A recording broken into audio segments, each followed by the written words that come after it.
Okay, I do believe we're live, everybody. Welcome, welcome. Lady Rogue Gaming here. Uh, I wanted to get a little bit of an early start on the stream just because I felt like it. Usual start times 8 p.m. Central Standard, and that's on Mondays. No. Sundays and Wednesdays. But we're here an hour and a half early, and we're going to be going to either like 11:30 or midnight probably. Like, I plan for a longer stream. It's been a little bit. I haven't been able to stream as much recently. Not quite as much free time, and also with my computer overheating, we couldn't figure it out. The heat sink is overheating, but we replaced the thermal paste on it, and that did not seem to help. So I don't know if it has some kind of short where it's feeding it too much electricity, and that's why it is actually getting too hot or something. My brother said maybe it's like a transistor or a diode or something, and I'm like, I don't know enough about that, so maybe, and if so, that's a whole motherboard issue at that point. Which he was like, yeah, of course, and that means either a whole new laptop or just as I'm doing, I've already purchased a processor and a motherboard, and I have my graphics card picked out. My brother-in-law and sister are going to be helping with my SSD, which is amazing.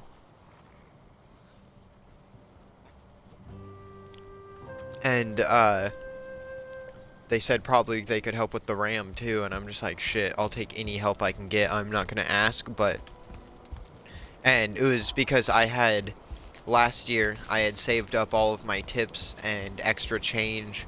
Like, anytime I don't really spend with cash, so anytime I would have cash, I would make sure I spent a 20 so I could get either 10s, 5s, or 1s back.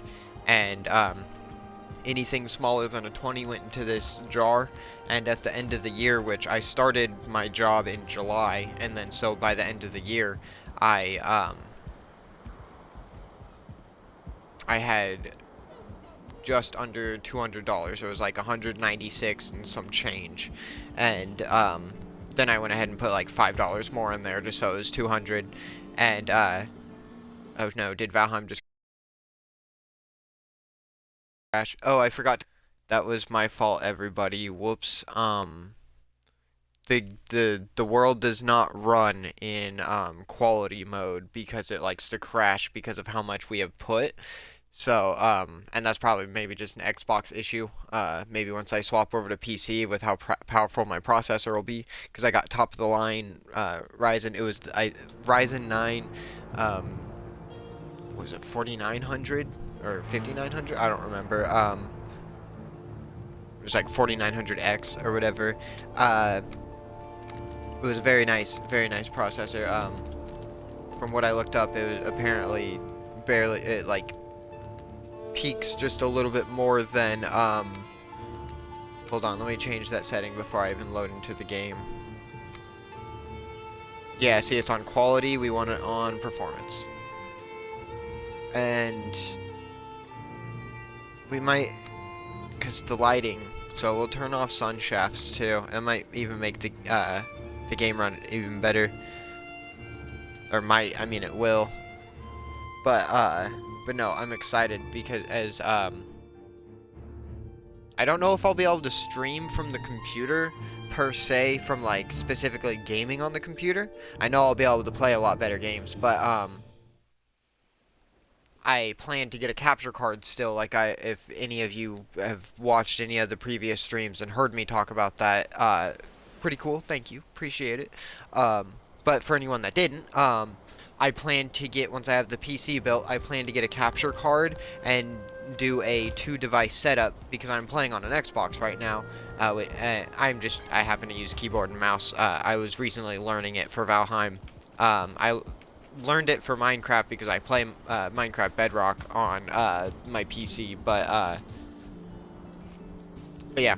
I think I want to get some stone and build this wall in front of the stairs here. So let's grab this cart. and run down to the storage. I know we don't have much stone there, but we have some. And, or no, we should have a decent amount. I know we just collected stone from somewhere. Or I want to say we did. I can't remember, honestly. I've been playing, excuse me, a lot of Valheim, like, off-stream. Not in this world. And, I have used this character off-stream in a friend's world. I had announced that in a previous stream, but, I'm okay with using the character. I just want to leave this world pure. The only time I would come in here is, like, I've shown my brother around the world off-stream, and, I've popped in here to grab a couple things to take into my friend's world, just because it's like, I have enough. And it's my world, so like, I can do what I want, to be fair. But at the same time, I do try to keep it pure for the sake of the, like the stream. I try to only come in here when I stream, is what I'm trying to say.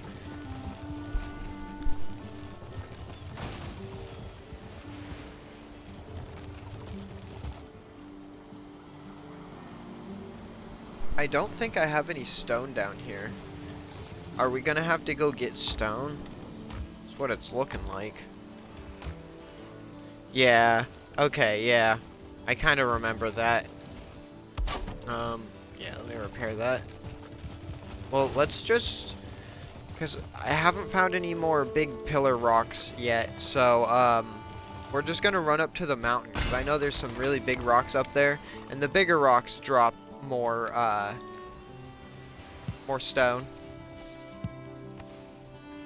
So, we'll run up there. I'll drop my tar off at the top. And we've got our stairway all the way up now. I think, so we're gonna get enough stone to fill the cart, and then our inventory. And then we're gonna come back down and start building up some of these stone walls around the town that need built. We're just gonna break all the little stones that we see going up too. Try to maximize how much stone. We're not gonna bother picking up all the little stones. If we happen to run over it like that one, then we will, but we're gonna get these slightly not as small stones.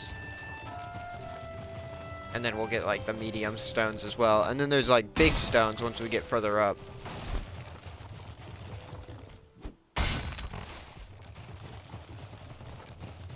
Oh look, there's a wolfie. A couple wolves. Nice. They're just big chillin'.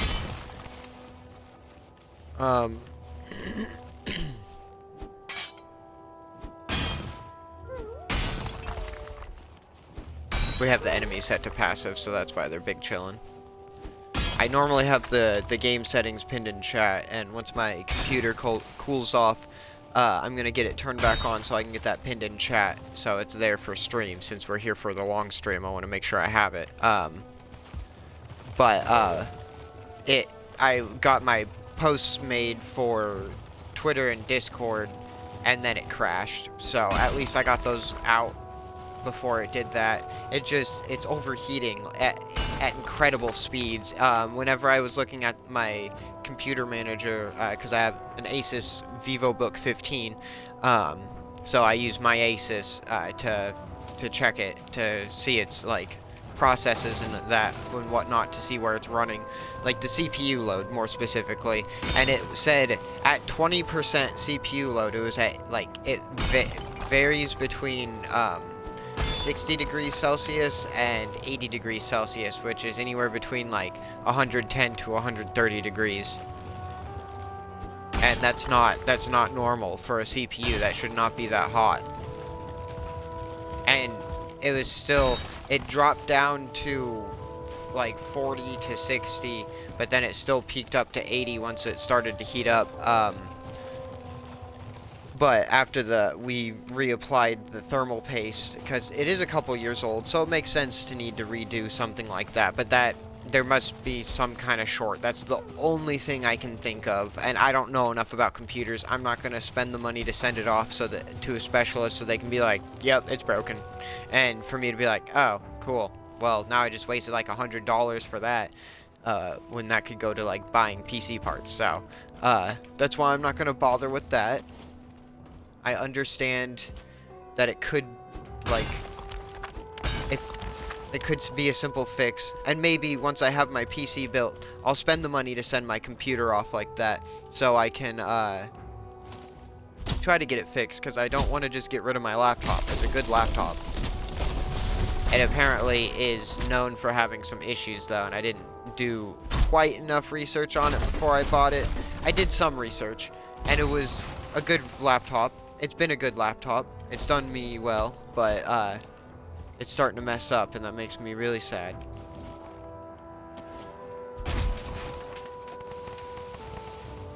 Not worried about file recovery. Like, I can still turn it on top of the fact that we can remove the drive, and I'm gonna drop this wood off real quick. I didn't want it, but I thought the tree might be too close to the rock. I'm gonna try to get the rest of that rock to collapse. Yeah, we'll just put the wood in here. But no, also, I forgot to say this. I like to say this at the start of stream. I hope everyone's having a wonderful night, evening, day, morning, whatever time of the solstice cycle it is. I hope you're having a great one. My day's been pretty good. I got to hang out with my sister and brother-in-law, and they just had their baby, and oh my god, he's so stinking adorable. But yeah, so I've had a pretty decent day, and we're here on Valheim, so I mean, how much better could it get, honestly? I mean, I could have $1 million, but then I might have the fast track to the espresso depresso. I don't even know. I hear some people have a lot of trouble with like large quantities of money just all of a sudden, and it can like send them spiraling into depression, and I deal with depression really bad, so like I don't know how I'd handle it. I know if I had that much money, I'd be giving a bunch of money to my loved ones, though, like genuinely. I already don't have very much money, and I like to help the ones that I care about, so if I had $1 million guaranteed, like I'd be like, all right, how do we split after all the taxes? So like whatever, I'm assuming I'm getting $1 million after taxes, not like, oh, I won $1 million from the lottery, and then, oh, okay, here's like 550,000 after taxes because we're gonna take half the money that we told you won, but you didn't actually win because we won it. We want your money. You spent a lot of money to get that money, but we want some of it. It doesn't make sense to me, but that's why I don't gamble. And I don't judge people who gamble. I throw my money away on stupid shit. We all have our vices. I do a lot of microtransactions in games. I'm not ashamed of it, but like, it is something that I do. I mean, I'm not afraid. I mostly go for like cosmetic stuff in games. That's pretty much the extent of my microtransactions, but like, some games you can put a pretty penny into into the, like, usually it's the currency that you need, the microtransaction currency, to then get the cosmetics and whatnot. But that's why there's not a whole lot of games I play that have that. But like, one game that I love, Conan Exiles, there's like one cosmetic pack that I don't own, and that's because they released it at a point when I was just really not playing it and didn't have the money to just pick up the pack. Whereas every other pack that they released, I pretty much picked up like as it came out. And then later on, you know, they do a big bundle deal, and I'm just like, fuck. I don't get any kind of bonus for having gotten it right away. I just kind of got screwed for like getting it, for supporting them when it came out, you know? But I don't mind. It's money already spent, so I'm not going to dwell on it as if like I could do anything about it, because I can't time travel. And plus, I got to use the cool new build pieces and like armor sets as it came out, and I still had fun with them, building with them, playing with them. So it's not like I didn't get my stuff. I still got the stuff. It just I spent a little bit more than everyone else that didn't do it that way.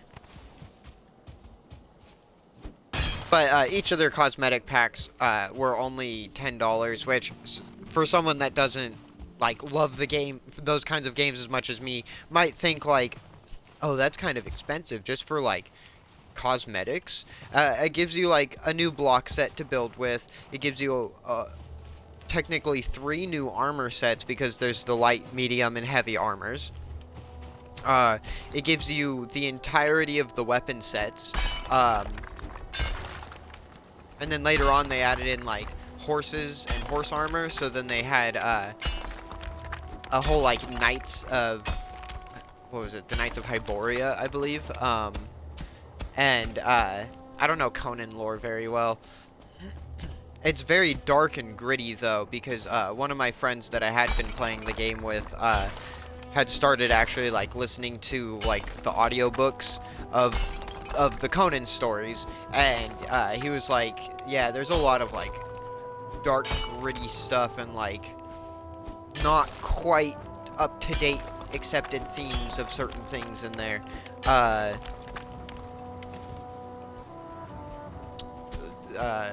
But I mean, it fits for the dark fantasy setting kind of thing. Am I full up? Yeah, I'm full up. I figured. I just didn't know if I had accidentally hit V or something, because that turns auto pickup on or off. Or I guess I could say it just toggles.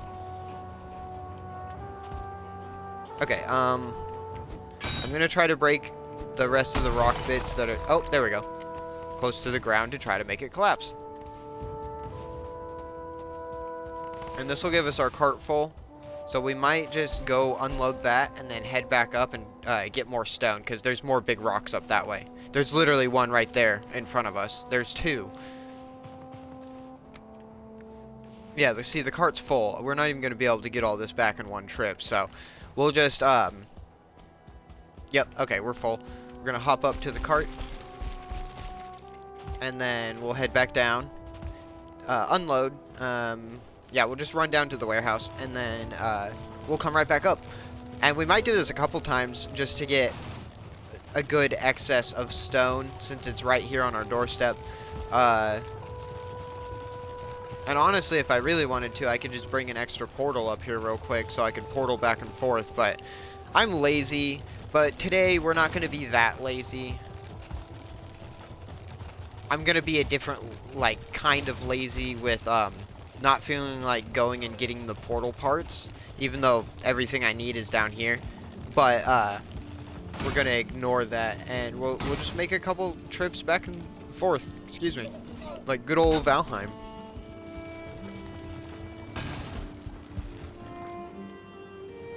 Okay. Yeah, it's completely empty. Take all. Not punch. I played Space Engineers earlier with my brother. He started a new survival scenario on Mars, and well, it was what was it? The home system scenario? I can't remember exactly what it's called, but where it gives you Earth-like, Moon-like, and or Earth-like, the Moon, and then the Mars-like planets to explore. And then there's the Far Worlds, or whatever it is, where it has, I think, Pertam, Triton, and the Alien-like? I can't remember. Pertam is the desert planet, Triton is the snowy moon, and one of Saturn's moons? Saturn has the moons? Right? Yeah? No? I don't remember. I love space, but I can't keep all of that knowledge. I had to let some of it go. I used to, like, know a bunch of that stuff just by, like, off the top of my head. There's a lot more space knowledge I used to hold. Unfortunately, like I said, it slipped away with time because my brain decided it wasn't as important to hold on to as other useless knowledge that I have.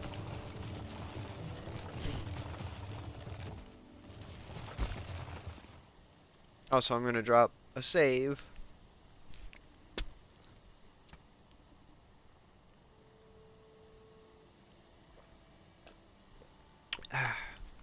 But yeah, so I have processor and motherboard arriving tomorrow, and then I've got another week before my next paycheck. I don't know if I'm going to be able to get any parts out of that one, but I'll be able to save money from that one into my next paycheck, and guaranteed in like 3 weeks I'll be able to get my graphics card. And hopefully by then, if they are able to help out with it, my brother-in-law and sister might already have my SSD. Oh, and I don't think I finished my thought, but with the money I saved up last year, I had just it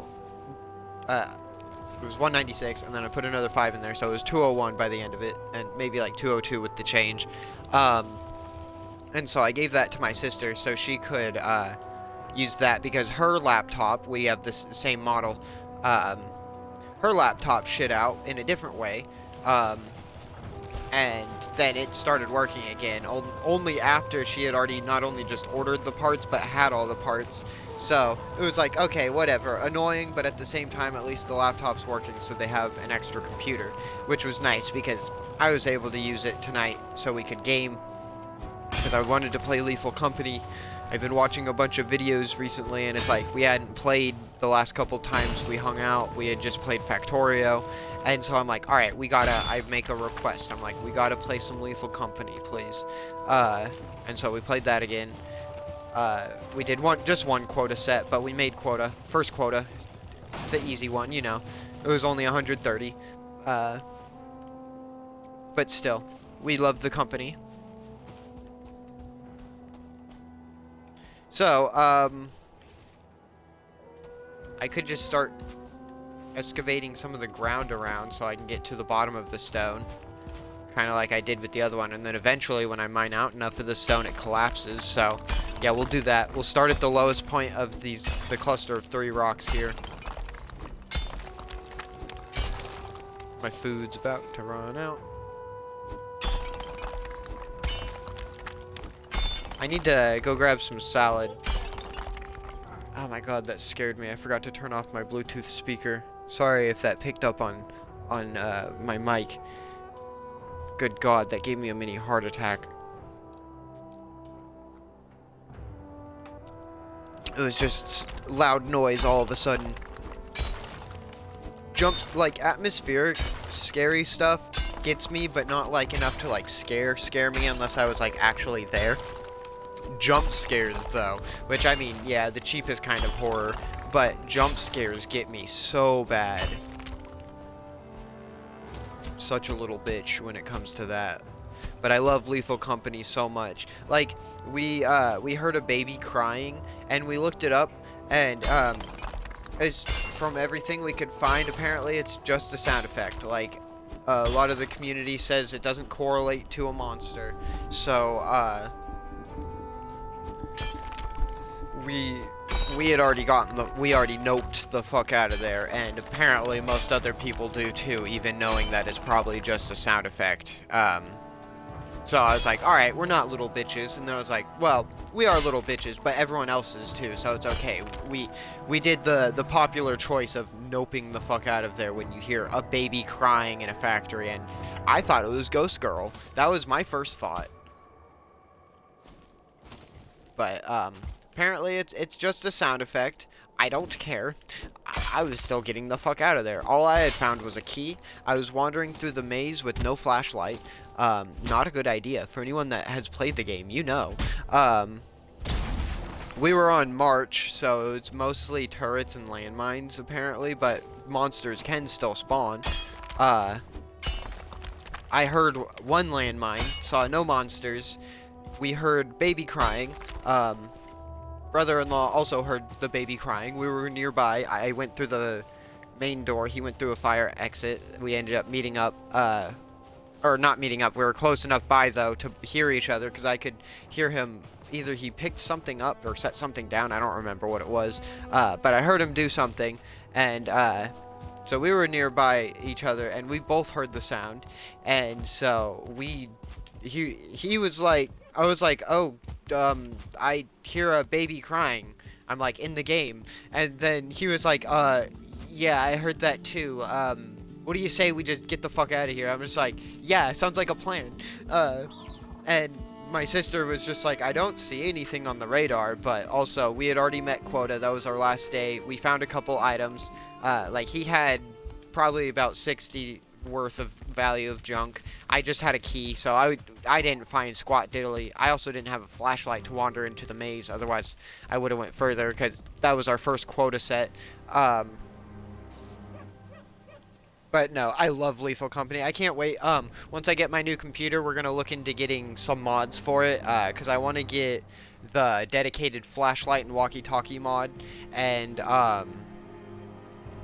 I also want to get like one of the suit mods or whatever, because I like that they have suits in the game, but like we never stay alive long enough to be able to afford getting them.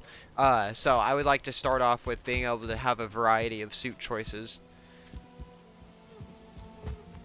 I definitely don't want any mods to make the game harder. The game's already hard enough. It will be nice to play it with smooth frames, though, because right now, playing it on the laptop that I've been playing it on, the frames aren't the smoothest. And so, I don't have the best reaction time on stuff because of it. For the most part, it plays well enough, but then sometimes it gets a little choppy in some of the times it needs to not, because I'm sprinting through the maze, because, you know, I hear a bunker spider or something, and I'm trying to get the fuck out of there. But yeah, no, yeah, I love Lethal Company. That game is so much fun. I should have repaired the pick, but at least the forge is just up top there, so it's not too far. Because I'm gonna leave. Wait, no, was I gonna leave that one? No, I said I was gonna remove it. But it's still there. I haven't gotten the forge area set up inside of the smithy shop. I guess I'll do that in the basement, because I never actually planned for an area for that to be set up. And the basement makes the most sense. There's literally nothing down there besides I was gonna put some shelves. So that's perfect. But yeah, we're collecting stone so we can do some building around the town. Develop the terrain some more, get it prepared. There's still a couple more buildings I need to add. I don't have it designed yet, but we're gonna add a treasury. That's not one I just want to build on the fly, because I'm gonna be building with some black marble. So I have like a creative test world, whatever you want to call it, like hammer mode test world, where I use admin commands, different character on that one. Not like it technically would taint this character, but for my own like knowledge or whatever, I don't want to have this character go in admin mode at all. So my original character that I don't use anymore, I made my like admin character. But yeah, we oh, that's what I was saying. So I need to design the treasury still. That's where we're gonna keep all of, obviously, our treasure and our gold and all that. I don't know how I'm gonna do it, but I would love for the vault to be stacked with a bunch of gold piles, kind of like if any of you've played Fable 3, in the castle vault, when you have it like full of gold, maybe like halfway, not like all the way. I would love to make like a little vault like that, filled up with gold piles. And there's a few ways I could think to do it. I just don't know how well I can execute it.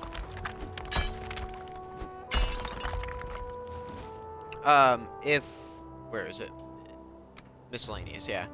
Because if the gold pile was stacked up just a little taller, I think I could do it really well.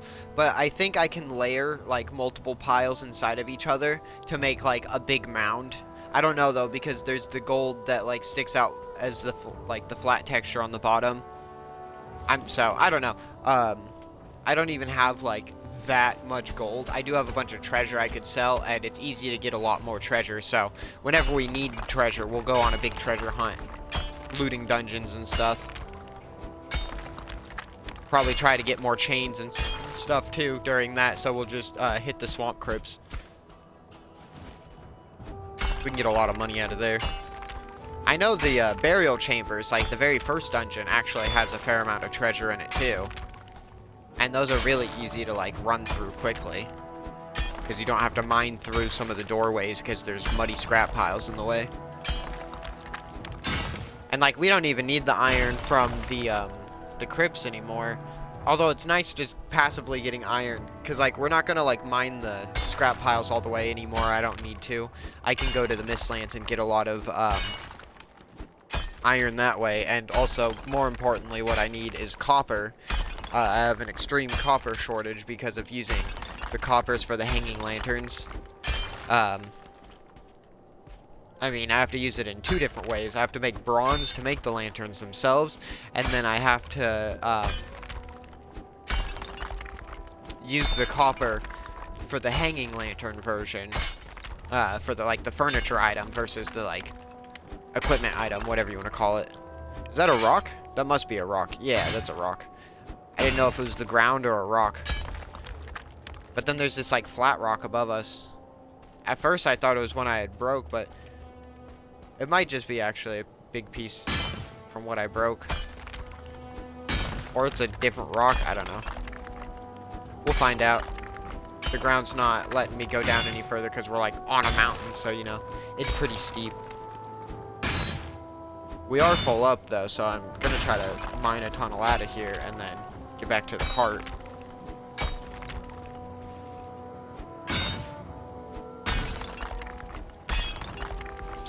But yeah, and then what other buildings do we have? We need to make a general goods store, which that one is not one I'm going to, like, design out. I think I'm just going to build on the fly. Which we might even get to that tonight, because we got plenty of wood for it. I need to get to the dock and the shipyard. That's a big project. Actually, I think that's the project for tonight. We'll get the stone for that, because we need some for the port. We're going to make the shipyard part. We just have the stone foundation right now for the where the wooden dock, or, like, pier is going to go off of. But yeah, so yeah, that's what we'll work on. I'm excited now. Alright, we'll let our stamina regen. I'm just gonna run out the way we came in. It's like a whole ass, like, tunnel in there. That's cool. I've never seen that in this game because I've never gotten, like, 3 big rocks clustered up next to each other.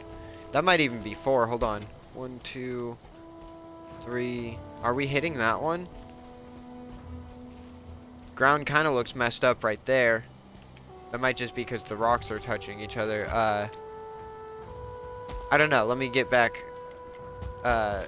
There's the cart over here. No, wait. No, where'd the cart go? Did I pass it? Am I a dingus? I mean, yes, I'm a dingus, but did I pass it? I know I brought it back up. I think I brought it back up. Huh. Did I not bring it back up? Mayhaps I didn't. Let's go back down real quick and check. I might be a complete fool and just left my cart at the warehouse. Or in the warehouse. Which is very possible. It's very, very possible. We'll drop off the stone we're carrying as well. No, it's not in there. Okay, so we pulled it somewhere. So we just lost our cart up there, I guess. Oh no, the wood's not going to be stored in here. That's what else we need to make, is a lumber mill. I don't know what we're going to use for the saw blade. I might build a grind wheel into the ground. That would be a good, like, saw blade looking object. Okay, well, let's get back up there and try to find the cart.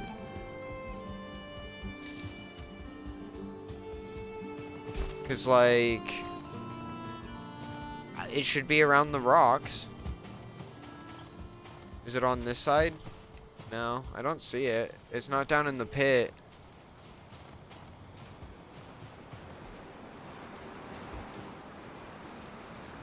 I'm quite certain I brought it back up. It didn't fall down into the pit and I just didn't see it, did it? No, there's no... Well, we'll pick up what we can. Which is almost all of it. And then, continue looking for... Oh, there it is. Oh, I left it at the top of the rocks. Okay. Alright. We're gonna move it this time so we don't lose it again. We're gonna move it to where I thought I left it the first time. And we'll just leave it right next to this tree. So then it should be out of the way. No, that's not gonna be out of the way. We're probably gonna have to dig out fairly far. Just move it completely out of the way to this tree. Okay, cool. That works. Did I? Yeah, I did. Couldn't remember if I stored the stuff or not. But yeah, so I'm hoping with the assistance of my family, that's helping me get my computer parts, 2 months tops will be as long as it takes for me to get that computer. And then past that, I'll start saving for the capture card, which I don't even know which one I'm going with yet. I need to do more research on that. I don't think I'm going to go for the Elgato because it's just paying a lot of money for the name. There was a close second tier capture card, but I saw it had issues, but then I saw that a lot of other capture cards have issues too, so maybe that's just something that has issues. I don't know. We'll get it figured out. I want to get this 2-device setup going so then I can stream through OBS on the computer, but we're still playing on the Xbox, so I can still play the games that I'm wanting to stream. And then once I get through those games, eventually I'll we'll have to finish up the stream world. Unless I can transfer the world file from the Xbox to the PC, like, even if I have to rent a server to transfer the files, I'll do it. I want this world, like, I want to transfer this world. If I can play it on PC, maybe add some mods to it so we have more decorative objects, and being able to rotate objects on the Y-axis, or I guess it'd be the Z-axis. Sorry, Minecraft has infected my brain, making me think the Y-axis is up and down when that's the Z-axis.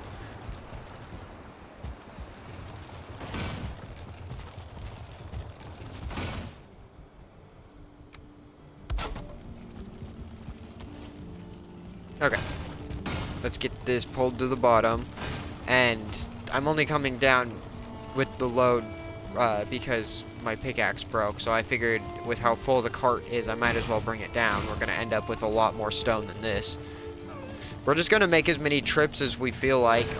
I'm not going to set a specific amount because we already have a decent bit of stone going here. Not like a crazy amount, but more than we had.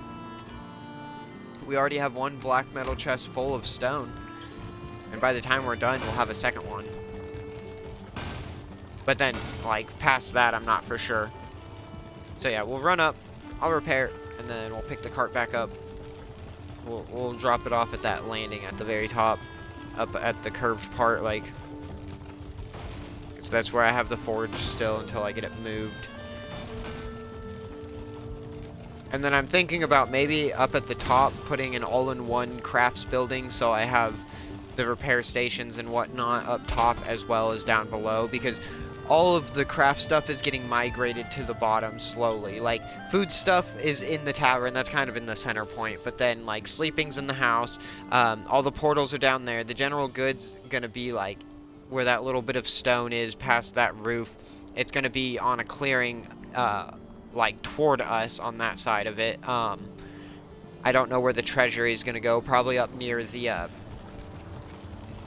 trophy hall. which I hadn't planned to put other buildings up there, but honestly, it makes sense that the treasury would be near the trophy hall. If I had thought about it, I could have designed them as a two-in-one building. Work brain, Jesus. As a building. Fucking, I stutter so bad sometimes. Just because, like I don't really have a stutter. It's mostly just my brain stops functioning, and I just keep repeating the same shit. Unless unless that is actually a stutter, but like it doesn't usually hit me. Like it's not a consistent thing, is how I'm trying to say that. Yeah, this is it. Where's the other pit?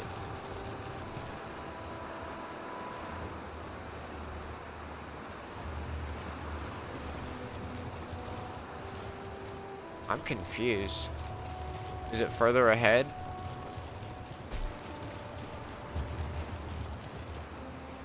No? Wait. Hold on. Is this where I was mining? Yeah.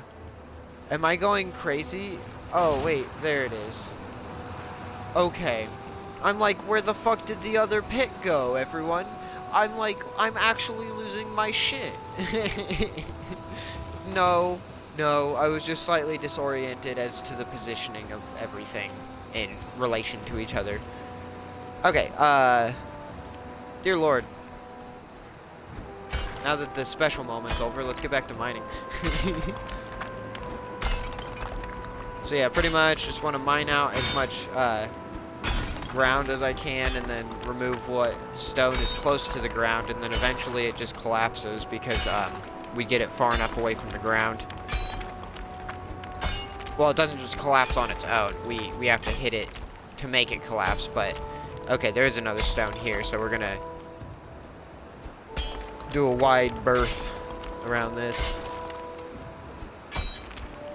Berth with an E, not an I, for those of you not familiar with that as a term. I think it's more of a nautical term? I could be wrong. If my friend Shadow were here, he could tell me.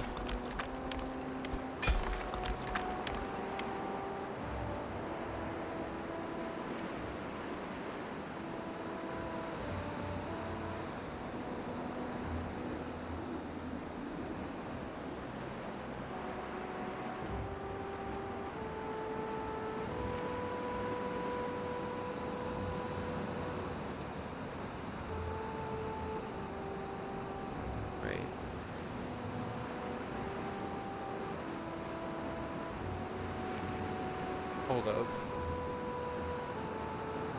Okay, yeah, no, we're live. I don't know why Twitch is saying that. I'm like, what now?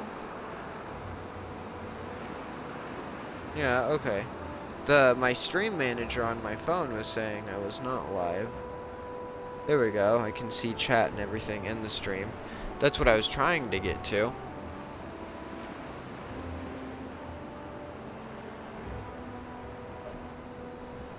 We love it when technology doesn't do what it's intended to do. This is why I much prefer to be able to manage it on the computer, but in due time, everyone, in due time.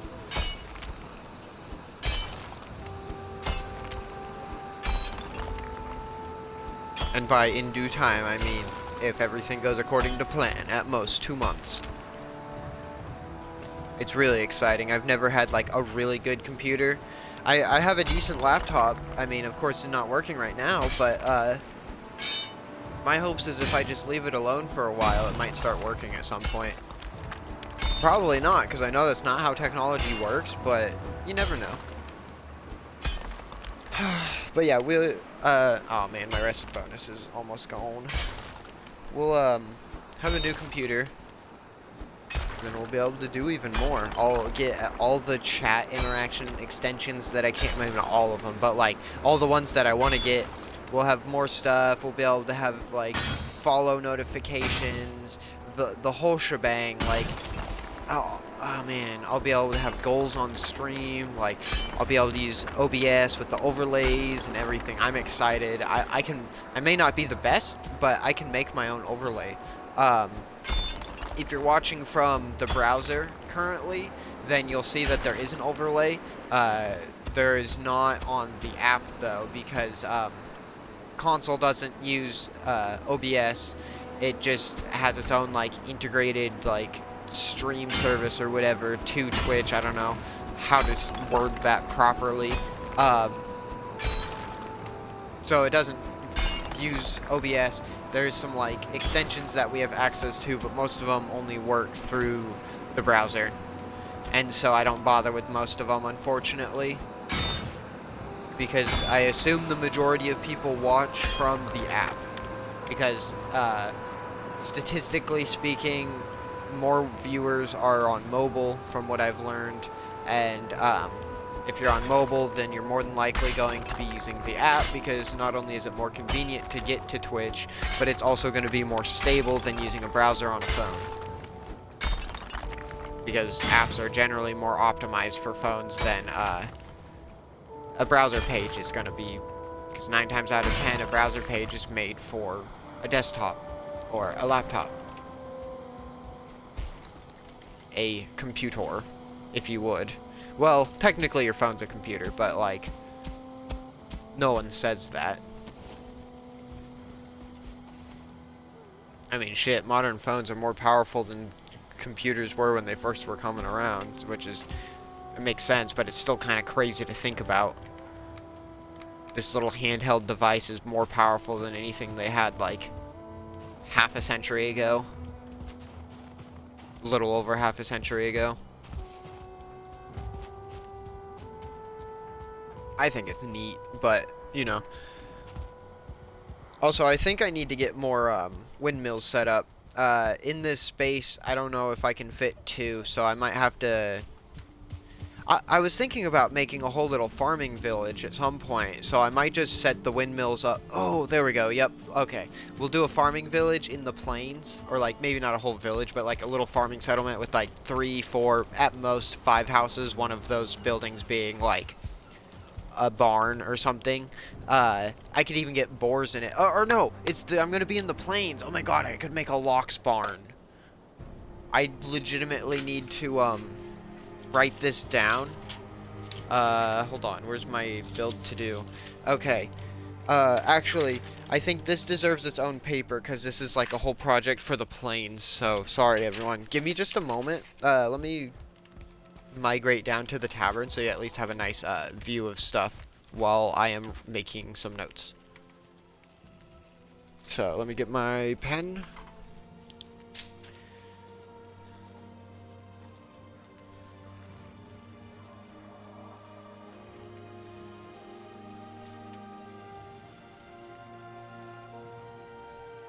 Okay, so plains farming settlement, we're gonna have a lox barn. We'll say like 3 to 4 houses.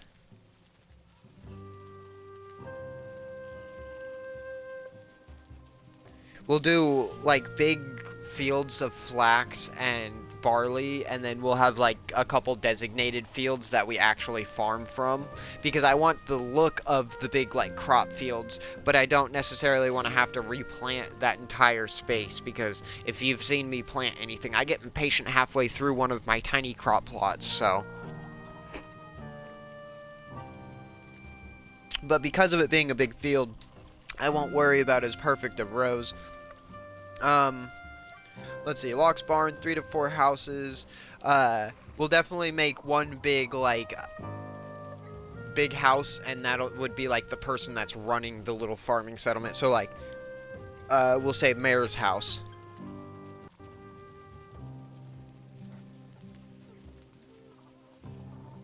And then it'll get, like, more of a fence than a wall, but it'll get somewhat of a small wall around it.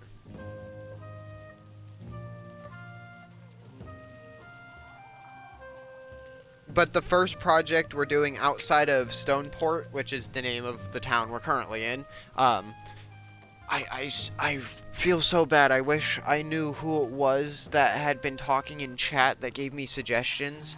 I want to say it was Bryco Basics, but I think it was someone else, and so that's why I don't want to give credit to the wrong person. But someone had suggested a list of names for me in chat one night. Where are those names? I remember I was going to read them out, and then I forgot to read them out, and then I fucking didn't remember till after the stream, but, sorry, I have to find that paper. Oh, here it is. So, a couple of the name suggestions were Mount Rogue, Rogue Stone, Rogue Port, Rogue Point. And so I took a couple of them and, mashed it together and ended up with Stoneport because, we started building up on the mountain originally. I'll give like a small like run through, not the full tour, just like one path, which you've seen me running back and forth already. But so we started up, no, next tier, sorry.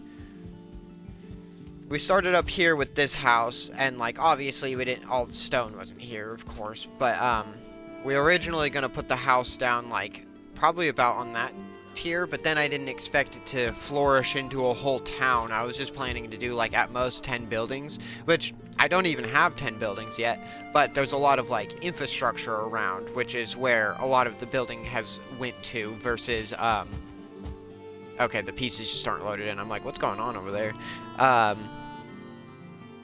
Literally the view being pulled further away makes less load in. But anyway, so we started with this house, and then I wasn't planning on going behind it. I had started building this retainer wall like further back that way, and then I wrapped it or pulled it this way and raised it up a bit when I decided to add a trophy hall into the town. And the most perfect spot to put it was at the very top, so it's the most like epic or whatever. Oh yeah, I forgot. I put an egg in here recently. I want to like fancify this pedestal a bit. It's just a block right now, you know. Nothing super fancy. Nothing fancy at all. But I have an idea for I don't think there's an upside down version of this piece, is there? No, there's not. So yeah, we might put it on a round pedestal instead, and then try to make it fancy. But yeah, if you follow, you get your name on the wall here up in the trophy hall, and that was like the main purpose of it. Or the original idea of the trophy hall was to hang all the creature heads, but then the secondary purpose, which now is the main purpose in my opinion, of the trophy hall, the most important part is the name wall. And this is just set up for my first follower goal of 30 followers. We're at 27 currently, so that's why we got 3 more slots there still. I'm excited. It's slowly been filling out. I haven't been streaming as much here recently, so I haven't been gaining followers, of course, but it's crazy that I've actually gained as many as I have in the short amount of time. In like a month, I got like, just in the last month I got 11, and then like I had started streaming the month before that or whatever, and I got what I'm at 27, so I got like I started streaming with 5 followers, and which were people I knew that ended up following me, which of course helps me get started. I appreciate that, you know, that ground zero support, however you want to word that. Did I bring the cart back up? Yeah, because I only came down to sleep. Yeah, okay, so let's repair the pick and then head back up while I'm rambling and just wandering around. Let's actually get to mining stone while I ramble. But, what was I saying? But no, so that's 17, no, that's 5, 12, no, that's not right, hold on. I have 27. So 22 followers in the last, like, 2 months, or last month and a half. That's actually insane. And that's me just streaming, like, 3 or 4 times a week. Some of those days, or a couple of those first weeks, I was streaming almost every single day, sometimes multiple times a day. I've slowed down just a little bit, just because I don't want to get burnt out. I love streaming. It's been so much fun. And so, a couple of the last streams, I noticed, like, alright, I didn't have quite as much energy, so that's why I really wanted to stream last night, but I didn't, because I was too tired after work. and after like relaxing a bit for the evening before I would have started streaming, because by the time I got the urge to, it was getting around to be 8 o'clock when I usually start, which is probably why I was getting the urge to. And I like to stream on Saturdays because I usually do an opening shift. I have plenty of time after work to relax, eat, whatever, and then start streaming by like 7:30 or 8, even 8:30 since it's not a scheduled stream night. But I didn't feel like it. I was too tired. Like, I wanted to, but I knew I wasn't going to have very much energy on stream. And I don't mind the more chill ones, but those are like the late night chill streams, like where I'm not talking quite as much. People are probably tired at that point. Like, they understand, like, alright, we're just hanging out watching Valheim happen for the most part. Try to talk every now and again, but it's mostly just me commenting on gameplay stuff at that point. Whereas like tonight, it had been a few nights since I streamed. Like I think the last time I streamed was Wednesday. I hopped in my brother's stream earlier. I didn't like co-stream, but I included my audio to his stream while we were playing some Space Engineers, so that was fun. I could have streamed, but I didn't feel like getting my stuff all set up. We only played for like, I joined in on the last like 40 minutes of his stream, because he had already been streaming for like 2-3 hours on another game, and then he swapped over to Space Engineers for the last like hour and a half, 2 hours of his stream, and he had been playing for like 30-40 minutes by the time I had joined in, because I was playing Valheim this morning. I started another character to play off stream. I might end up streaming that world a little bit at some point, but probably not. It's mostly when I want to get that Valheim in, if my friend Shadow isn't on and I can't join his game, which is the game I've also been using Andrea in, which is the character I'm playing right now. My original character's name is Agnes. I have my co-op character with my brother that I'm going to be remaking, just because we played a little bit. I want to start fresh when he and I plan to play again, and he's going to start fresh as well with the same character, pretty much, like, not the same character, but same name. Just going to be recreating the same character, but that character was Helga. She was, like, a blonde Viking, whereas, Agnes and Andrea here are more based off of like my hair color of brown hair, and then Helga's blonde. I think of like straight up like a classic Viking Valkyrie, like, you know, their elite units or whatever. They're fucking like the spear units. I don't even know that much. I just know Valkyries were badasses. And it calls us Valkyries in the lore, so I'm like, yeah. But no, and then my newest character, I was like, what's the lady in the is it Pixar? Or is it just a straight Disney movie, in Brave, but I was just like, I was trying to think, I was like, oh yeah, her name's Merida. I'm just like, that's a perfect name. So I made a redheaded Viking, and I'm like, alright, Merida is my, like, challenge character, quote-unquote challenge. I say that very lightly, because, I'm still playing very easy with casual death penalty. I left raids on in that one. I have 3 times resource gains still for that other world, and I did not put the enemies on passive in that one, so that's why it's my, like, challenge world. I do air quotes around it, like anyone can see. I talk with my hands a lot in just basic conversation, so there's sometimes if you see me just standing there while I'm talking, it's because I'm doing hand motions, but, like, obviously I don't have a camera. I don't really feel comfortable with a camera. Maybe someday I'll do camera. I might post face reveal at some point too, just because, like, I don't mind taking a picture of myself while I'm fully presentable, but, like, I'm really self-conscious about my image, and it's just, I don't know. People are harsh. They're judgmental. I don't need another reason for them to judge me, you know. And if you do judge me, fuck off, you know? Like, get the hell out. I don't want you here. No one else does either. Everyone in my community so far has been, we're either of the community or they're allies of the community, so you can fuck off out of here if you're not. Like if you oppose the community is how I mean that, then yeah. Also, there's my my quota for my stream of telling the bigots to get the hell out of here. And a bigot, for anyone that doesn't know, is someone that directly opposes someone's way of life, or beliefs or ideals. So, like, people hating on the LGBTQ plus community, just because, like, their quote-unquote religion says it's wrong. To what? To be myself? Okay. Show me in the Bible where it says it's wrong to be trans. Oh, you can't because it doesn't actually say that? Oh. Well. Shucks. Sucks for you. Quit trying to impose your beliefs on me, is how I feel on that. Like, you're allowed to believe what you want. Just don't tell me about your beliefs as if it's the de facto truth. You need to understand that there's other beliefs in the world too. Like, if you're of the mindset of to just tell someone like, oh, well, that's because God did this. It's like, well, that's what you believe. You're not going to tell me that's what it is, because, no, I'm sorry, I don't believe that, so I'm not going to believe that's what it is or how it is.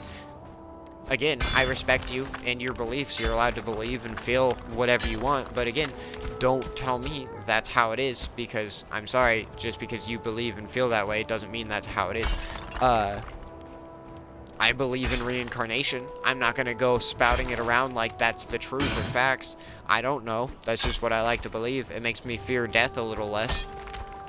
So it's the kind of thing of, like, to each their own, respect, live and love, that basic bullshit, but still, like, I'm not going to judge you for believing in a god. Don't judge me for living my life as a woman.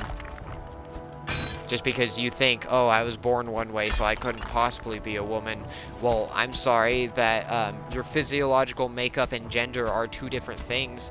Whether you want to believe science or not, it's been it has been medically proven that gender is tied to your mental psyche, not your physical your physiological makeup, which is your physical makeup. Like, yeah, I can't change the biology of it, but that doesn't mean the gender matches the biology. Alright, enough about controversial subjects. The first project outside of Stoneport, because I got distracted and never finished saying that. First project outside of Stoneport is going to be a swamp town, which, I don't know what that'll be named. We'll get it figured out. We might get community help on that one again. I would love that. I love community engagement and, like, which is why I have the name wall. I want more people's names. Like, once we reach that follower goal, I'll probably make, like, a secondary trophy hall. Not in Stoneport, but, do it in, like, the swamp town, and then subsequently each other settlement that we do will have, like, another name wall, and as we reach the next follower goals, I can get all of the follower names on signs. That's something I would love to do, and, like, the next survival game I play, I'll get signs set up, we'll get the follower names on it, like, and eventually, once we have too many followers, which I don't know if that'll ever happen, if it does happen, that'll be absolutely amazing, like, mind-boggling that it could happen, but, I'm not, like, doubtful that it could happen. I'm also not, like, overly hopeful. What is it? Hope for the best, expect the worst. That way, if something good does happen, then your expectations, don't exceed what's happening, kind of thing. As IBX Toycat says, I love that man. He's, I watch him for all my Minecraft news, and he's the only Minecraft YouTuber I watch, to be fair. He says, keep your expectations tiny so you won't be whiny. And it's like, very true, very true. I love that. It rhymes, and, like, it makes sense. It's very true. And it's a shortened version of what I just said of, like, hope for the best, expect the worst. If you're expecting the worst and the worst doesn't happen, well, then you have a pleasant surprise of the worst didn't happen. If the worst does happen, well, you're already expecting it. So, okay, big kind of sucks, but also at the same time, it is what it is. You'll get through it. You were already expecting it. You're not devastated. Whereas if you get your hopes up, which it's okay to hope, just with realistic expectations. Just keep your expectations, like I said, in a realistic, like, mindset, and you shouldn't. I mean, you can be disappointed. It's okay to be disappointed. Just don't be, like, devastated over something that was never, like, a guarantee or anything like that. That's my suggestion. Obviously, it's way easier said than done. and I'm not here to tell you how to live your life. I'm not your mom. You know. So, to each their own. Live your life as you want to, so long as it doesn't harm others.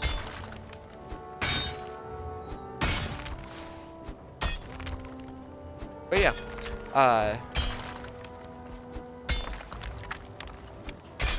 other projects. So yeah, we'll do. If it does ever get to the point of having, which I say too many followers for signs would be like past 100, because I'm willing to put down enough signs to put 100 names. I'll put 100 signs or put multiple names per sign if I need to, depending upon, like, 7 Days to Die will be the next big survival game I play probably. We're gonna be on Valheim for a while though, everybody. There's no doubt in my mind on that. We have so many build projects in mind. I want to build some kind of settlement down in this area because it's between, like, I want to build, like, I don't know where exactly. I want to do something so I can have a path from Stoneport, like, going around the mountain this way, or also either and or around the mountain this way, and then, like, bring it down into this area. Okay. I have to use the bathroom. Let's get the stone up into the cart.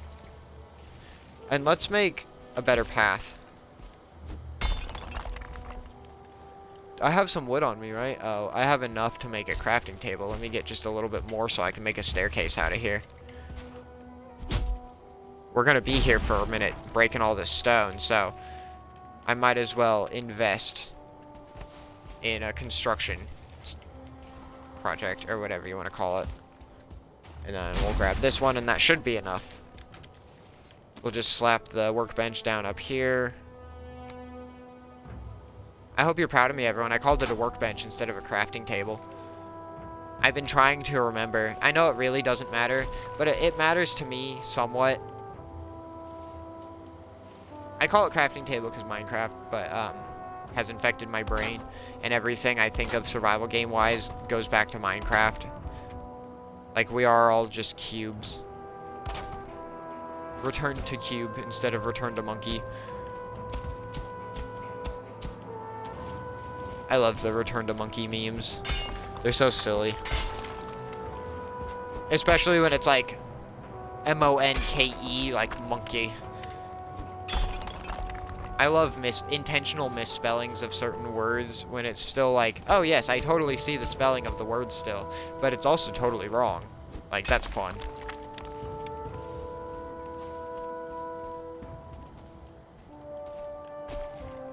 Okay, let's get this out of the way. Well, hold on.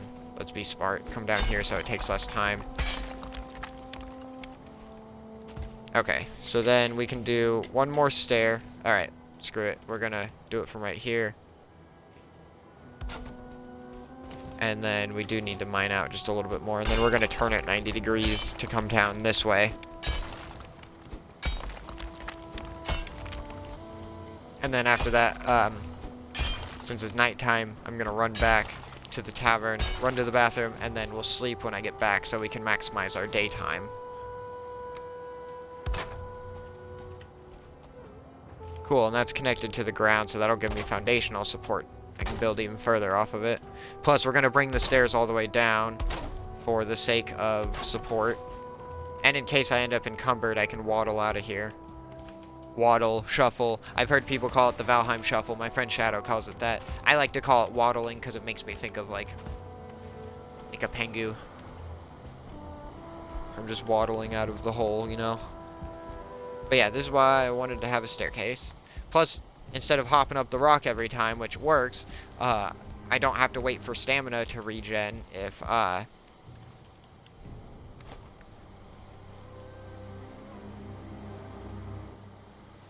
Okay. We should have just left that down there then.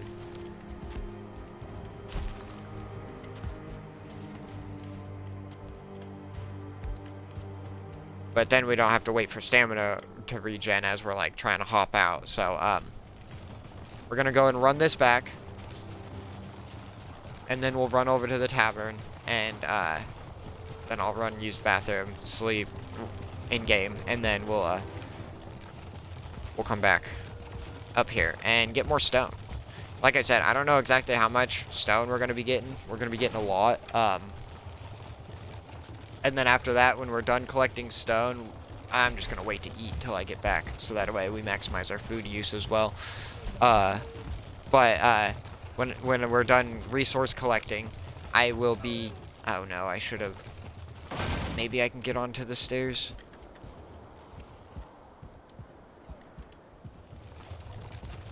There we go. There we go. Mistakes were almost made. But then we'll get started on the what is it? The docks. Because that's a big project that I want to do. That I want to get started on at the very least. We'll start with the harbor, like the ship port, or the shipyard. That's what I'm trying to think of. Good God, brain. So we're gonna pull this up top so it's convenient, and then we'll not all the way up top, just to the top of our built area, and then I'll go sleep. Or sorry, we'll go sit in the tavern. It'll be bathroom time, and then I'll go sleep when I get back. Good God. Sorry, trying to keep my train of thoughts, but then also add in more tasks there, because it's like, also skeletons and stuff are spawning now when it's nighttime. That's neat. I didn't know harder enemies would spawn, probably because of like fighting the bosses and stuff. I know they send harder raids if I had raids turned on, but I did not want to deal with that in this world. That's why I have like, I wanted chill for the stream. I'll do challenge stuff with my brother. Like, we're gonna play mostly pure settings. We might do like 0.5 extra or just double resource collection. But and I might convince him to set it to either easy or casual on the death penalty, but leave the difficulty on normal. Oh no, wait. Okay, cool. Let me out of the bed. It usually doesn't. I must sit here for a moment while I use the bathroom. Okay, I will be back, everyone.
Alright, everyone, I have returned. Let me get my hat put back on, and then we'll sleep. We'll get back to stone collecting.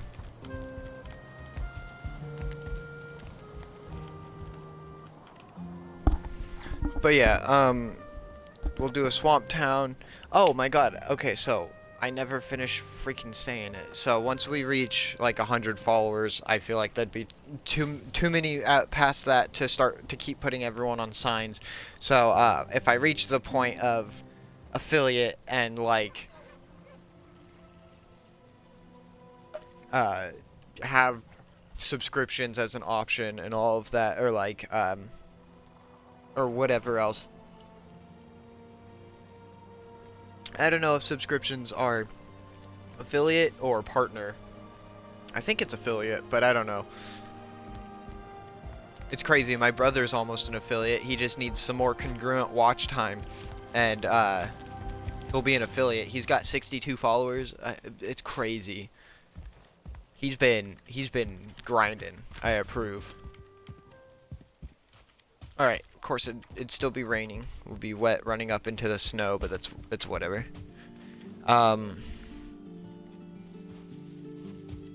Let's drop this resin off real quick. And then we'll drop the pine cones off, as well as the tar. I'll drop that up, drop it off at the top. Put the one piece of wood I have in there. The pine cones go in the little starter shack still. Resin, yep, resin up there. And that's for that one. So what's in here? Bones. I've got resin up top. Let's make, so then bottom. Okay, I see. So that top chest on the right doesn't have a sign.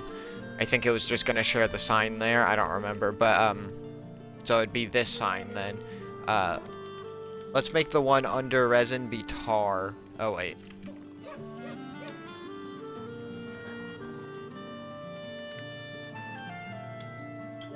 There should be enough space. Okay, yeah. There we go. Now we have one in the storage room. And we can drop the pine cones off here, actually, because we're not putting those up in the starter shack. I forgot. We made the farming hut, and oh, maybe we didn't move all the seeds down. Just some of the seeds. Also, let's go ahead and eat. Grab our cart once we get up to it, and then head back up to the snow.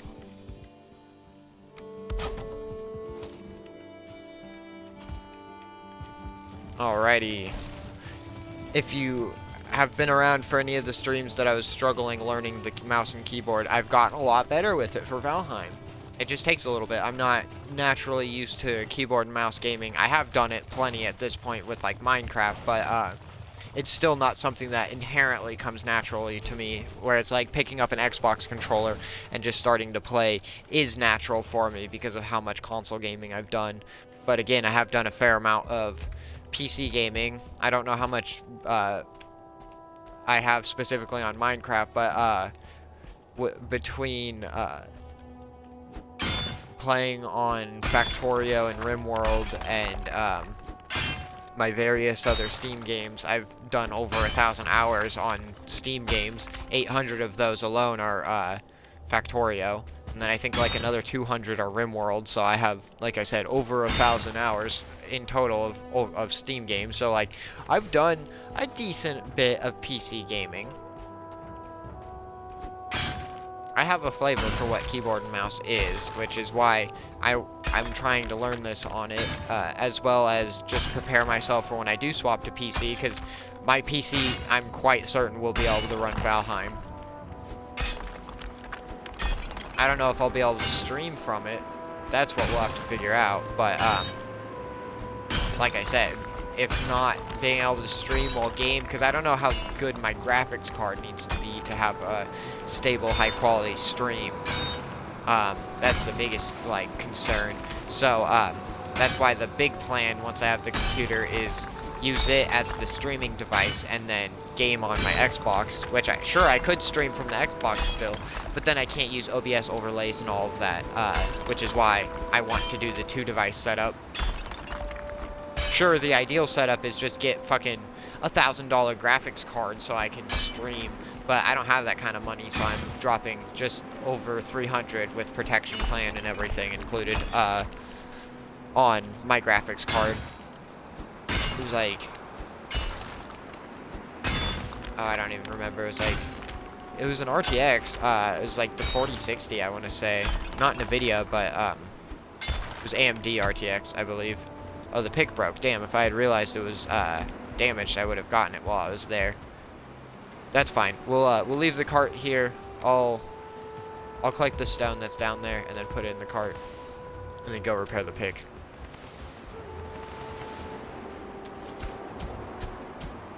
I'll run by the crafting table. Wow, okay, there we go. I called it a crafting table. We'll run by the workbench down below as well to repair everything else.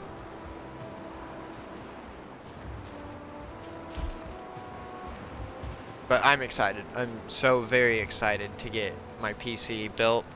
Like I said earlier, my laptop is decent, but it's not like great. it's also suffering from not very much RAM, so that's part of its problem, why it can only run certain things so well. Had to get a drink, sorry. But yeah, I'm getting, like, slightly above mid-range, or, like, mid-tier, graphics with top-of-the-line processor, and I'm gonna max out my RAM. Like, I'm putting as much RAM on there, which I pretty sure my motherboard has support up to 64 gigs, or whatever the usual, like, max RAM is. It might only be 32, but even then, still, that'll be so much more RAM than I've ever had. My laptop has 12 RAM, 9.8 usable, so anything higher than that is already gonna be whoa, and then going up either to 32 or 64, like RAM I know is pretty cheap, especially off of Newegg. You can get really good deals, which is where I'm buying my parts. If I find a better deal of a part on Amazon, I mean, I'll go that route, but for now, Newegg's been much more cost effective. Only by like $20-$30, but still, that's $20-$30. When I'm spending multiple hundreds on parts, it adds up and it helps. Saving any amount is great. But yeah, so excited.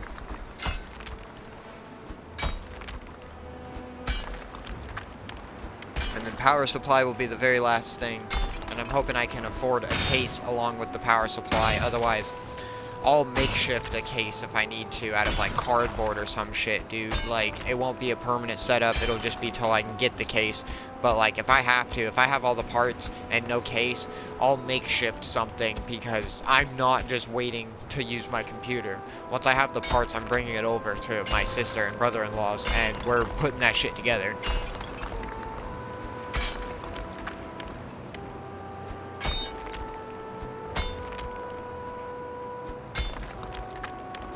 I don't know just how big my motherboard's gonna be, so I guess I'll find out tomorrow. I'll leave my processor in the packaging, but I do want to look at my motherboard, just to get a feel. I mean, I guess I'll see in the packaging just how big it is, kind of thing. Maybe not exactly how big, but about how big it is. But yeah, I'm excited. And plus, they're asking a friend of theirs if they might have an extra case, and if so, then dope. Either I'll use that till I get a new one, or if they're fine with me keeping it and it works well enough, then I might just keep it. Otherwise, I do want to get a nice, like, fancy case, but for now, I'm just going to get a basic case. We don't need anything super fancy for now. We just need to house the computer parts.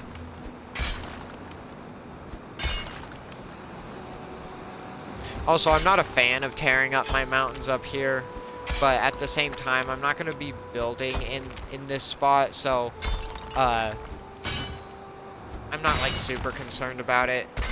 We're not going to put a path through here or anything either. I'm going to do paths around the mountain, so not like I have this world open to the public, but like as if there were other people in here and they don't have the stuff to go through the mountains. I would want the path to be able to go around and accommodate everyone. Even though it makes it longer, that's fine though. But like I said, I'd love to do a path like all the way around, and then all the way around this way too, and have like a little settlement near spawn or whatever, like maybe in this area, or even just literally next to spawn. Oh wow, it's already 8 o'clock. Well, hey everyone, we're streaming. It's the start of the stream. No, I'm joking. Let me take my medicine real quick.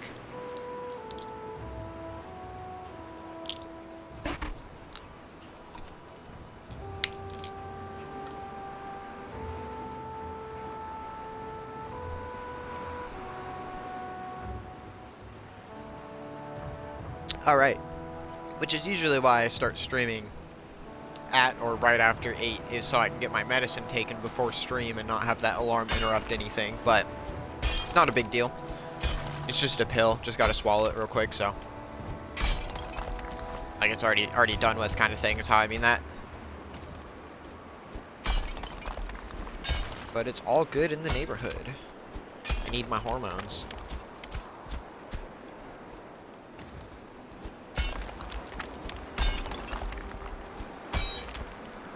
I don't know how much more we gotta mine around. I know we have a decent bit of stone in the cart, and we're mining more stone as we go. And there's a lot more. Oh, we're full. Okay. Well, let me go put this up and then come back down.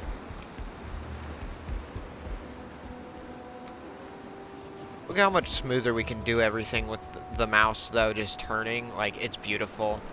Oh, that was pick up, or like, loose stone, not like, a harvestable stone. Alright, well, let's just keep going until we reach the other side of the stone, I guess. Because we'll just keep coming back here for our stone for now. Since it's not as convenient as the big pillar rocks, but we still do get a fair amount of stone from it, and it's easy enough to mine out, so. I just haven't found another plains yet, and we're going to need to find a whole nother plains from the areas that we've found so far, because, those big, tall pillar rocks, as I call them, I don't know what they're called in the files. They're probably just, like, Rock 12, Rock 13, some shit like that. You know, programming names. Or maybe it is Rock Pillar. Who knows? Or even better, it's probably like Rock Plains 1.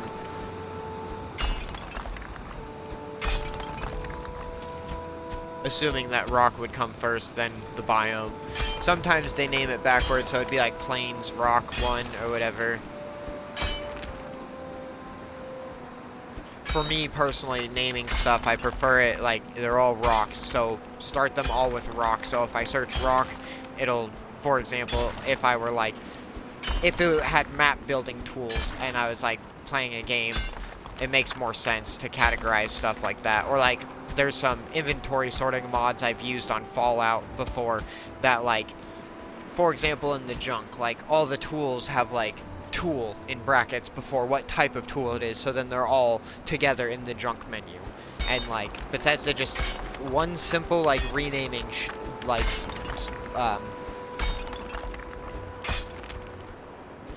setting? Theme?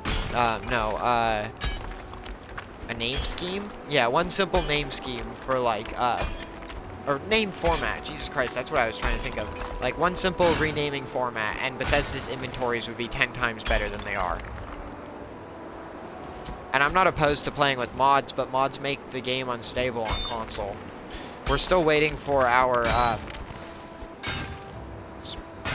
enhanced version of Fallout 4. Because, you know, next-gen console. They said sometime last year. Well, it seems to me that last year has passed.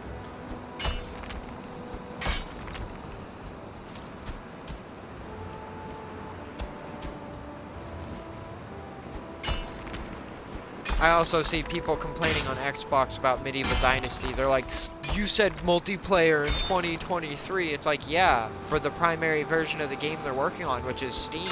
Console's always behind on updates with most games when they are a smaller dev team and they start working. I don't know how small the dev team behind Medieval Dynasty is, but I imagine it's smaller. I know it was, I'm sure it's still considered an indie game. I know it was considered an indie game when it started development. But we're waiting for the multiplayer update on console. They said first or second quarter of 2024, so we're waiting. They have till July to give us the update within the time span that they said. If they don't, then, like, you know, at least that means they're making sure the update's polished before they give it to us. That's what I like.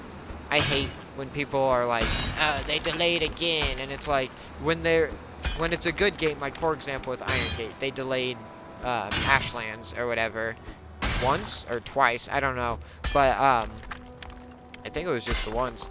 I could be wrong. I don't know enough on that. But I've seen members of the community say, like, Iron Gate's lazy, this, that, and the other. And that is not true. Look at the game that they've already given us. I don't... You want to give us a big update in less than a year that's as bug-free as possible? Oh, you're not one of the Iron Gate devs, and you don't know the vision or source code of the game? Oh, you want to say you could do it better? Oh, okay. Right. Let's see. Oh, you can't. Oh. Well, shut the fuck up, you know? Because, like, the game devs have their vision. They have their time scope.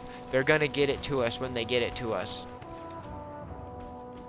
They're like, oh, they promised. If they say something, that means it's a promise. It's like, no, it's more of just, this is when we would like to get the update out. It's never this is when it's gonna happen. They usually say between this time, hopefully. As with most games, like, show me a roadmap of a game where they've given us 100% of the things that they said on the roadmap, unless it was a super bare bones roadmap, and that's how we got everything on it. Because, I'm sorry, I could think of a couple games that have had roadmaps that I've followed that did not bring us everything on the roadmap, and still hasn't. And it's like, but are they still great games? Yeah. Did it make it any less great because they delayed it or didn't give us everything on the roadmap? No. Would it be cool if they gave us everything on the roadmap? Yeah. Is a roadmap a promise? No. A roadmap is a general idea of what they want to do for that year for updates. Roadmap has never been a promise of what the updates are going to be. And that's what I hate about certain people's like take on updates and stuff. Like, well, they said it, so that means it has to happen. Okay, right. That's totally how that works. No, they're the game devs. They can decide what to add and what not to add. Just like people are still mad over Mojang not adding fireflies. Which, I mean, they responded in a poor way. They should not have said, oh, concept art is not a promise. They should have said, everything presented at Minecraft Live is not guaranteed to be in the final update. That's how they should have worded it. They worded it poorly, in my opinion, so I get why people are upset over it, but also, like, some people are, like, absolutely outraged, like, Mojang stole this from me. We could have had fireflies. This would have been the best thing. It's like, no, Mojang didn't steal it from you. Not to be on their side of like, oh, concept art is not a promise, because again, they handled that very poorly. They should have went about that much better. As I said, they could have worded it slightly different maybe, but like, everything shown at Minecraft Live is merely a concept. It is not guaranteed to be in the final version of the game, and if something that is shown gets completely removed, well, I'm sorry people, but that's what happens when you get shown alpha gameplay footage. Sometimes things change because the dev's vision changes, and then that thing they showed no longer fits the final vision. And I'm sorry, you might be upset over it. People are still upset over the renaming of Deep Slate, and it's like, why? It's a name. It was going to be called Grimstone before. Why is that such a problem? You're looking, people see like Minecraft snapshots as like a guarantee of what's coming, and that's not it. This is an alpha update, a beta update, whatever you want to call it. Like, the snapshots are previews of what could be, and sometimes it doesn't pan out, so they remove it. And people are like, no, they stole this from me. They take it personally. And it's like, I'm sorry, you are, and this is not me being a mean person, because I feel the same way about myself towards like game devs. You are an insignificant blip on their radar. You are but a single player. They are not doing it to harm you. They're not doing it to harm anybody. They are the game devs. They have their vision. They're gonna make the game as they see fit. And if you have a problem with that, I'm sorry, but don't play their game then. Like, literally, it's their game. Yes, they need to listen to the community some, so they can cater to us in some ways to make sure they're not just absolutely ruining the game to the point where they lose players, but they're not required to make this game perfectly catered to every single person, because that's an impossible task. And this isn't me, like, advocating specifically for, like, lazy devs or anything, because I don't feel like Mojang is lazy. I don't feel like Iron Gate is lazy. Obviously, I don't have proof, but, to the people that are like, Mojang's lazy, a modder could make the Tales and Trails update in 1 week, and they take 6 months. It's like, yeah, because a modder didn't make it work across 6 different platforms with, removing as many bugs as they can. Yeah, Minecraft Bedrock does have a lot of bugs. Guess what? It cross-plays between like 6 different platforms. So, unfortunately, it's a byproduct of it being crossplay. It's gonna have more issues. It's gonna end up being less stable because there's gonna be console-specific bugs. There's gonna be other bugs that affect across all the platforms and stuff. Like, yeah, there's gonna be stuff like that. There's nothing they can do about that. They release huge bug fix updates. Unfortunately, sometimes regular updates undo some bug fix updates because it introduces a different type of line of code into the fray, and so now the thing they did to fix it no longer works, for example, and so it breaks or reintroduces a bug that was already fixed.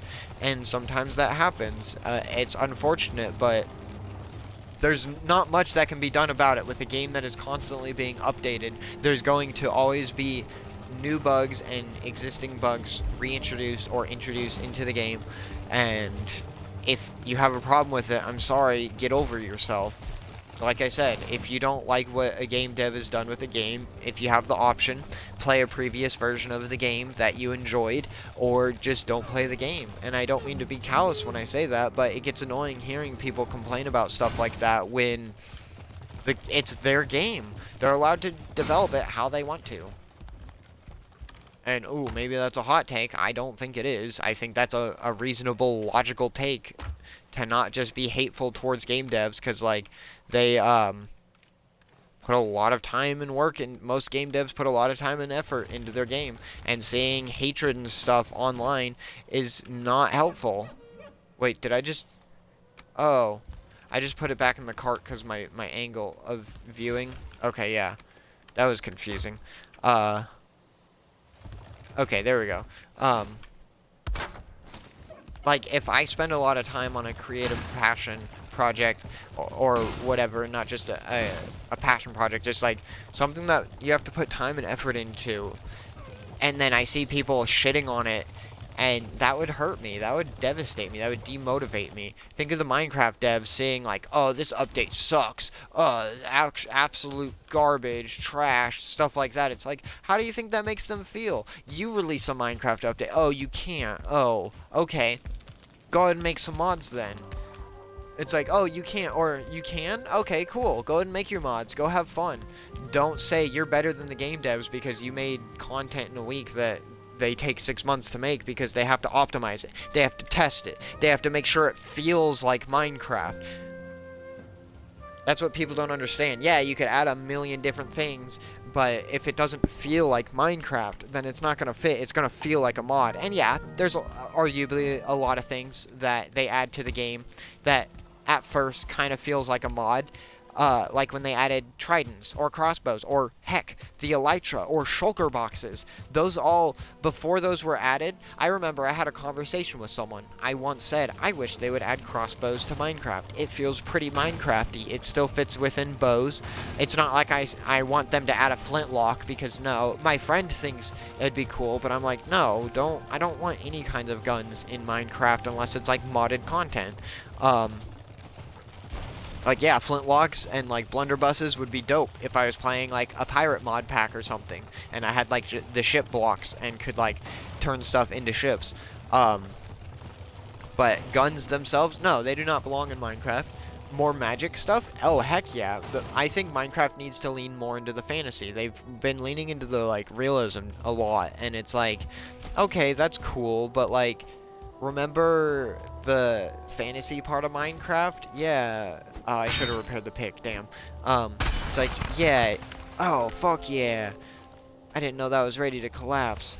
Dope. I wonder if... No, that one's still touching the ground. I want more fantasy creatures. Like, the Nether update was dope. And I love that they add, like, what did they add with the last update? They added, was it camels? No, yeah, Trails and Tales was the last update. Yeah, so they added camels and the sniffer. And those are cool. The sniffer is definitely a fantasy mob. But then before that, you know, they added the frog and,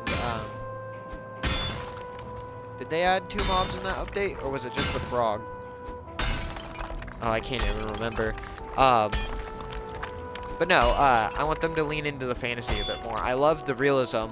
I love it. Like, the archaeology, that's cool. I love it. But, like, we need more fantasy in Minecraft. I know we have a lot already, but they've just, like, realism. It's like, okay, realism in my blocky game. I want some more fantasy in my blocky fantasy game. With fantasy violence. Rated 10+, or E10+.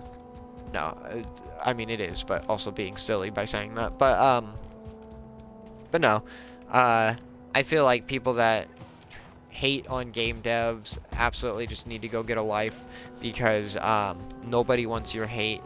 Nobody wants your negativity. You want to give feedback, give constructive criticism. Don't just hate on them. Don't just tell them they're garbage or they're lazy. And then again, you know, they're game devs. They don't always need your feedback. Sure, the player feedback is good.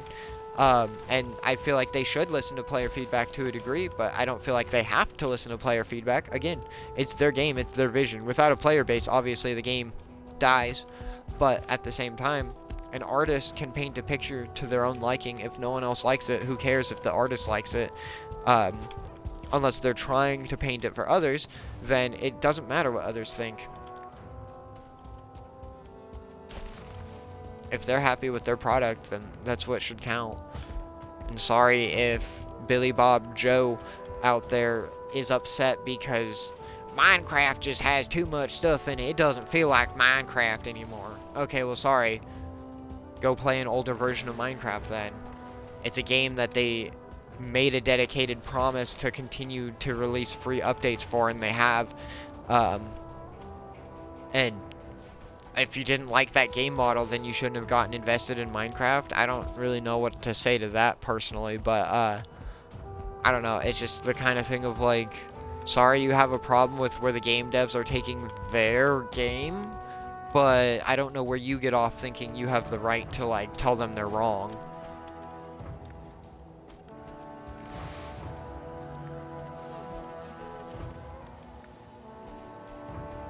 Okay. Let's drop this down over by the stairs.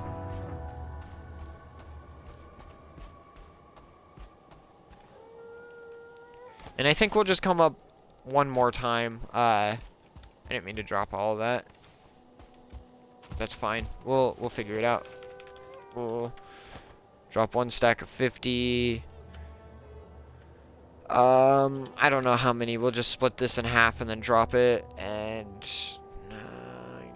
we'll just drop all that. Yeah, I'm like, okay. So we need to split this and drop math.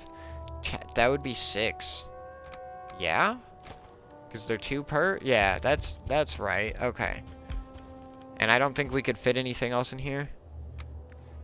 Nope. Okay, cool. So we'll run this back, we'll repair the pick, we'll come back up, and we'll just get one more cartload, and then we'll go start working on the dock, because, like, I really want to get to building. We've already been streaming for, and almost 2 hours now. Dang. Time flies.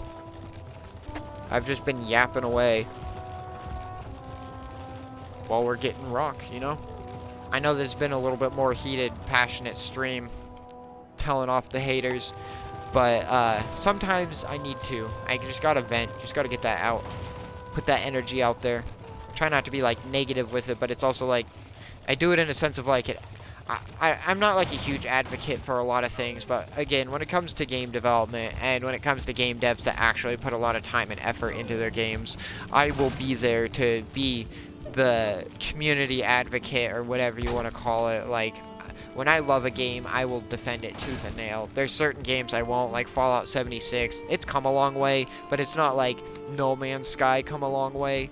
Like, No Man's Sky, beautiful story behind that game. Sad start, but where it's gotten to, and even just a few years back, they had already gotten it fixed up. Even when it came to Xbox, they had already fixed it up a lot. And it came to Xbox back in 2018, I want to say. Feels so long ago now. It's crazy. That was already 6 years ago. Like, what the hell? Just feels like yesterday, literally. I still think of 2015 like it was just yesterday. Jesus Christ. It's insane. Nope.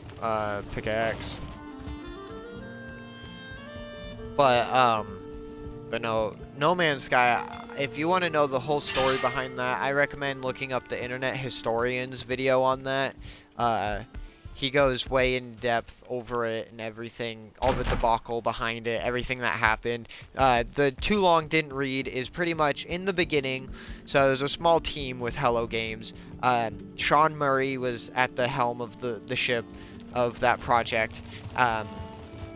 they had made other games in the past. I think it was Joe Danger, and then Joe Danger 2, and then the mobile spin-off of that one, which the second and the spin-off did not perform as well as the original, and so they were running out of ideas. And then I think No Man's Sky, or they tried something else, and then they tried No Man's Sky, and so they had this grand vision for it, and of course they obviously did not deliver on a lot of it right away, and there's still some things that they didn't deliver on, but they delivered in so many other ways that they hadn't originally promised.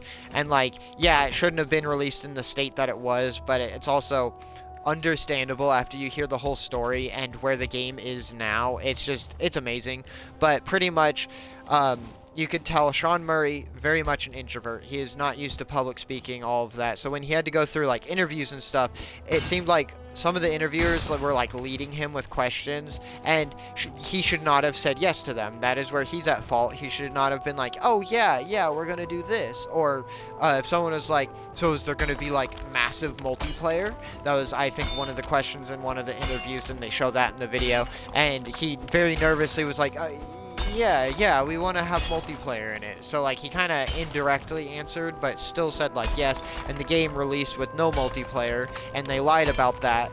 They said it's so vast that you can't find anybody, but everyone's there. And then literally on like the day of the release, 2 streamers like went to found the same exact planet, found the same exact spot, and were looking in the same exact like the terrain matched up if you overlaid the screen images, and you could not see each other. It was strictly solo, as everyone suspected.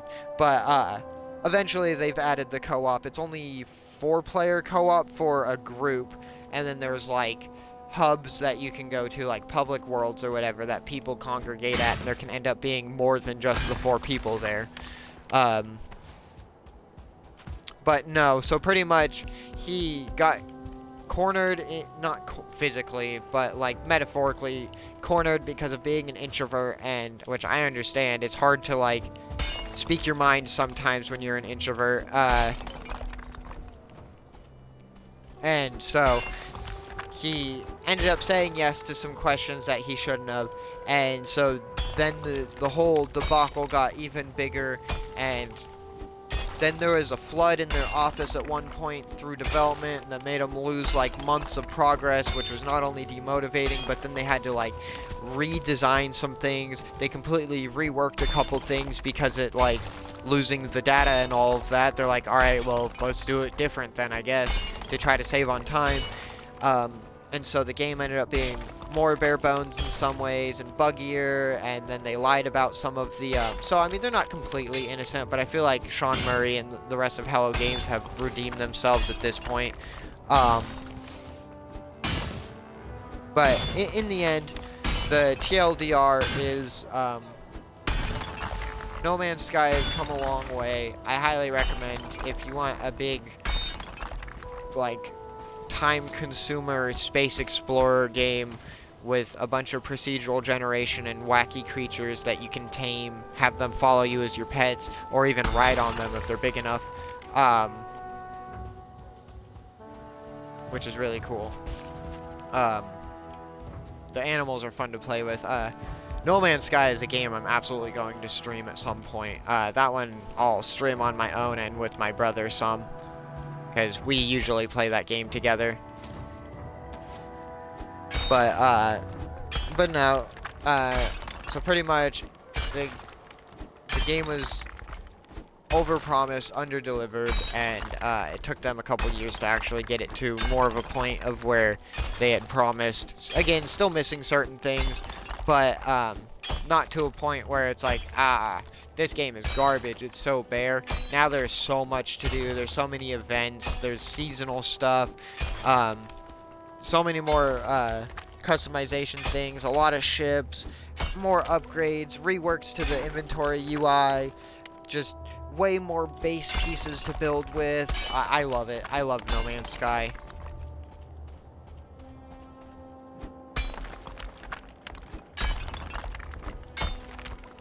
They really shaped that game around.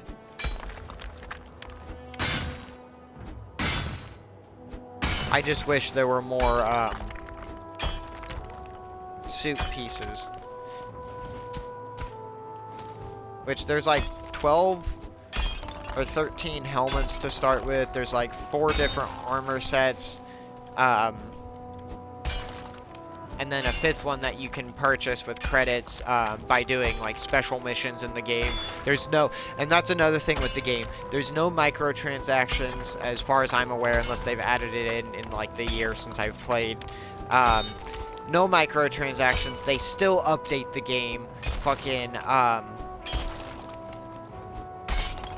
there's so many different challenge things to do. There's multiple in-game currencies, and none of them are microtransaction currencies. They're all earned through different means. I absolutely love it.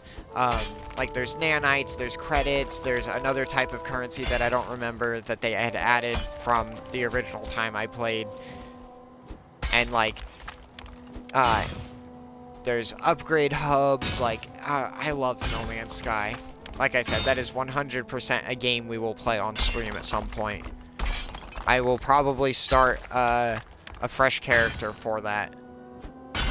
Actually, no, I will start a fresh character for that. I think you get like 4 save slots on there, and I have 2 taken up already. My original one, my one I started again fresh with my brother, because we both started fresh because we couldn't remember where the hell we were at. So we're like, all right, let's just start over.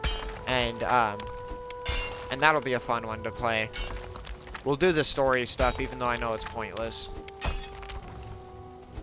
But it still gets you, like, upgrades and rewards, so you have to do the story up to a certain point, at least. And then we'll slowly build our fleet, because my original character, I had done some glitches to get a bunch of money, and which we will not be doing on stream. We will be doing everything legit. I do not want to do any exploits. I don't mind exploits, but there's a time and a place for it, and when I'm playing on stream, I want to do everything as legit as I feel is legit. Like playing Valheim with 3 times resource collection and enemies on passive and stuff, someone might say is not legit. It's not the pure experience, but it's still a legitimate experience. It's not like I'm going in creative mode and just cheating. And you know, if I want to play it like that, so be it. I don't, personally.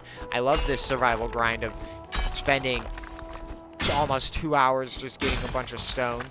But guess what? We're going to be able to do a bunch of building. Between the wood that I have stocked up down at the portal hub and the stone that we're getting, we're going to have enough. Which I know there's still stone down there to be collected. But I wanted to try to go and get this 3rd rock broke before we finished up here. And then, well, finish up mining, I should say. And then get to building. Because I prefer the building, but it's the kind of thing of not only do you have to get the resources to do the building, but also sometimes you gotta eat your vegetables or whatever you don't like before you can eat your dessert. Or if you're an adult and you want to eat your dessert and that's all you have for dinner, go for it. I don't recommend it for your health, but I can't say that I haven't just had cake or brownies or cookies or like donuts for dinner. I've been there. Have a nice fat glass of milk, 2 donuts. That's my dinner sometimes. Or has been my dinner before. I shouldn't say it's my dinner sometimes, as if I do it regularly. No, sometimes I just don't eat, and that's not good. But if I don't have an appetite, I don't eat. Like, and that's not to say I don't get hungry. Yeah, I get hungry. I mean, of course it's gonna happen. But sometimes no appetite means food doesn't sound good. And it's frustrating because, like, I'm open and honest about this. It's legal in the state I live in. I smoke marijuana. That helps my appetite a lot, but certain strains don't induce appetite quite as much. There's a couple of them that do, and then it's like, oh my god, yeah, this is the like ravenous hunger kind of strains.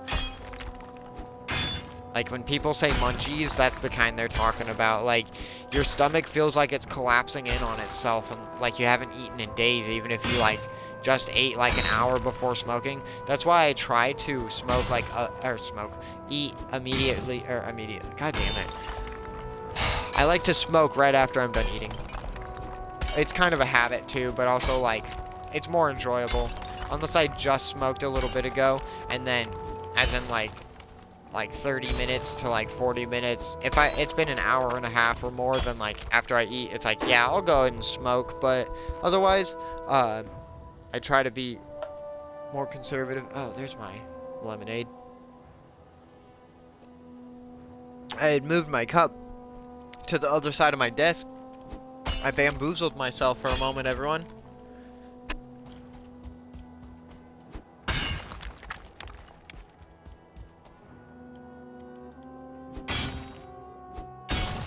I know it's still attached to the stone over here, or to the ground over here, but I just wanted to get that broken because it was too close to the ground for my liking. And I'm gonna leave this piece here so that can hopefully be the piece we break to collapse the rock. So we're almost there. Although it might be too close to the other rock, so we're gonna have to break some more of it. Which we have to break more than I would like, but it is what it is. Like I said, I've just been yapping. I hope everyone's been enjoying. It's been a chattier stream. When I don't stream quite as often, I have more to talk about, and my brain builds up more. And this is also why we got an earlier start on the stream, so I had more time with a more, like, cognitively aware brain. In other words, I was more awake. I've been going to bed sooner more recently because the sleep deprivation finally caught up, and I couldn't stay up as late a couple of nights. And then I've just kind of been going to bed early the last couple nights. But I slept for like, let's see, I woke up around like 9:30, and I went to bed at 10:30 or 11. So that was like 10 hours of sleep. It was interrupted in the last like 3 hours because I was dozing off and on. But it still, I got a good amount of sleep. That's the most sleep I've gotten in the last like month. I love streaming, and I'm pushing myself more than I should be, which is why I've taken the last week easy. And we've only streamed on the designated stream nights, which I had given the warning of that might happen at some point soon, and it happened. Once I get my new PC, I know I'll be streaming more because I'll have my chat open on my computer again, and then in the next like couple weeks, hopefully maybe even next month after that. So in total it might take 3-4 months at most to get the PC and the capture card, only because I'm having help from my sister and brother-in-law because they love me, and also I was able to help my sister in her time of need get her laptop or her new computer parts because she already had a couple parts. The 200 I gave plus their paychecks, they had enough money to get hers in just like 2-3 weeks, and I was so happy for her. She has a nicer computer than her husband, and he has a decent computer. His parts are kind of outdated at this point, so I think once we get my parts purchased, we'll pool our money and we'll get him some new parts too. I want to get all of us up to date. I love my family system. Like, I've cut out the toxic members of my family and just don't interact with the ones that aren't quite as helpful. And that's not to say like, oh, you don't do anything for me. I don't want you in my life. And what I mean by not as helpful is, they're more, and I say this in the nicest way because every person is self-centered. I am self-centered. I've worked on it a lot, so I'm not nearly as self-centered as I used to be. But everyone has, I think a better way to say it, everyone has self-centered tendencies or qualities. And there's nothing wrong with that. It's in human nature to think you're number one because your survival is imperative to be able to not only help yourself but then subsequently help others. Some people go so far to be, and it's because they're a mix of a people pleaser as well, which not a good thing, not always a bad thing either, as long as you're not an extreme people pleaser. Because, and I say this, I'm not a people pleaser in general. There's some people I am kind of a people pleaser towards because I care about them and I want to make sure they're happy. So it's like, it's okay if you have a healthy amount, but just don't be like a yes man or a yes girl or a yes they. I want to be all inclusive. Don't be a yes person. That way I don't have to specify. But you know, as I like to say sometimes, guys, gals, and non-binary pals, which, to be fair, I stole that from Damien Haas from Smosh. I love Smosh. and I know some people say, like, oh, you shouldn't talk about other creators unless you're directly supporting them, which I am. I'm not, like, supporting them in the sense of, like, I'm paying them or I'm affiliated with them, but I love Smosh. I love other YouTube channels. Ryan George is a man I've talked about. I was just talking about Internet Historian. Like, I thought I could reach the top chest. Okay, let's get up slightly higher. Oh, almost. Come on. Yes. Nope, out of range. Hold on.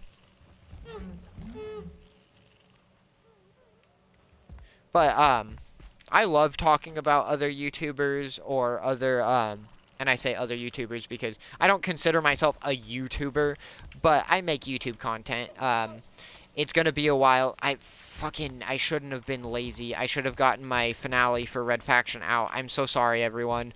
If for any of you that follow my main channel or even my VOD channel, I'm sorry for failing on getting the Red Faction Let's Play finished before my computer tweaked out. And as soon as I get my new computer, I will be getting the Red Faction Let's Play finished. Oh, the crates disappeared. I'm like, what the hell? God damn it, it's not in range. Motherfucking piece of garbage. Why the fuck won't this fucking work? Just, sorry to rage a little bit, everyone, but, like, literally... Okay, hold on. What the fuck? I can reach the chests on this side. Are they forward more? What is the logic on this? They must be slightly forward more. But also, how is this not close enough? How is this close enough? How was I not close enough a minute ago? Maybe because I was down in the cart and now I'm, like, up on the crates and stuff? I don't know, but... God damn it, no.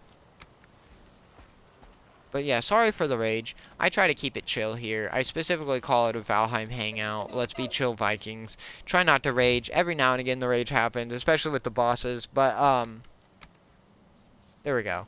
But no, I try to keep it, chill.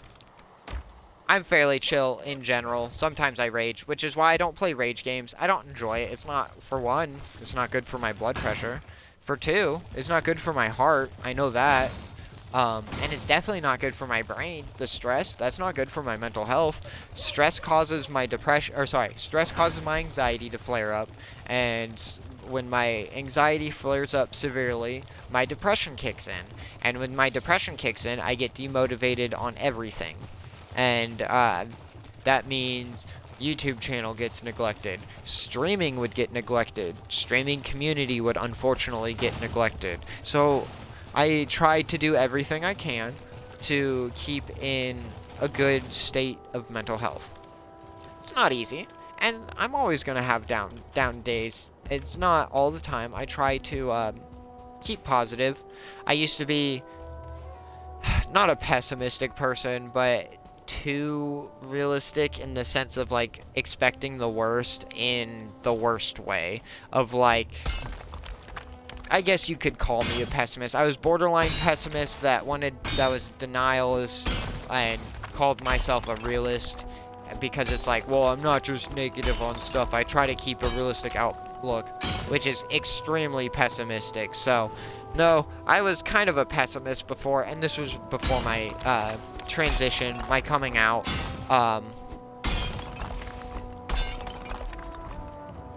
It's the kind of thing of, like, at this point, I'm a lot more positive. Just working on myself in general before therapy. I've talked about this a lot, so I'm going to talk about therapy for a little bit. And I'm going to disclaim this. I'm not a medical professional. I am not giving any kind of medical advice. I am not saying therapy works for everyone, because it doesn't. It only works for some people. And it's not just the people that are willing for therapy, because there's been plenty of people that are willing for therapy. It depends on multiple factors. The most important factor is it depends on your therapist. If you have a good therapist that is interested in you, not in an intimate or romantic way, but interested in getting to know you as a patient and trying to get to the root of your issues without saying, like, oh, you have a problem. The therapist I had, she was super amazing. After the, like, 4th or 5th session with her, it was like meeting up with an old friend. It was such a comforting, amazing feeling. And when she resigned because she was moving back home to her family and registering with a different therapy company, or however you want to say that, therapy program, it was sad, but I wished her the best. And whenever in our last session, I was just like, I hope you're not like resigning for good. If so, I mean, obviously I respect that, but like, you've done. I made sure I told her, I'm like, you've done such an amazing job with me, making me feel comfortable, helping me understand certain things about myself. And she uses analogies, and which I'm not gonna dox my therapist. I'm not gonna say her name. But she was super nice. Again, it felt like meeting up with an old friend. It was the hour therapy session, which realistically was like 45 minutes to 50 minutes, because the last 10 minutes was used to set up some goals for the next therapy, or for me to work on between the next therapy session and then getting the next therapy session scheduled. And it was sad, but also at the same time, shortly after that, I started my new job, and I was working way too many hours to continue with my insurance, because I had state-assisted insurance that I didn't have to pay for because of working like 25 hours a week at minimum wage, and so I didn't make enough. So I got free insurance. I was super lucky on that. It helped me get a bunch of dental work done, and which I'm not afraid to talk about. I'd be a little more embarrassed before I started getting dental work done, but at this point, yeah, I'm missing some teeth. I had to get some teeth pulled. A lot of people have shitty hygiene. It's not something I'm proud of. I was an awful teenager that did not take care of my hygiene in general, both oral and like bodily hygiene. Gotten a lot better as an adult. I think not all of us, but I think a lot of us have our moments, especially gamers. And I hate to just throw gamers under the bus. We're not all disgusting. We just have our moments sometimes, and it's not even just gamers. It's not just gamers. There's a lot of people that just aren't very good about hygiene. It is something that's tricky to keep up with. It's effort. It really is. As they say, beauty is pain. It's true. It really is. It auto-saves, but I'm gonna manually save too. There we go. But no, it's so worth it. I need to get more into a routine for face washing, because I wash my face in the shower, but I need to use my nightly face wash because I work fast food. And also, we're going to go sleep while we're here. No! I realized what was going to happen after I jumped. 43 health isn't enough for that. I think I need 58 or more. Ah, damn. Damn, that makes me sad. My jump is gonna go down, which I'm more concerned about that than my run, but my run was almost at 100. It was at 99, everyone. I bet it's at 98 now. Either that or it was already at 98 because I died once, and now it's down to 97. Okay, it's 98, so it was 99. Either that or the bar was most of the way up and it just dropped it down. Jump. Okay, jump's still at 80. It must have...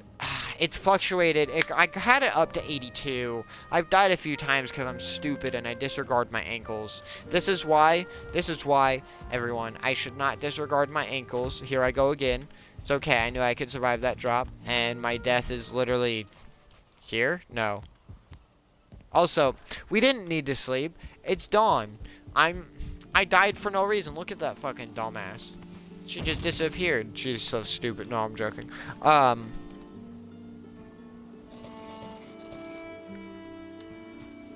You know, deaths happen. You just respawn, right, everyone? I mean, I guess when you're already dead, I didn't really die. I just, how would you say that? Because, okay.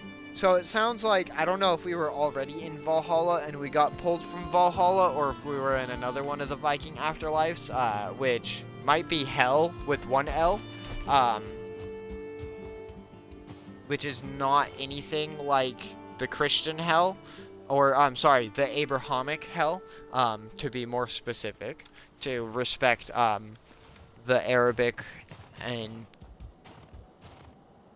Muslim is specifically for the Arabic people, I think. I don't know enough about that. I'm gonna stop saying that. So we'll just say Arabic is a generalized, or the Middle East, Middle Eastern religions as well that are the Abrahamic basins. Those are actually older. The Old Testament, all of that. I'm not religious, but I do know some about this stuff.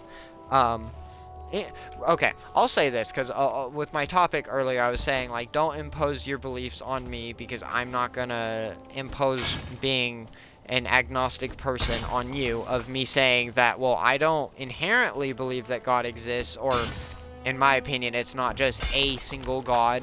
Um, as an agnostic person, I like to believe there could be a God, and I say that in the sense of a higher power. Probably more than likely, if there is some kind of higher power, I feel it's multiple entities. I like a multi-theistic pantheon, which, polytheistic pantheon, which poly, Latin word meaning many, um,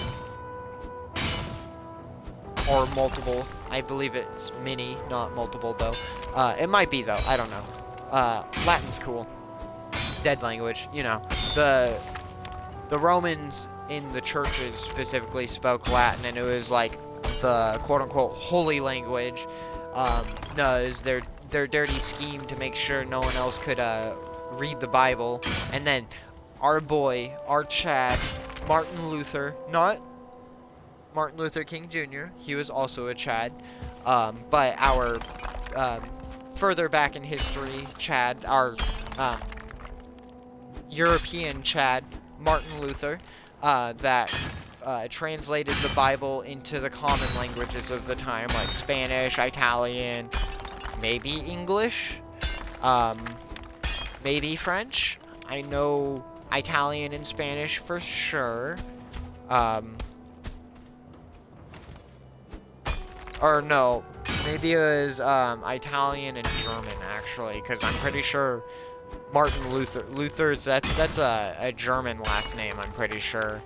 I could be wrong on that. Correct me if I'm wrong, please. Like, I don't mind backseat correction as long as you're not just like, no, stupid, it's this. It's like, well, actually, it is this, if you wanted to know. Like, please kindly correct me if I'm wrong. I never want to give out misinformation. I don't know history very well. The little bits I do have come from my history nerd friends. And I say nerd as a nerd. I do not say it as an insult. I think it's dumb as an insult. Nerd just means someone that's super passionate about something. No, if you're super passionate about someone and they like you too, then that's good. If you're super passionate about someone and they don't like you, that might mean you're a stalker, or just obsessive. No, I'm joking. Well, only kind of, sort of. But, also, big rock to my right might be ready to collapse. Let's see if it's ready to give up on life. And then if it is, then we're done here. We're going to collect the stone and head back. Okay, oh, hold on. Okay, not quite. It's too close to the other stone over here. Let's break a bit more. Oh, there we go. Cool. It was just too close to the ground then. But no, history's cool. I think I have more of a fascination with like World War I, World War II history. I know more about World War II history because that's where my friend's focus and passion is at. But history in general is pretty cool anymore. I like watching videos on history. Usually, which this is kind of morbid, but I'm the basic bitch like this. I don't watch like true crime stories. I watch my like videos like Scary Interesting or Mr. Ballin. Those are two channels I watch that make like videos of like people's horrible fates. Sometimes the people make it out and it was just a very scary or near-death experience situation. I don't like the ones very much that the people don't make it, but it's the kind of thing of I like to hear their story just so it's told at least. And maybe that's cheesy, but guess what? I'm a cheesy bitch. I've been so cheesy that I hit you with the PBS. This stream is possible thanks to viewers like you. I've done that shit, like, unironically. I love it. I love being silly like that. Plus, I hope to get an older demographic. I mean, if a younger audience wants to tag along, that's cool, but do be warned, I do cuss sometimes, and, like, I don't, like, cuss a lot, but, and my most used cuss words are, like, ah, shit, or, like, ah, damn. I'll drop the F-bomb. I dropped the F-bomb quite a bit earlier when I was giving my, passionate talk about, the bigots be gone, and, other haters be gone. Of haters of any kind be gone. But that was my my stream quota, or whatever you want to call it. Like, I gotta tell the haters and bigots to go away. Also, my computer is definitely cooled enough, everyone. Let me get the game modifiers posted in chat. I unfortunately can't easily do that. I don't remember what all to type out. Otherwise, I could just easily do it on my phone. I've failed to get my text document info copied over to my phone. It'd be super easy, barely an inconvenience. Just copy, paste into Discord, and then grab it on Discord from my phone. So, we'll do that real quick so then I can paste it on my phone, and then realistically I have like 5 minutes with my laptop on before it overheats, and as long as it was sitting, I mean to say. Oh, that's concerning. My wallpapers aren't loading. I just have a black background. My computer's also at like, oh, it's at 35%. Okay, sorry. I'm back and forth between game and computer as computer is loading, because the computer has limited time. Otherwise, we'd just be managing stream from the computer. So give me just a minute as we stand here. Look at the pretty portal for a moment. Okay, Discord's open. Let me get my text pad open, or my notepad.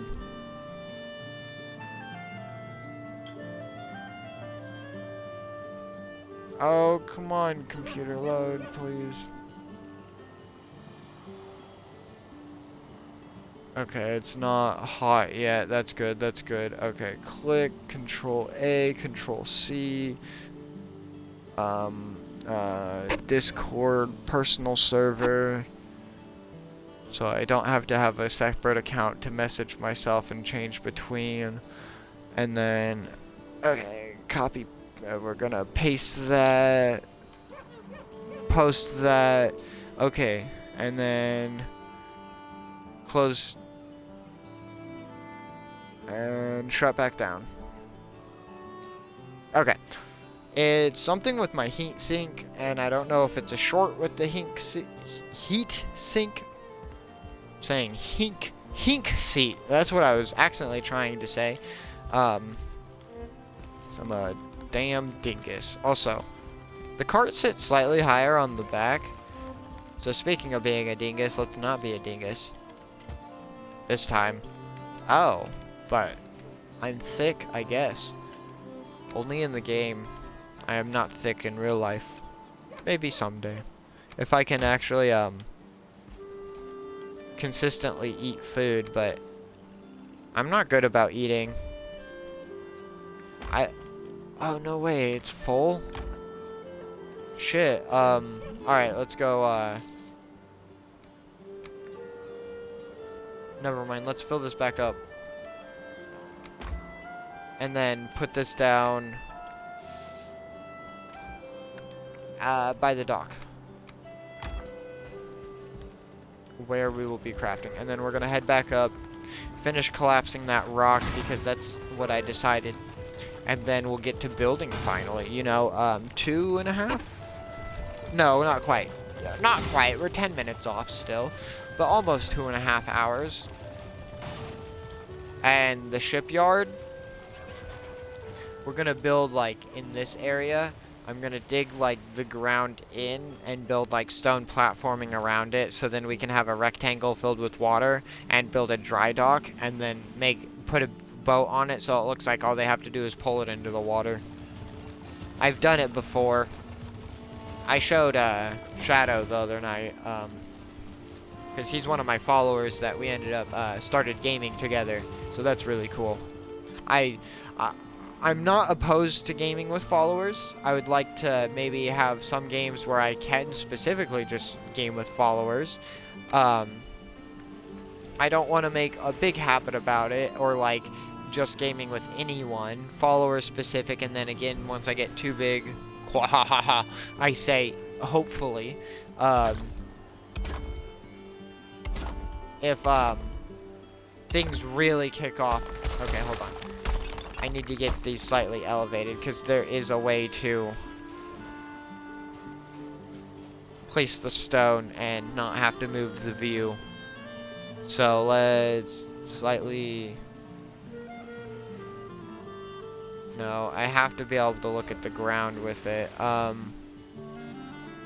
What if I just fuck things up for a moment and do that? Oh god.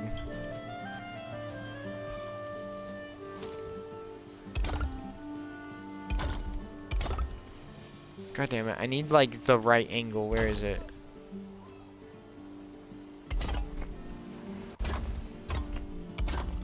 Well, I can't get it. I almost have it. You can get the right angle to where like you literally don't even have to move the view and you can just spam all the stone down. But you have to get it like just freaking right, and I can't seem to get the angle for more than a couple. Oh wait, what? We're one away. How did... But we had one. I don't understand. We'll just put that down there. Okay, let's go back up for the rest of the stone. But yeah, so also let me remove my death marker. Not that I'm ashamed that I died. It's happened. I've died more times from falling than I have from enemies, but the enemies are also on passive. But still, like, and that's why we've got Grayling Buddy just chin-chilling here.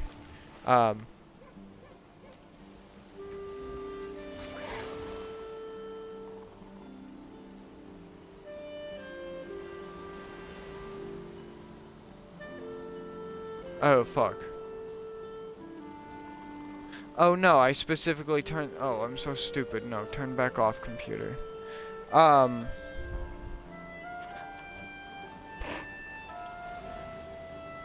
Just close that. I meant to, give me a moment. Sorry, I'm a freaking dingus. Let me open up Discord. I gotta get the game modifiers posted in chat. Good God.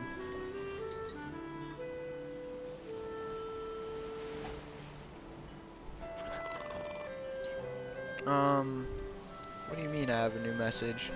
Who messaged me? I already looked at that message, Discord. I clicked the link off of that message. Sorry, I'm getting distracted, everyone. Go, come on. Wrong channel. Give me general chat, and then I can copy...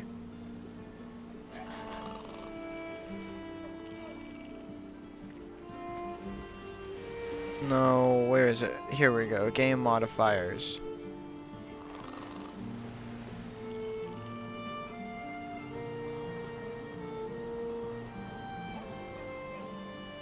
I can't... Oh my god. Okay, hold on. You can't, on mobile, just select a specific set of the text and copy it. You have to copy all the text. Discord mobile's garbage. I'm just gonna say it. I have to delete a bunch. Or wait, hold on. I can...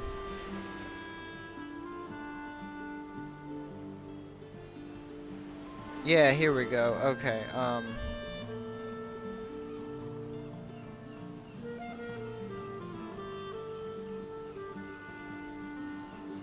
Sorry, everyone. I know I'm the worst streamer sometimes. I say that kind of jokingly, but,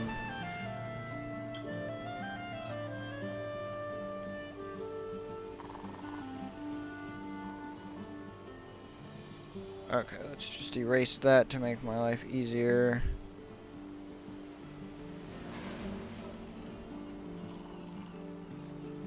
I appreciate you all for bearing with me, but again, if you have been here for any of the streams, you know this shit does not go, like, consistent ever.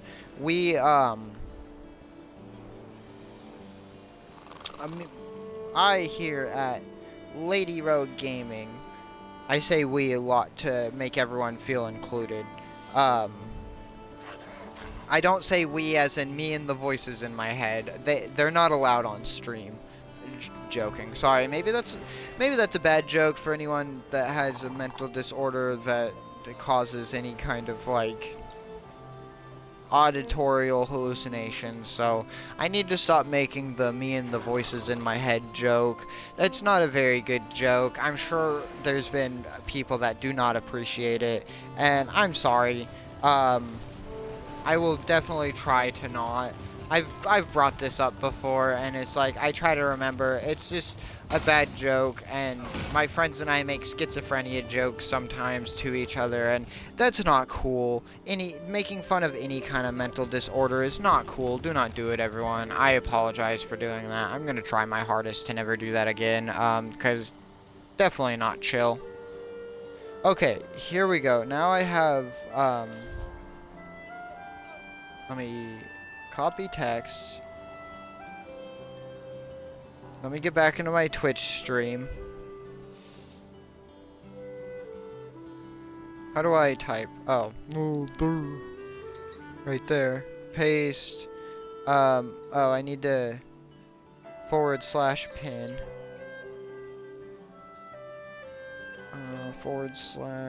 /pin. Okay, cool. Wait, unrecognized command. I can't pin from mobile. Alright, whatever. No one's chatting right now anyway, so you all can see the chat still. I gotta take my sweater off. Also, I need to turn the heater off in my room. It got kind of chilly here, everyone.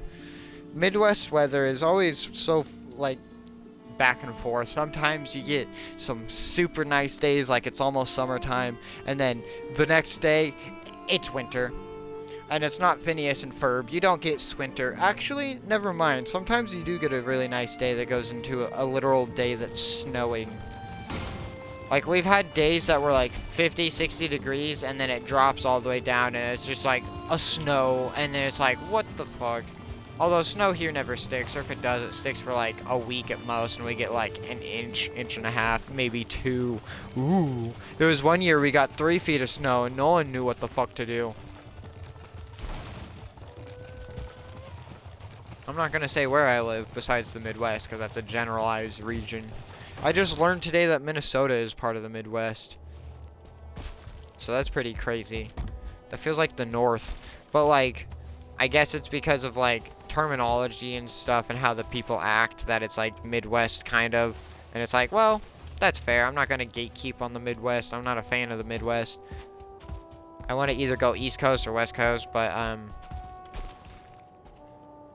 not like California, definitely not. Way too expensive. Colorado would probably be the farthest I'd go. But, there you go. I gave you, 3 states that I'm not in. Try to pinpoint from the other 47. Because there's 50 states, right? Am I dumb? Yeah, we've got 48 on the mainland mass. And then we've got Hawaii and Alaska. Which, I mean, Alaska's on the mainland mass. It's just separated by our Canada Chads. And yes, anyone from Canada, yes. I recognize you as superior to Americans. I say this as an American. As an inferior American.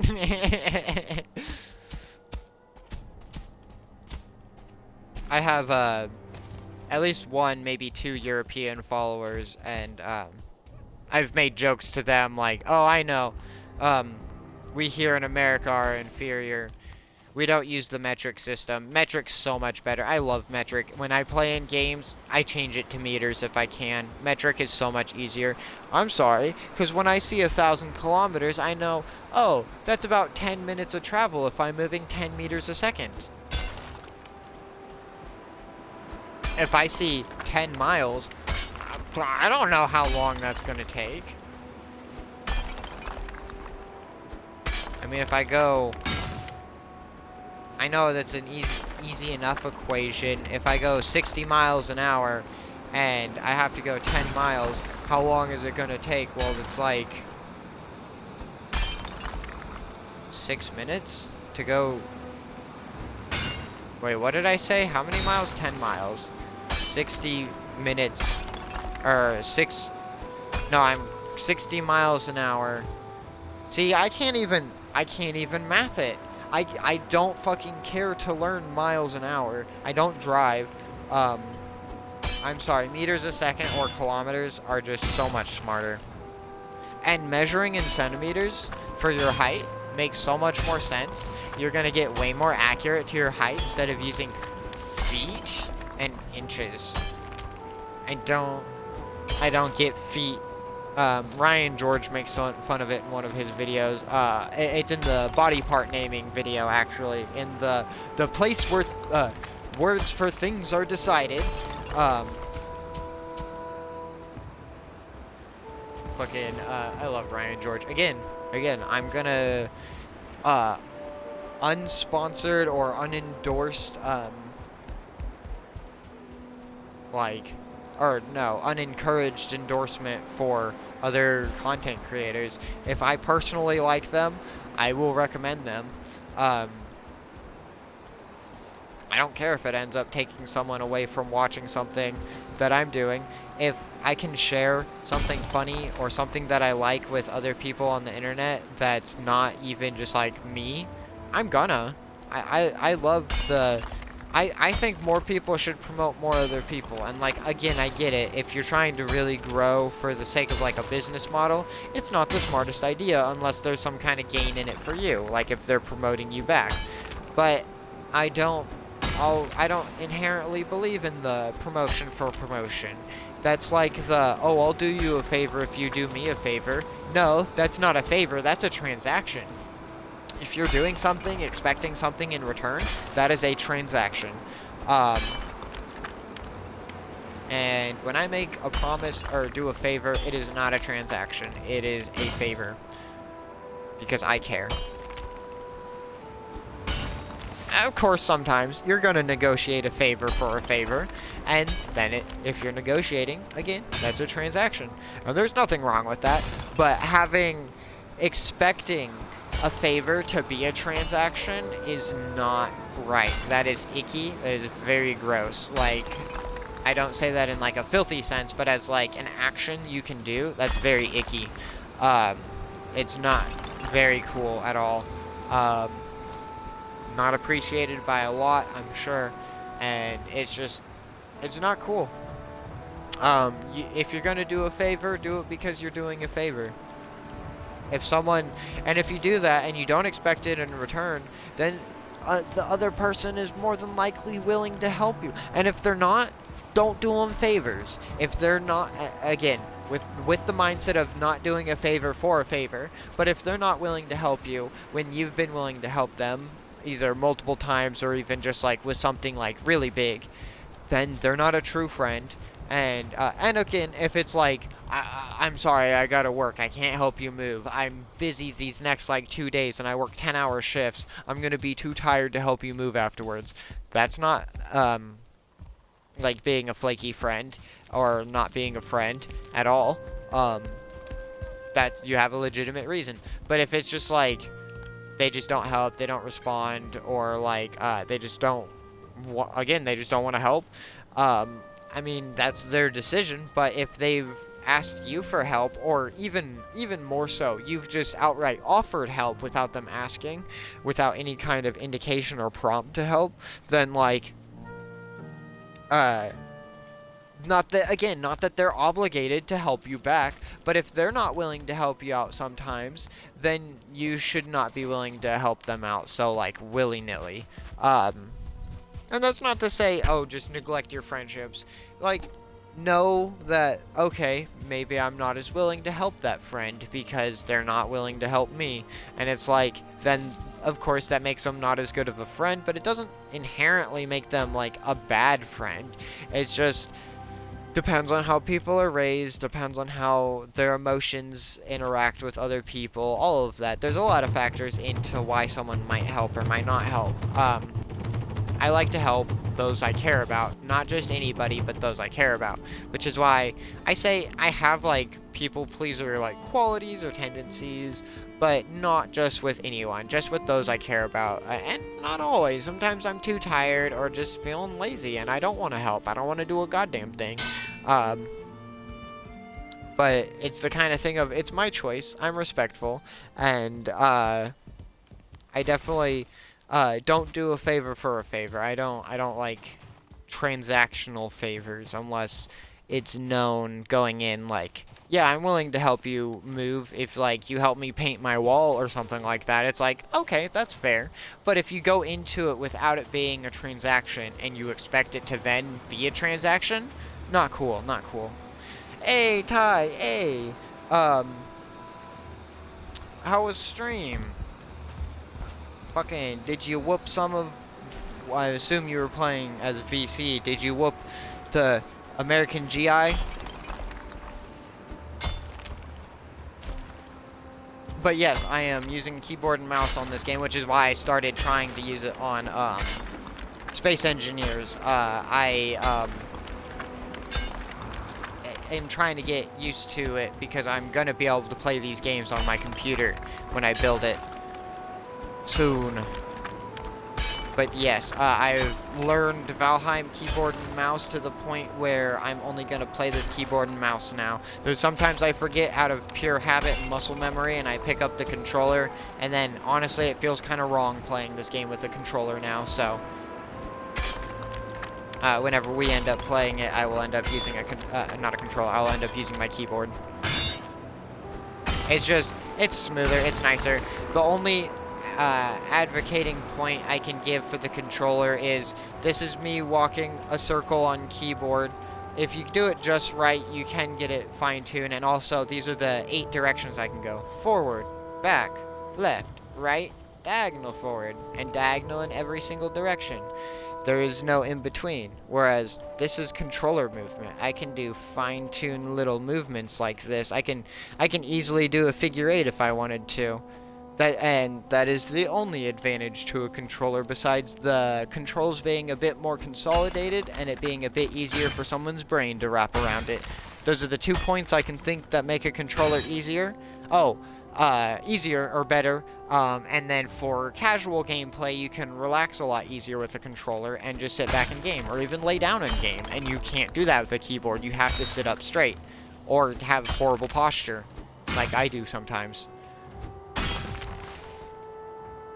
It went good. You were American versus Russian Cold War. Oh, okay. The Vietnam server wasn't up, but people were following you leader style. Oh, hell yeah. But inventory management's so much better. The inventory controls are strange on Valheim. You don't, like, right-click to split a stack. I have to hold shift and then click, which is usually how you quick move a stack. You can hold control and click to drop, which I like that. That makes sense. If it was Minecraft, it'd be Q to drop and then control Q to drop a whole stack. But not everything is Minecraft, Louie. Your brain might be infected like that, but not everything is Minecraft. As much as I want it to be. No. But no. I'm an advocate for controllers still, just because I am a console player. Eventually I will convert over to PC, still having a console to play with some friends that I can't play those games cross-play on PC. But for the most part, Xbox is pretty good about making the really big games have a Windows 10 version so you can cross-play. Like, I heard Space Engineers is getting a Windows 10 version, which would mean that would be much more optimized and I can play that even better on PC. But if I can run the Steam version, that's what I'm doing. I want to play with mods on Space Engineers. Oh my god, that'd be beautiful. And I could run Medieval Engineers a lot easier. I know it's discontinued, but I'm still going to play that game. Modding community might not be alive anymore, but there's still some mods to make the game better.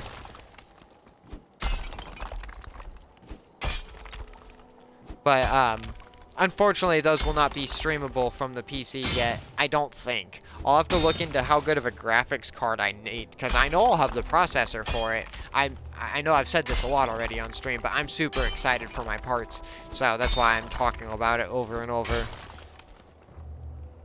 But, goddamn, this rock is bigger than I was expecting. I'm still going to finish mining it out, and then once we're done with this, we'll get working on the dock finally.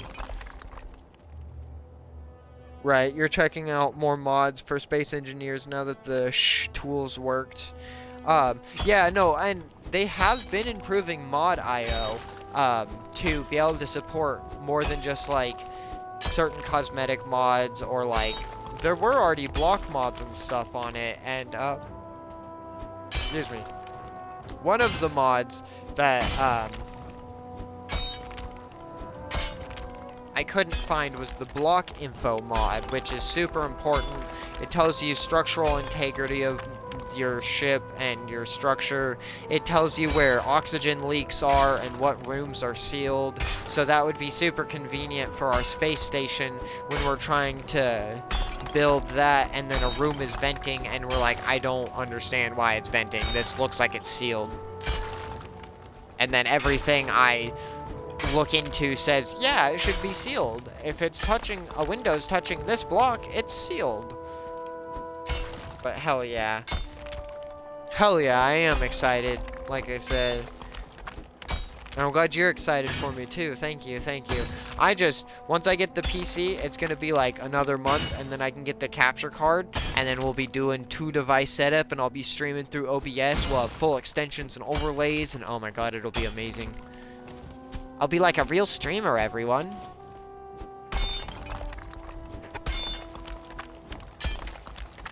But yeah, if I liked war games more, or I should say realistic war games, because I like the like sci-fi futuristic war games like Halo or Titanfall, but Modern Warfare, not the game, but the actual like era of Modern Warfare, or even like just war games in general, just are not as much of my cup of tea. But they're fun every now and again. I'm just not as big into shooters. I prefer a game without guns, honestly. Like, one of my favorite mods for Fallout 4, I can't remember what it was called, but it's like scarce weapons, or like, it makes the weapons spawn way less in the loot tables. It makes ammo spawn way less. Certain factions like the Brotherhood or like Gunners would still have a lot of weapons, but then Raiders are mostly melee. Some of them have double barrel shotguns or pipe weapons. Which makes sense. There would be way less manufactured weapons still 210 years after the war. The majority of weapons you'd see would be makeshift weapons. I think it'd be cool if they had like dirty bullets and like military bullets like Metro did.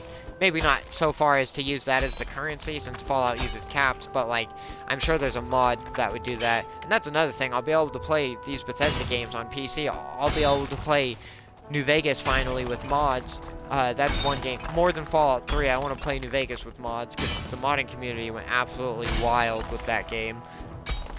Fallout 3 received some decent mods, but they were way more exceptional with New Vegas. Plus, as much as I love Fallout 3, and it is my favorite over New Vegas, I can recognize the gameplay elements and the time that was put into New Vegas. It was created in like 8 or 9 months, and they did way better with New Vegas than Bethesda did with Fallout 3, because, you know, Obsidian knew what they're doing with the game that they used to own and develop. But yeah, you totally agree on the pipe weapons. Yeah, but no, it made it way more of a wasteland feel, like going through mostly melee, having to fight a group of raiders. 3 of them are rushing at me with tire irons and like like machetes and shit, and then I'm over here like with my pistol and with my Warfare Overhaul mod, I can just pop them off in the head with one shot each and they're dead.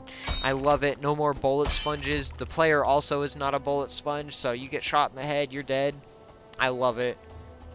The like realism, the quality of life mods and stuff for Fallout 4 made it way more fun. Also, there was a mod I used to add the survival, eating, drinking, and sleeping elements into non-hard or non-survival, since it has to be on the hardest difficulty to have survival. Once again, Bethesda not knowing what they're doing. Obsidian made survival mode a toggle, and difficulty was not dependent upon survival mode. That was way smarter. Bethesda tried, but they failed gloriously, as they usually do. I love Bethesda, but, you know, they're kind of goobers at this point. Goobers in the best way, though. I'm still excited for Elder Scrolls 6 when that comes out. I haven't looked into it. I don't know what the next Fallout game is going to be. I think it's Fallout 5. I don't think it's like a sub-Fallout like 76. It might be an offshoot Fallout, though. We've heard something about rumors somewhat confirmed, or maybe more rumors met with more rumors, or rumors met with more rumors of a New Vegas setting for a new game, and New Vegas 2, or, you know, Electric Boogaloo. That's what we want. But even if it's not New Vegas, put it in like Arizona. Give us more like Legion focused gameplay or something. That'd be kind of cool. Or, you know, like give us somewhere in America in like the central point, because we know the East Coast, we know the West Coast. What's in the center of America in Fallout? Or what I want, give us Fallout China. Like, give us in a whole nother country. Europe's gone. From the lore, they got nuked. Like, they're completely gone. There is no more Europe. They were such a small portion of the map. They got nuked so hard, they're done. America survived in big portions. South America is probably snuffed out from famine. According to the lore, they don't really have too many places that would have been hit, more than likely. So, South America more than likely died from the nuclear winter that happened, with the toxic clouds blocking out the atmosphere and causing crops to die, and them not having a bunch of infrastructure and process package like food like America had in that timeline. So South America, from the lore, is more than likely dead, but you know, there's more than likely surviving pockets. Or give us like down in Mexico or something. Like, just give us something. Like, I want a different country. I think that would be really cool. It'd be a different flavor for Fallout. Shit, give us like Fallout Australia or some shit like that. Again, I just want a different country Fallout. We've had 6 well, sorry, we don't count Fallout Tactics, my bad. We've had 5 Fallout games in America. I think it's high time for another country. But, again, I love Fallout. I'll play any Fallout, even if it's kind of garbage. 76, they've shaped up, but, I mean, there's parts of it that are still kind of garbage. They totally ruined the lore. I mean, that's to be expected with an MMO. So, I don't consider 76 canon. The first place they messed up is ghouls. The first ghouls weren't cited that early, let alone feral ghouls. The Brotherhood being in the East, I'm sorry, they were not founded. They should not have been the Brotherhood. Say what you want, the Brotherhood literally wasn't even founded yet. They weren't founded till like 2140 or 2150 in the West by one specific man, and then every other every other elder was or not every other elder, but the next elder was like his descendant, and then from there they like held council for the next elder. But then also super mutants was not in existence yet. Again, it's like 2100 something when Fallout 1 happens. That's when the Master's army hits, because Fallout 1 was focused on the super mutants. Fallout 2 was focused on the Enclave. So, you know, if they go and add the Enclave into 76, that's also not lore accurate. Enclave was around, but they weren't prevalent yet. They weren't in the East Coast until after Fallout 2 when the oil rig gets destroyed, and they're forced to retreat to Raven Rock, which is where you find them in Fallout 3. Oh yeah, I know all about the Fallout lore. There's bits and pieces I don't know, but I love Fallout so much. I advocate for this series on the channel Shoddycast. It's called The Storyteller. If you want a good, like, almost in-game machinima style lore series, absolutely check it out. It gives lore all the way up to Fallout 4, from Fallout 1 through 4. They didn't touch 76 because by that point Shoddycast had fallen off kind of as a channel. Unfortunately, it happens.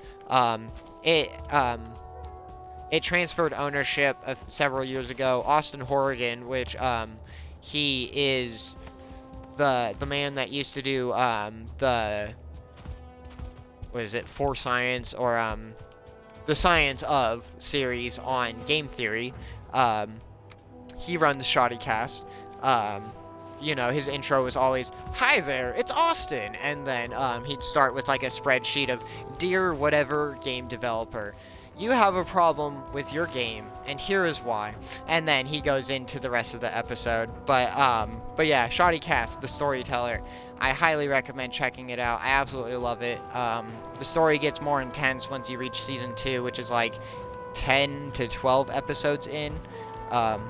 And as I said earlier, I don't care. I'm going to give free promotion for shit that I like. I don't care if it technically takes an audience away from me. I want you people to look at it if you like Fallout.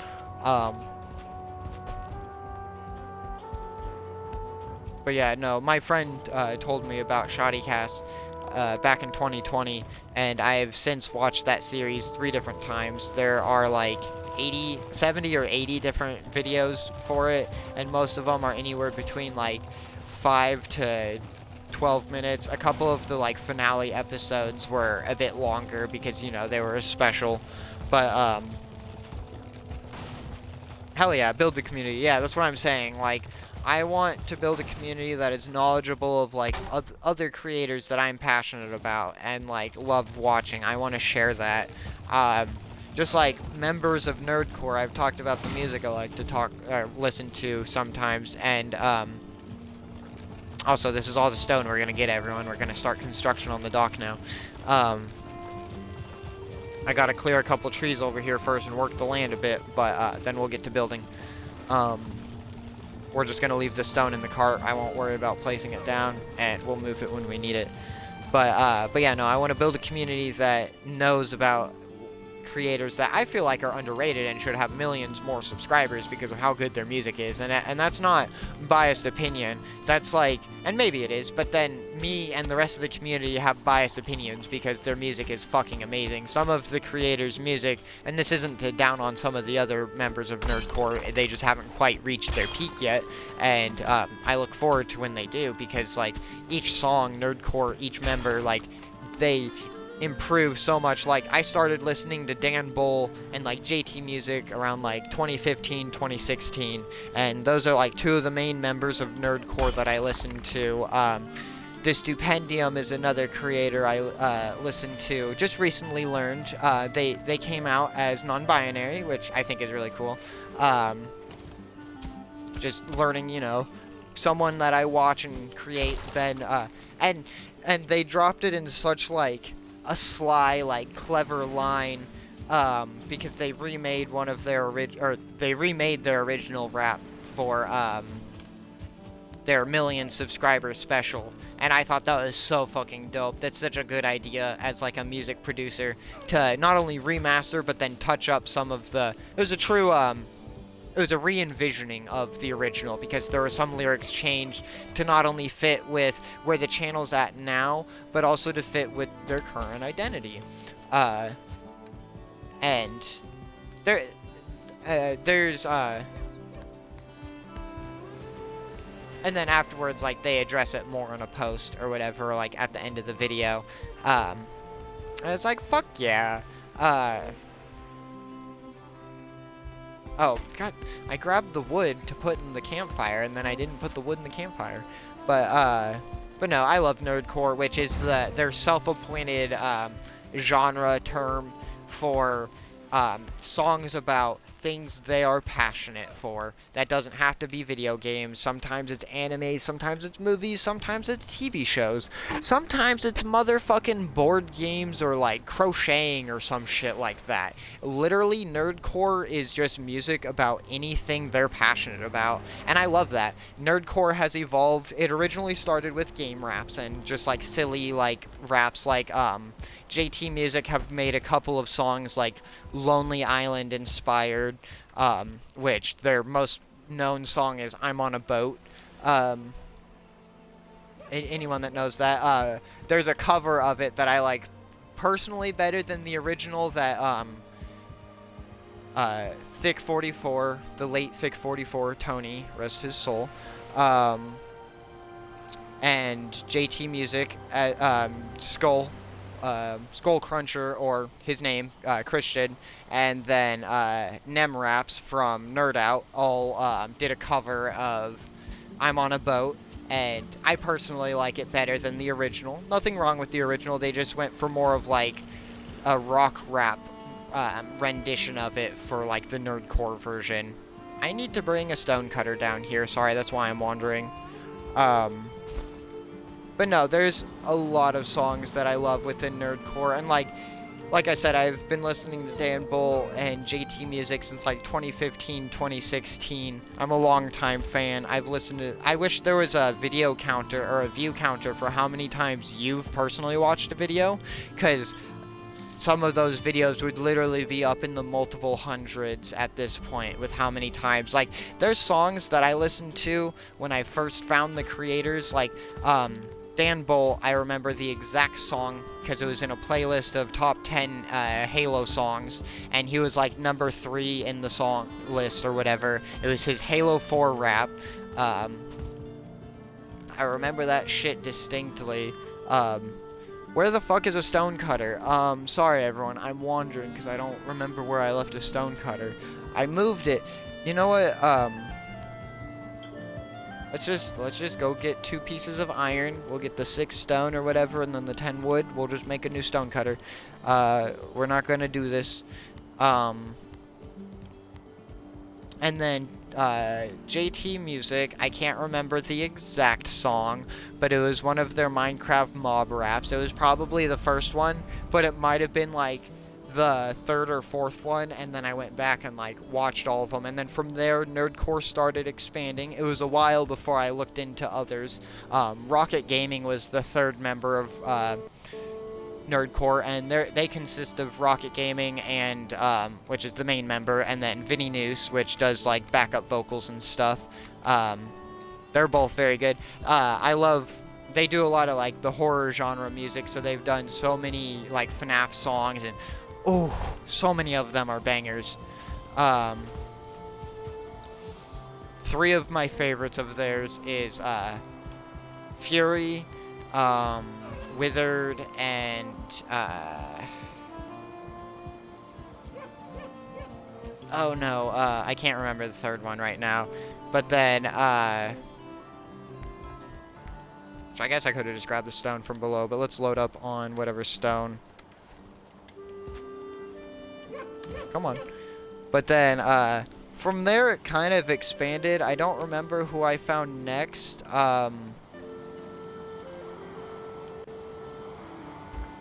I'd have to check the release date of the songs. I don't remember if I found Fable first, which I found him through JT Music's Warframe song. He did some verses on there. Absolutely dope. Then from there, I was a fan of Fable. He collabs with multiple other people. I found Daddy Fat Snaps and Divide Music from there. Tryhard Ninja is another creator I listen to. Hala CG, she, if you like female vocalists, she, Adrianasaurus, Oreo with a 3 in there, for the E.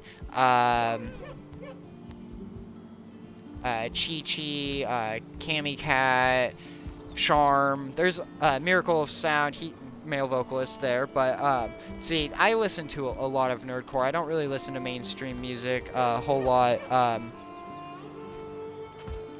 I don't know why I walked away. I couldn't get it, and then I, like, got distracted. Oh no, I brought the stone down there, didn't I? What am I doing? I'm getting distracted just yapping away, everyone. Let's get, let's just steal this crafting bench. No, sorry, workbench. I almost had it. I was halfway there. And then there's, oh no, sorry. I think the actual, before JT Music, I found, creator called, None Like Joshua. I remember it was the Mega Man versus Proto Man rap that he and Dan Bull did. And then I found Rocket Gaming through the Division rap.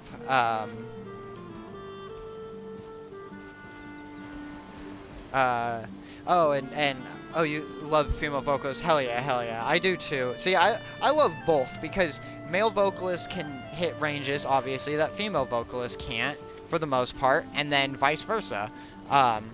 Okay, let's slap it down over here because we're going to be digging over here. We'll fix up the terrain afterwards. I don't even know what all's going down yet. We're just kind of getting there, everyone. Wait, what do I have? Oh, the wood. Wait.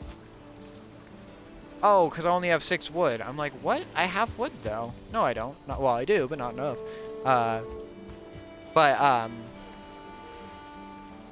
Hala CG, she, does a lot of collabs with a bunch of the other female vocalists of nerdcore, which I absolutely adore. But then just a couple other creators I listen to. Chewy Cat, he's another one, very good. He does more like singing than rapping. Same with Tryhard Ninja. Tryhard does more like rock kind of music, which I really like. Whereas like JT Music and Dan Bull do more like the rap style. Same with like Rocket Gaming. They do more like rap, but more like poppy rap. And like, I swear to God, a lot of nerdcore sounds like their music could be on the radio, but the level of production that Rocket Gaming puts into their music, absolutely some of their songs should be bopping on the radio. So maybe one day they will be when like Gen Z takes over more so.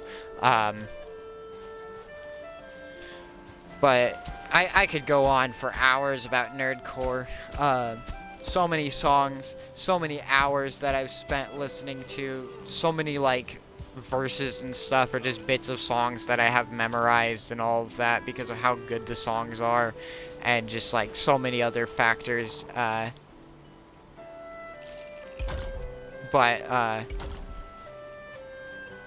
Music heals the soul. Some people don't like music, and that's fine. It just doesn't literally resonate with them. Not everyone has to like music, just like not everyone has to like art, not everyone has to like vegetables, so on and so forth. Everyone's gonna have their own personal tastes, whatever that happens to be. Whether it's a physical taste of taste buds, or a metaphorical taste of your likes and dislikes. And that's okay, that's what makes everyone a unique snowflake. Okay, well, I guess, actually, I should start by extending that platform over, because we need that.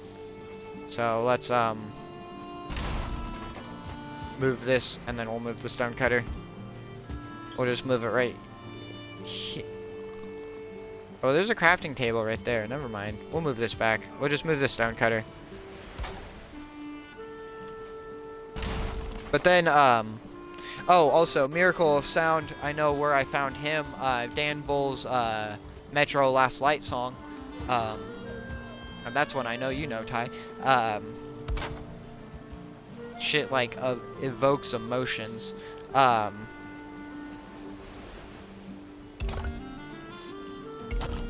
then, one of my favorite Miracle of Sound songs is, his New Vegas song that he did. 7 minutes long. Performance of it absolutely amazing. Covers like every bit of like the game that you would think of to put into a song. He is very much what you would call a wordsmith. as is with most other members of Nerdcore.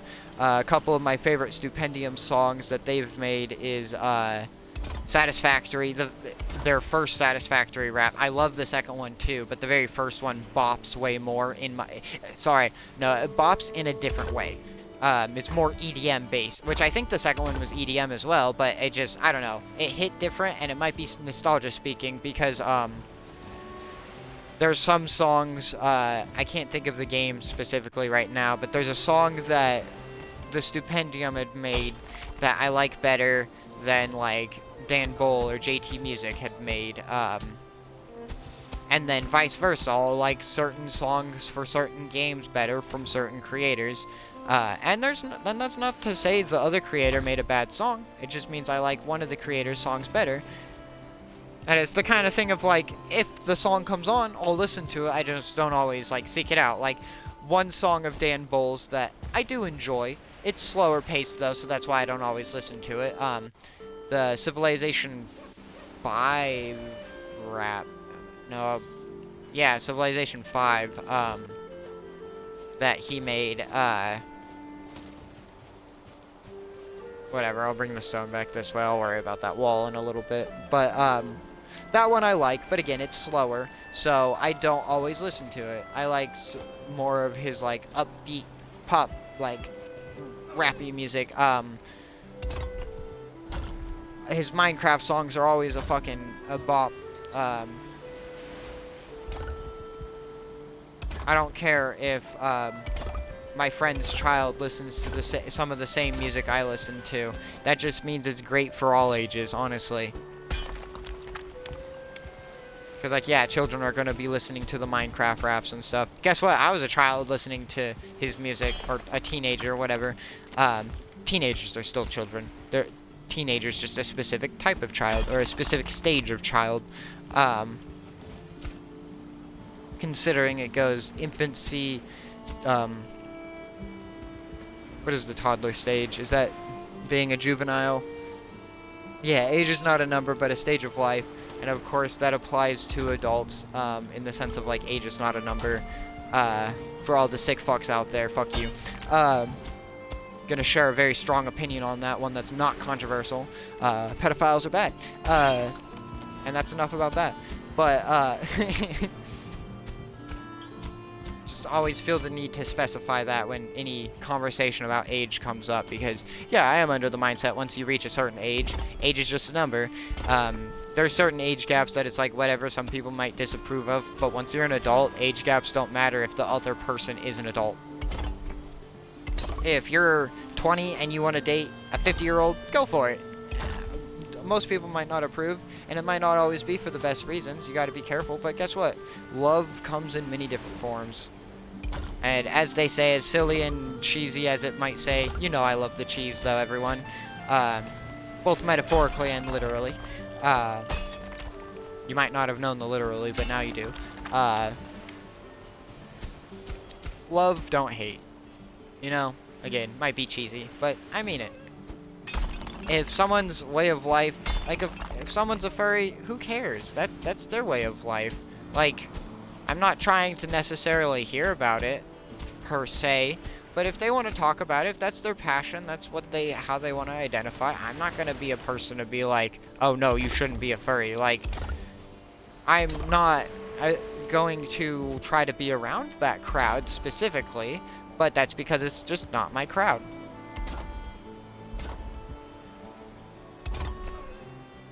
But that's not to say that there's anything wrong with it. To each their own. We can't choose how we feel.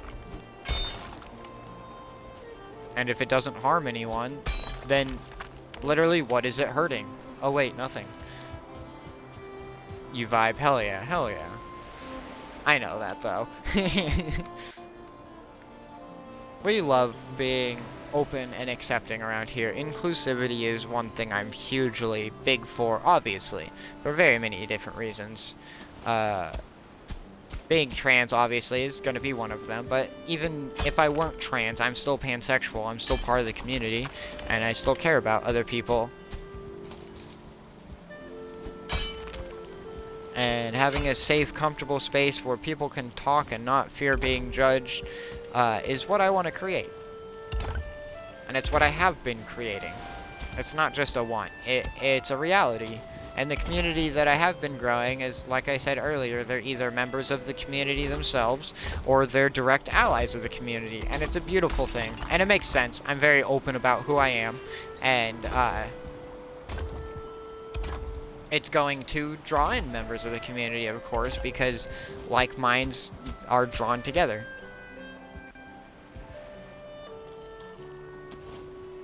Heart?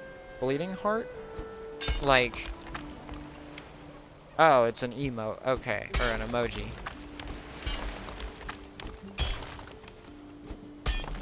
Yeah, I don't know if I have the right chat settings set up. I have 0 extensions. I know Stream Elements does kind of work on console. I've just been biding my time, letting everyone know. Sorry, I'm very much an amateur streamer, and I don't have many things set up in chat right now. As soon as I get OBS, as soon as I get a computer that I can stream from with 2-device setup, which soon, everyone, soon.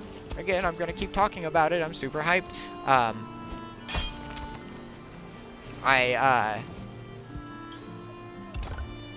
will be doing as many chat interactions and community interactions as I can. I'm gonna have stream notifications. I'll make my own damn emotes or emojis and shit. Like, there's already a couple emotes I could pull from my Discord server and upload. I have, so the kiwi bird, or just actually as it's called, the kiwi, but here in America we call the fruit kiwi and call the bird kiwi bird. If you're in New Zealand, which is where the bird is native to, it is a kiwi, and the fruit is called kiwi fruit, and the fruit was named after the bird. They're so fucking adorable, though. Apparently they're kind of ornery, but that makes sense. Birds are kind of ornery anyway. But oh my god. So I've got a regular kiwi emote, and then there's MLG kiwi, which has a bag of Doritos and a bottle of Mountain Dew, and then the MLG like pixelated shades.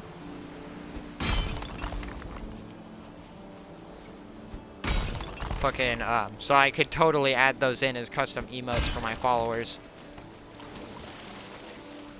Is that collectible stone, or was that no, yeah, that's collectible stone. It hasn't gone away. We're gonna have to hop down into the water to get that. I know it's 2 rock, but guess what?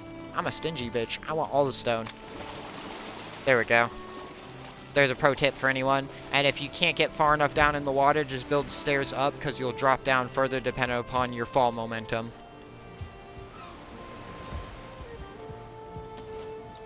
Cute. Oh, yeah. Fucking cute. It's like, oi, mate, say emu. I want to hear it. And then Americans, emu.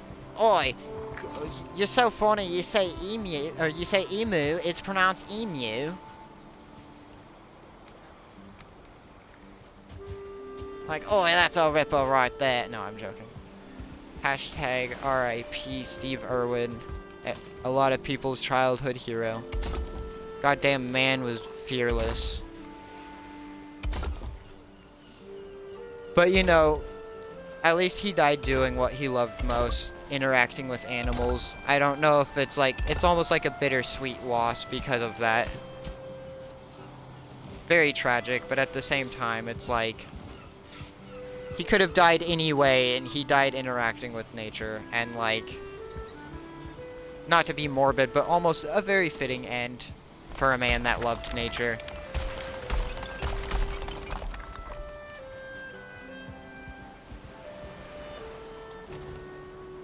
And like, obviously, he knew the risks. He was interacting with wild animals. Not to say, like, oh, he got what he deserved. Fuck no, that's not what I'm saying. But in the sense of, like, he knew the risks. He knew it might eventually happen. But yet, he still did it because it was his passion. You'd like to think so. Yeah, me too. Obviously, we can't know, but it's one of those things.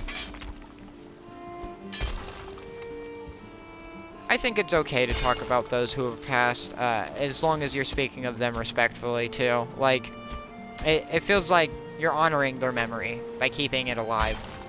Because Here's a dark thought for everyone.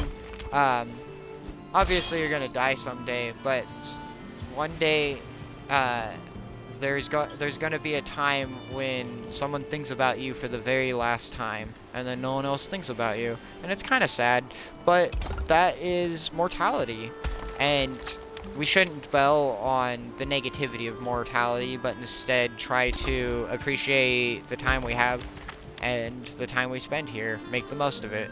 Obviously, I say this with every big statement like that, it's not easy. Yeah, remember them for who they were, not who they wanted to be. I can... Whoa. Oh, I'm like, what happened here? Uh-oh, how am I gonna... I know how I'm gonna do this. A little magic of clipping. Wait, actually, I realized I don't need to do that. Not with how I'm building. And I don't need a full block there. We can save one stone. Smell the roses every day, not count each petal falling. Exactly, yeah, it's like... Everything has,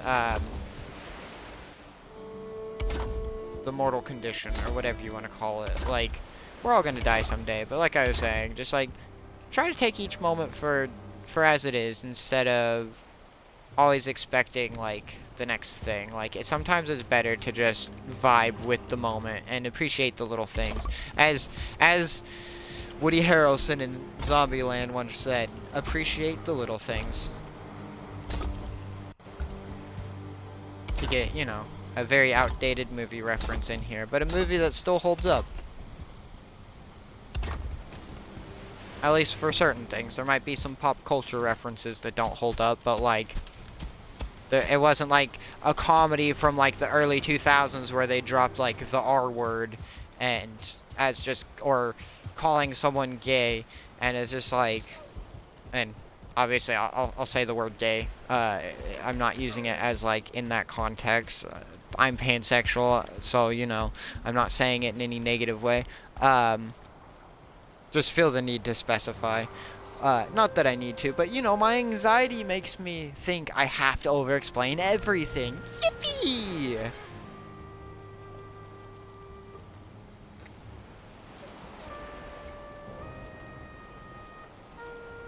Okay, everyone.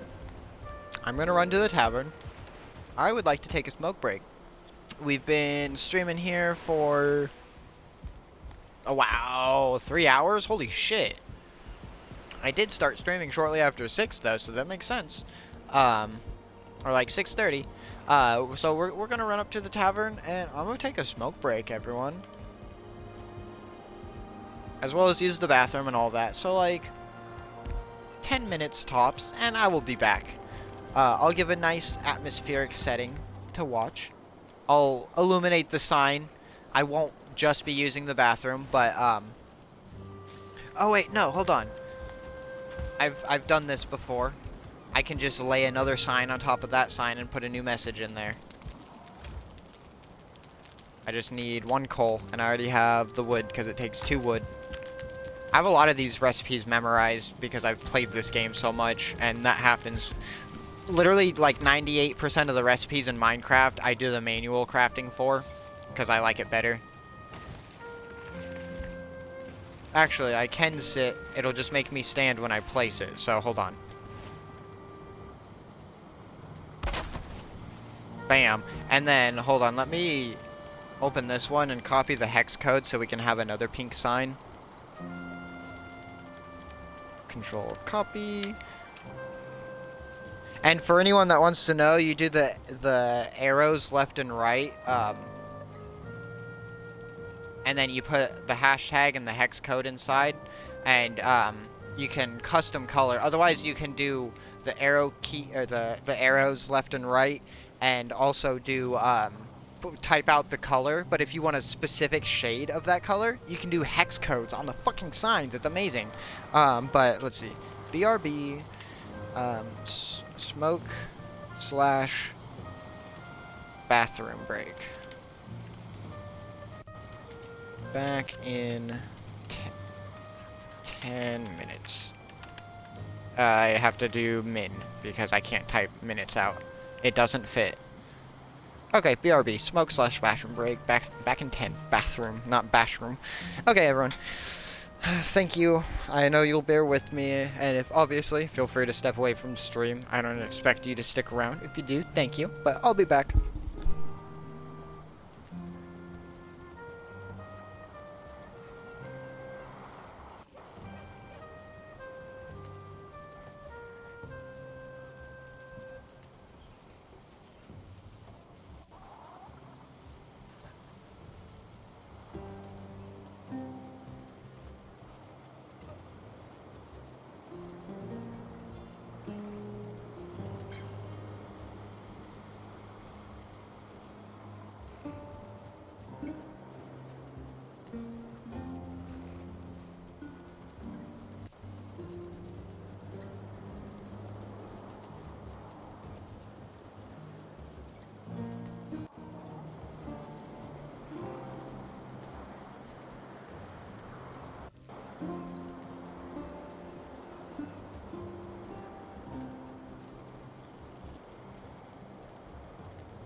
Alright everyone, I have returned. Thank you so much for bearing with me. Just needed a quick smoke and bathroom break.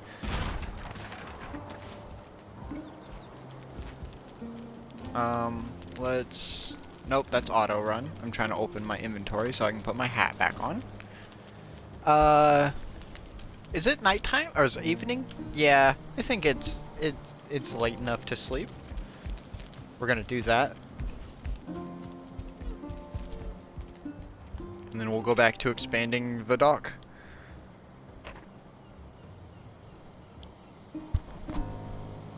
But yeah, I'm excited to get this dock going, because then I can have some boats out here, like, aesthetically.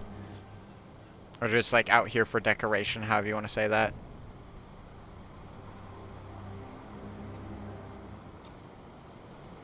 So for the long ships, I think we'll just put those out on the harbor. But for the... Let me try to pull it out in here. Miscellaneous. Is that the... No, that's the long ship. That's the carve. Yeah, okay, it's not going to cooperate. I thought maybe it'd go in the empty space there and we could see it. Hold on. So, it's about that big. A medium-sized boat. Definitely large by regular metrics of, like, a human. But, yeah, you have a good night, too. Thank you so much for popping in. I really do appreciate it. And then the long ship is the big end, like... It is a long ship. But the carves, I might make a boat dock, sorry. A little boat house that can fit 2 or 3 of them. So I say little, but it won't be that little. Kind of like an open-fronted, like, garage.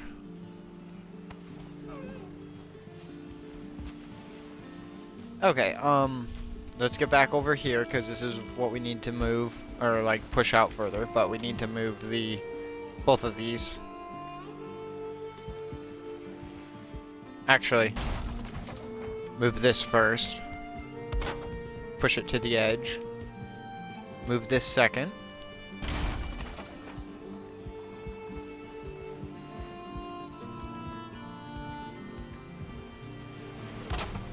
And slap it down there. And then Stoneport is finally getting its port. And it wasn't originally a port town. I was saying this earlier and then I never finished going down to the bottom. But we started building, you can't see it because it's foggy. It'd be hard to see anyway because we don't have the height angle.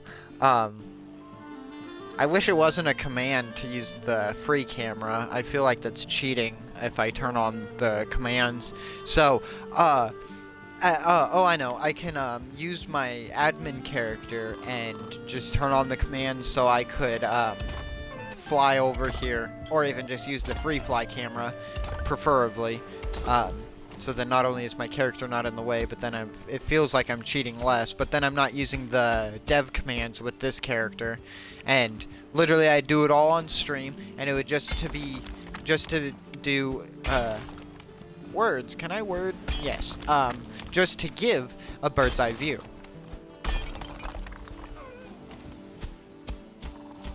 Eventually, I worded correctly.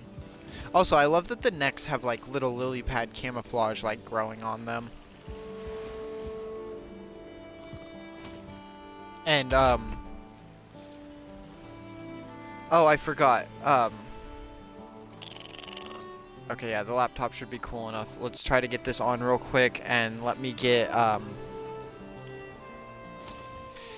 the game modifiers posted in chat. I meant to do that since we're doing the long stream.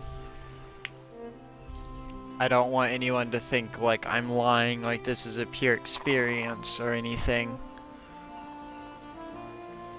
So give me just a moment. I need to focus on this because if I leave my computer on too long, it's going to get too hot and crash, and I know that's not good for the parts anyway. I know it's already going out, but I'm not trying to kill it faster. Maybe there is a fix for it.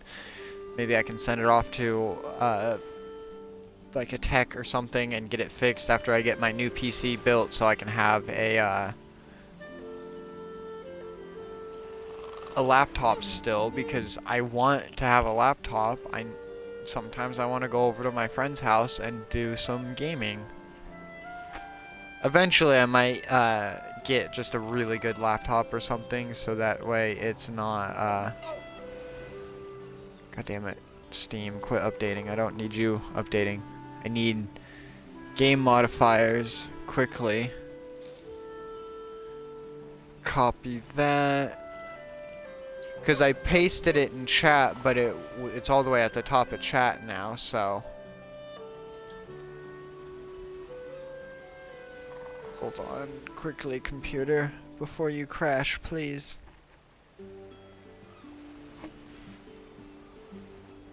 What? Being so slow. Okay.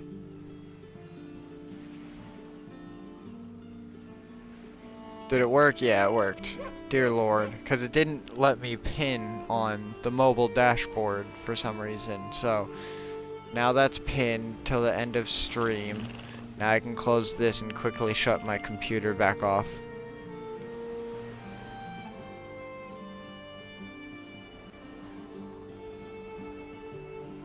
And then we'll get back to playing. I'm sorry, everyone. There we go. But yeah, combat is easy. Death penalty is casual. Resource rate is 3 times. Raid rate is turned off. So it's none. The portals can portal all items, which is like the ores and stuff and whatever else it couldn't normally. Enemies are passive, and the world seed is stream seed with both S's capitalized in case you wanted to use this map. This is the currently, hold on. There we go. Let's even turn off the bosses. I wish we could turn off the traders. I don't know why you can't. Or like Hilder's quest. That's weird. But this is the discovered map so far. It's nothing super fancy in the sense of I don't discover much. I kind of just stick to the areas and travel down paths.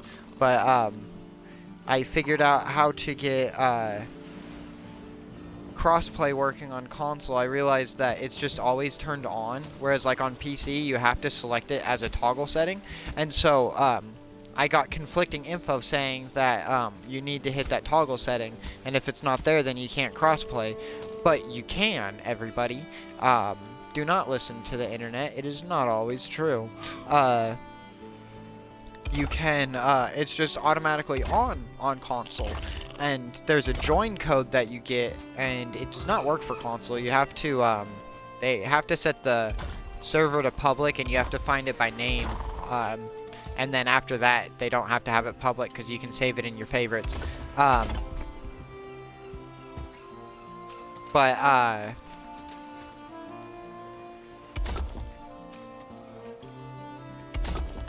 Cool, that worked.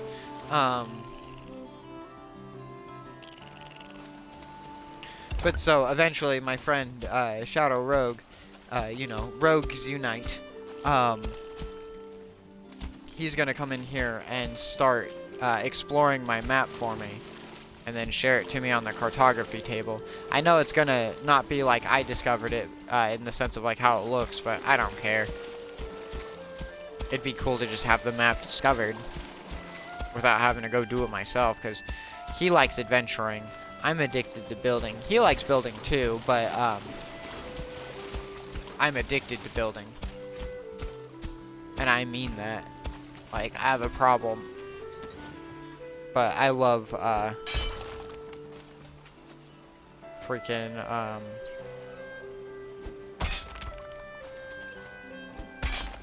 what was I just saying?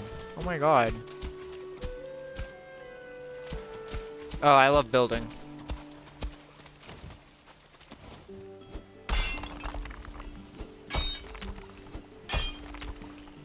But yeah, no. It's a passion. Absolutely cannot get enough of building. Sometimes I can. I'm just like tapped out, and then I need like a refresher. That's when I'll go off, just resource collect, do mindless work, or like go dungeon. Just a bunch of different things, honestly.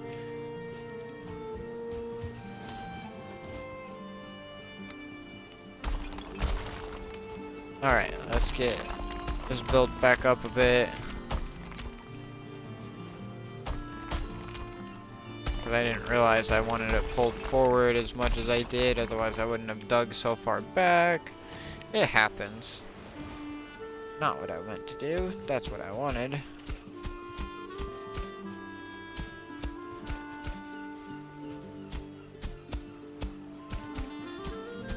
We're just gonna smooth this out. But yeah, at some point he'll come in here, and we'll get the map discovered. That'll be fun. I use the interactive map, so like I technically know what the map looks like, but like everyone on stream doesn't, for one, and for two, like it's still just cool to have it filled out. And he loves exploring, so it works out. It's a win-win. I'm just curious how poorly it's gonna perform as a server while I'm in the town. Because it has some trouble right now, and from console, the servers in certain areas, because I loaded up my original save, which, well, not the original save, but my first like town that I made, and I showed my friend, and he was pretty impressed with it. It was quite large. You think Stoneport is large? I was more spread out in that one. I wanted to build more compact, more condensed in Stoneport, and that's why it's built like it is, with the different tiers of like floors or like levels or whatever you want to call it, like the stairs, and like there's a bunch of different little like platforms, like walkways and stuff at different heights, and those are what I'm calling like the tiers.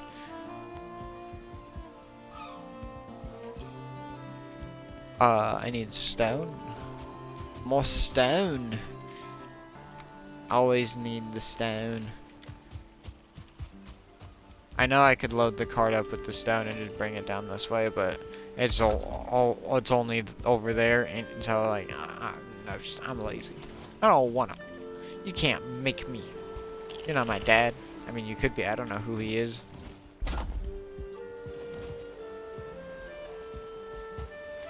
Talk about leaving for the milk. Didn't even stick around to be able to leave for the milk.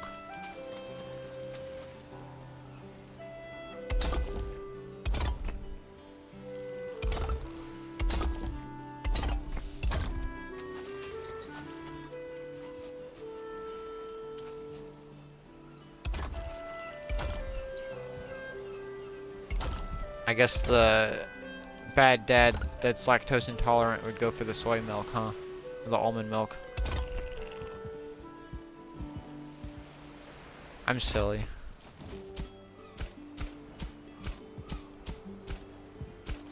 Alright, this feels like it's taking longer than it should be. What's going on, everyone? Why am I being so slow?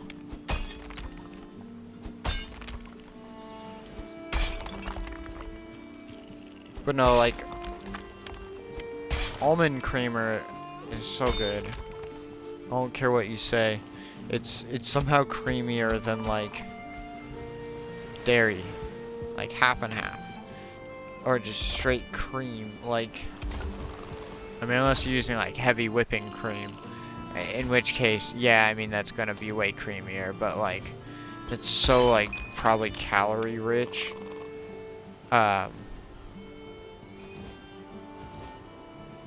That you probably don't want to consume. I don't even know. I don't consume heavy whipping cream, so I couldn't tell you. And I don't keep it on hand. I don't really like make stuff like that, like desserts or whatever. Although it'd be cool. I've made cookies before. They're not bad, although the recipe I use doesn't call for as much sugar as if you were making like a sugar cookie, because it's a chocolate chip recipe. Chocolate chip cookie recipe, I mean to say. Let's see. Well, since I gotta get stone, we're just gonna run past it. Go repair my hammer, and then we'll head back.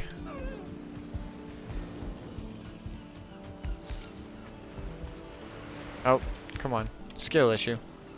Haven't said that in a little bit. I always have skill issues, though. All the homies know I have skill issues. There's a couple throwbacks. Alright, stone. We're gonna have to go get more from the warehouse at some point.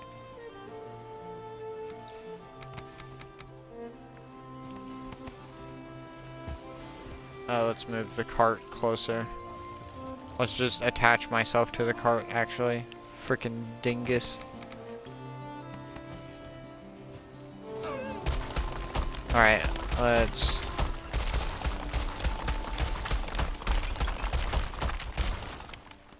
There might be too much stone here to fit into the cart. Oh, wait, might? Yeah, no, there is. I didn't realize how full the cart was already. That's fine, we'll use it. I'm not upset that there's... This works, whatever. That there's too much stone to put in the cart.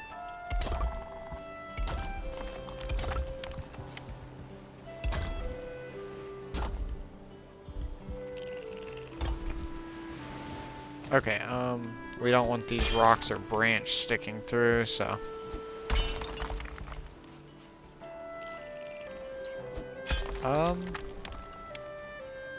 Yeah, there we go.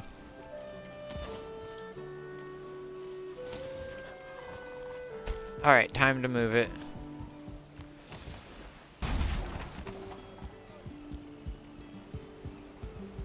I didn't mean to break it that quick, but that worked out really well.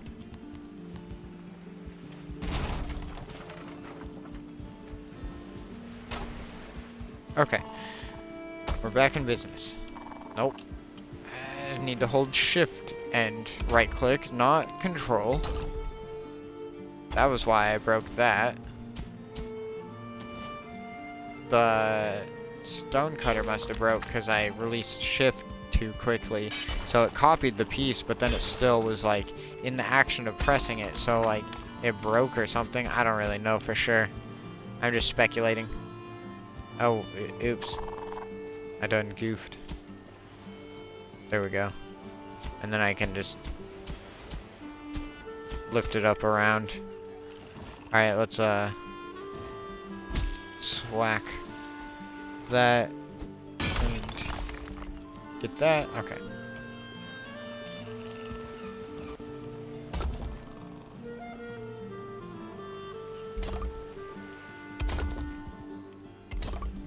Let's get the floor placed.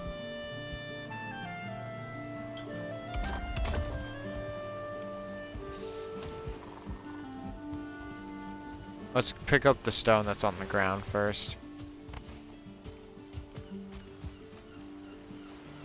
Oh, it's because I have a bunch of wood on me.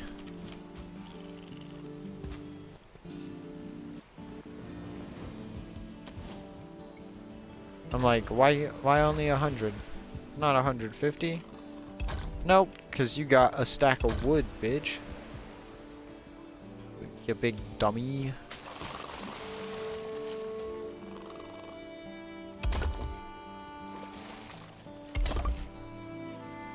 Okay,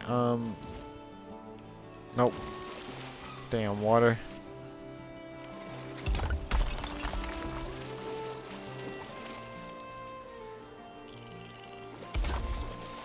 No. Oh, where'd it go? Oh, it's right there. Jesus, I'm so blind.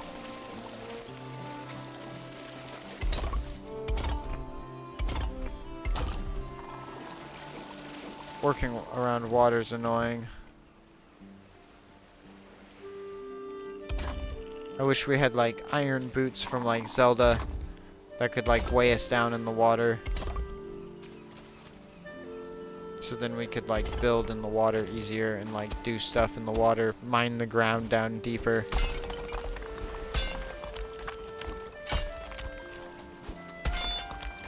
But yeah, I'm gonna remove all of the land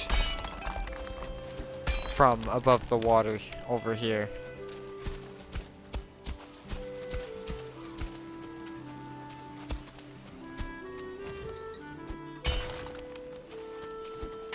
Also, it's gonna be bedtime soon. The sun is setting.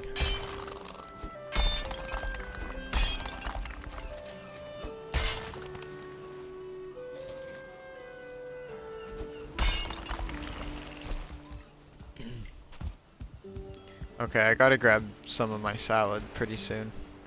But yeah, we've got... Oh no, that's boat material, never mind. But, before we sleep, I'll show. We've got all of this wood here, which, it's pretty densely stacked in there. As dense as I could get it. And then, no. This one. This one.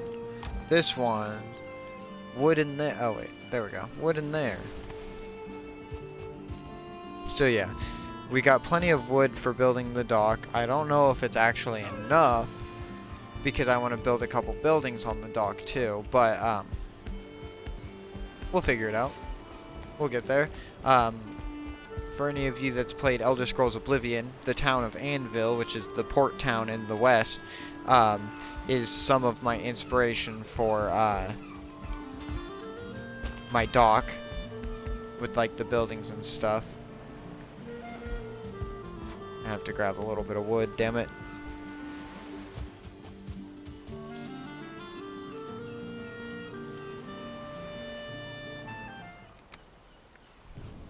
I need to just put a chest in my house and then put wood in there.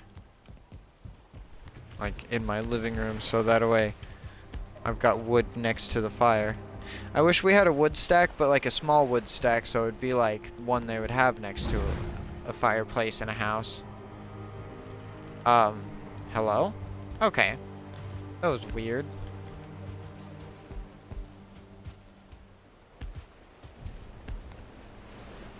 There we go.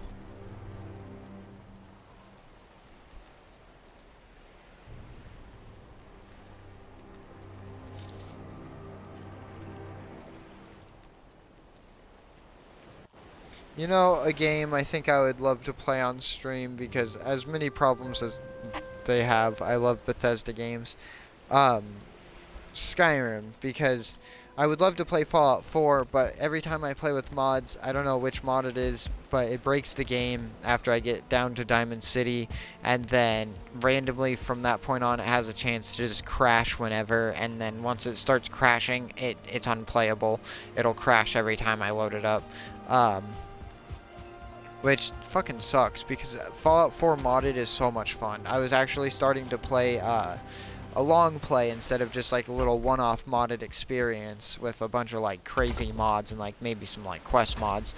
I was playing with just a bunch of quality of life and like armor and build piece mods and like that, my normal stuff I'd play with. And then it might be my Warfare overhaul mod, because it adds physics to the corpses.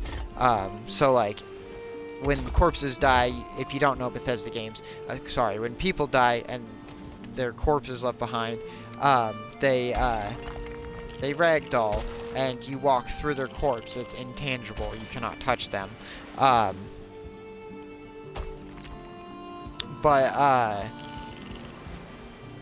With the Warfare Overhaul mod, it makes things more realistic, and one of them is adding physics to the corpses. So if there's like a pile of bodies in a hallway, you're gonna have trouble walking over them to get through the hallway, because you're actually physically interacting with them. And so that's one of the few things I could think of. It's a big overhaul mod. It overhauls the perk system as well, like still the same perk tree, but like moves some of the perks around, takes some abilities or some aspects of perks and moves them into other perks. Get the hell out of my way. And I really like it. It's the one I was talking about earlier that removes bullet sponges. It makes it so you only get like 5 health per level, or like 1 health per level or some shit like that. Or no, it removed the health per level bonus actually. There's only a way to get like up to a total of 200 health or something. And even then still, if you get shot in the head, depending upon the caliber of the weapon, you're more than likely dead. I love that mod because it makes it more realistic. It's more fun. I play with a couple of like modern weapons. the H&K P99 is a pistol that I always use in the game. You get it as soon as you get out of the vault. It's a 10mm pistol. You can use it to replace the default 10mm. It has way more mod capabilities. It starts out with more damage and customization and all of that than the default pistol. So, I mean, it's a little OP for a starting weapon, but at the same time, it balances well. And it balances to the point and upgrades to the point where you can keep using it mid to late game. That, and then there was like a tech katana that I have because I'm not a weeb, but I do love katanas and like the samurai. I'm not even like into anime or anything. Anime is cool, but like I don't like watch a lot of it. Oh,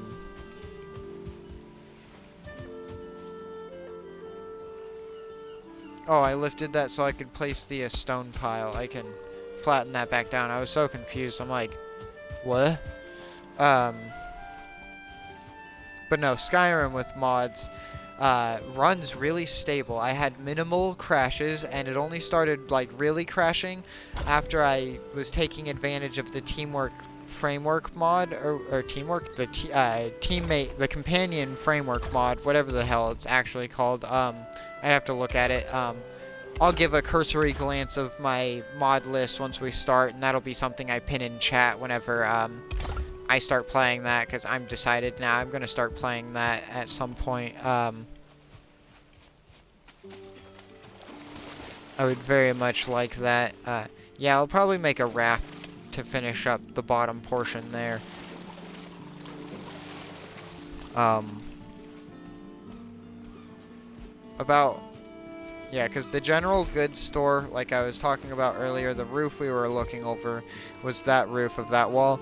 We're gonna fix up the ground, lower it a bit more back there, put a retainer wall, probably at this height, I'm pretty sure was the plan, and then level this all down to this height, I think, or was I leveling it up to this height? No, I think I was pulling it down. I can't no, because the bees. Yeah, I was leveling it to this height, so I'm gonna lift the ground a bit and then like bring the wall out and run it there. But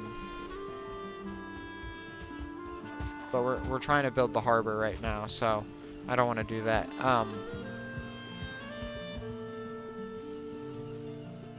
Yeah, this is over far enough. Let's wrap the wall around.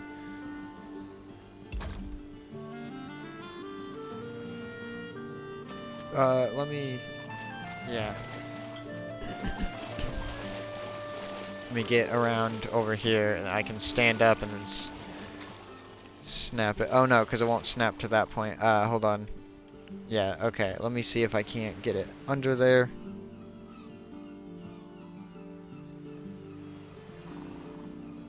Alright, let me just remove that then. It's gonna be... Oh no. Hold on.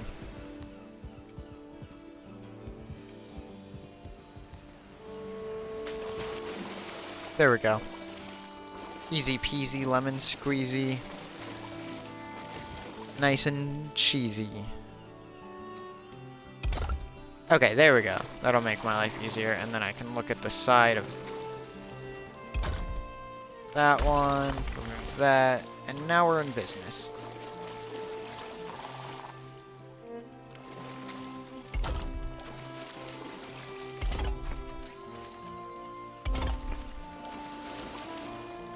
Oh. You're kind of kidding? I already had one? Okay, well, whatever. We love doing things the difficult way.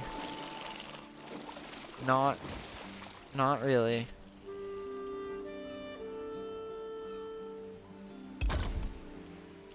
Okay. Now let's swim around. We can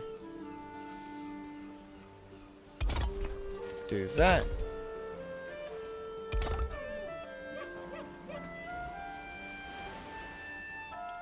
Come on.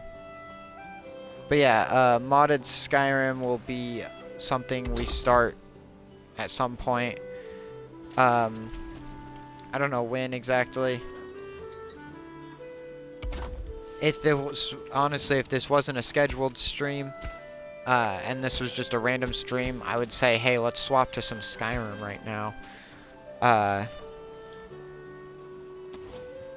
I need to get a few things ready, like check over my mod list, maybe remove a couple mods. I know on Skyrim Special Edition, the main quest is bugged, so we may not be able to finish that. I'm going to try to do that as one of the first main things. I don't know if starting Dawnguard DLC, because you kind of have to do some of the main quest, which is why I was trying to finish it up anyway, because you get interrupted, you have to get the access to Elder Scrolls, and to do so you have to start doing the main quest, and so it's a whole thing, and like it bugs out right at the part where you use the Elder Scroll, the Dragon Scroll, at the like tear or scar, whatever it was called,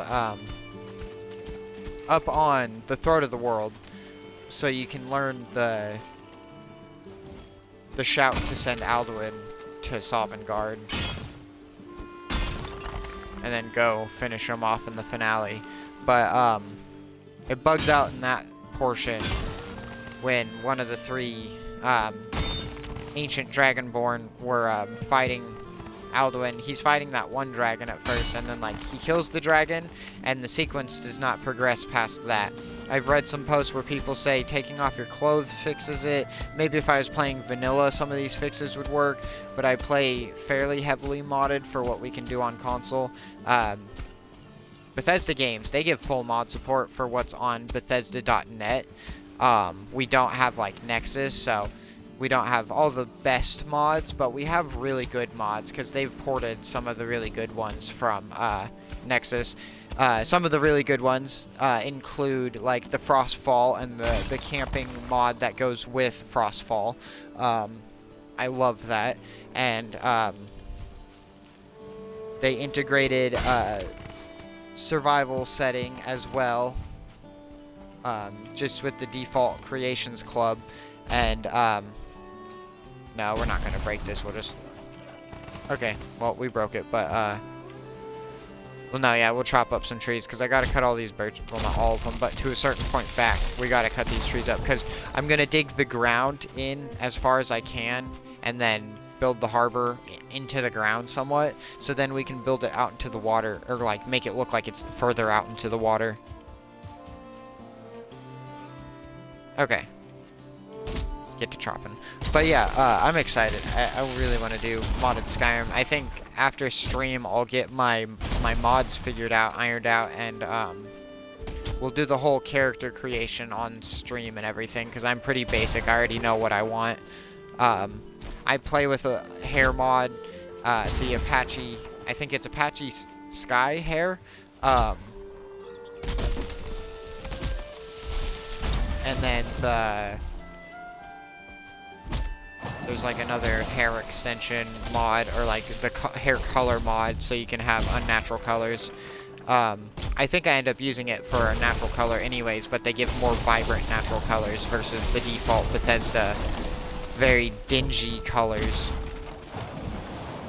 I mean, it goes with the setting of Skyrim, but, and then I have a couple armor mods and 3 sword mods, and I think 1 bow mod. Oh, I have the scoped bows mod. I don't really use the bows because I like magic, but just seeing them are cool, and seeing my teammates have scoped bows, because I play with the, I don't remember what the multiple companion mod is called on Skyrim, but because the extended companion framework that I was talking about earlier is the Fallout mod, I couldn't remember, which that one does not work, not anymore, at least it used to. I know it used to. At one point I had like 10 different companions, but you know, it is what it is. Wait, what am I? Oh, it's because I have stone on me already. I'm like, what am I full up on? God, I really want to play Skyrim now. Soon. I had loaded it up last night, almost tempted to play it, but then I was just like really tired and then didn't get around to it. And honestly, then I'm glad I did, because it got it back on my mind. And also, I just recently watched one of the Spiffing Brits videos he made on Skyrim. He was playing the Skyrim Together mod with 3 other YouTubers, and he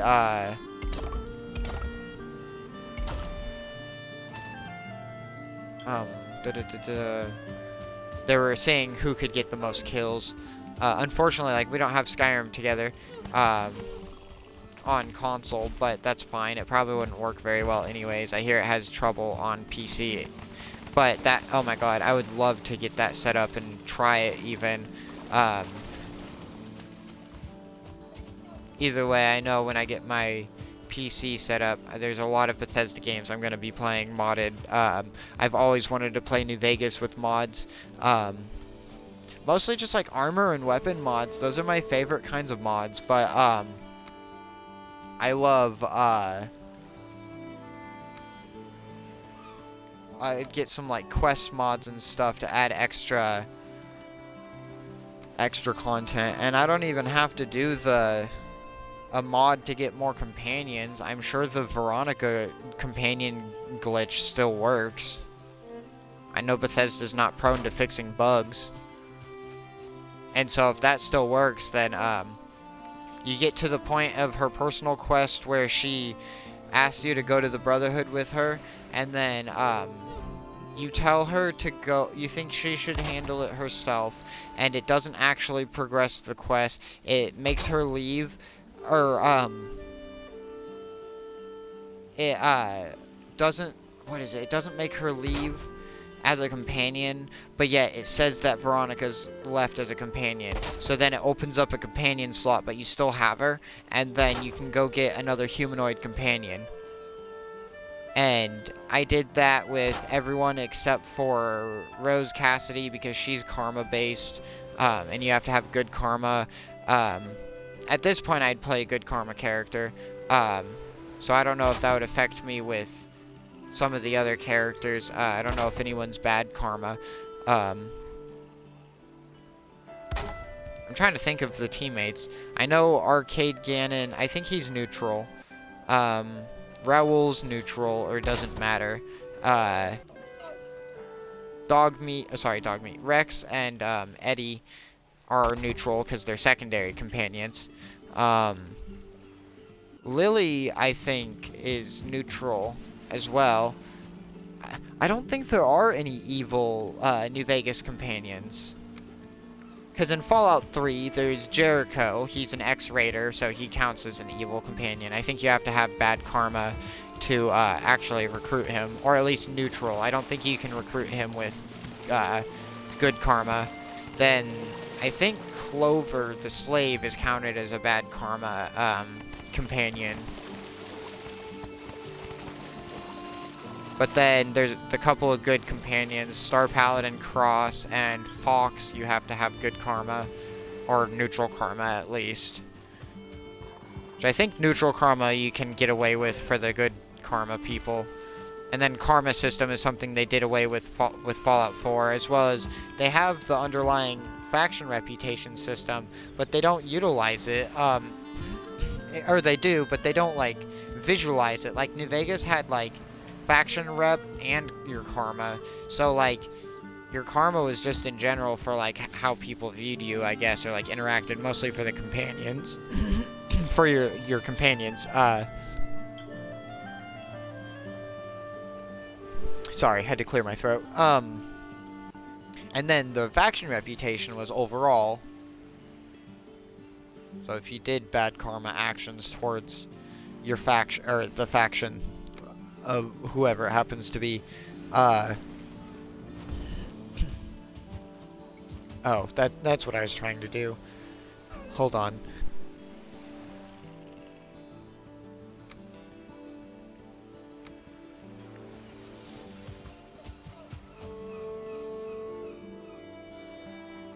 My throat just does not want to clear of the phlegm, and it is affecting how my voice is sounding. So I do apologize for that. I don't like my voice anyway.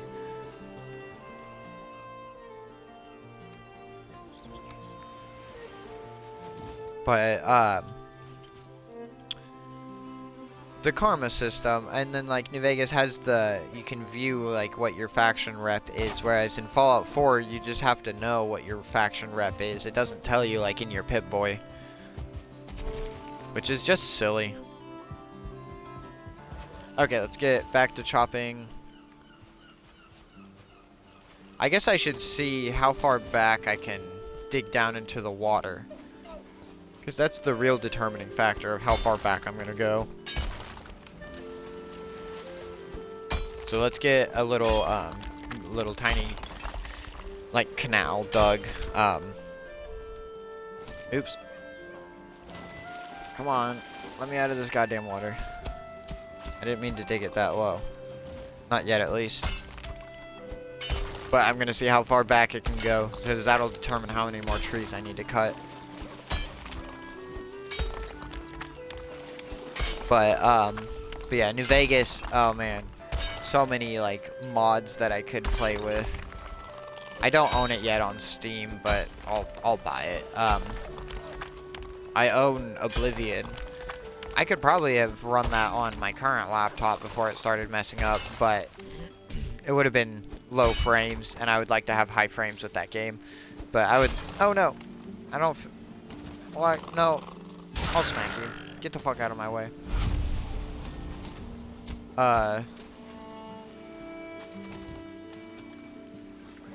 Cool, didn't even drop necktails. I don't have to have my inventory clogged up with garbage.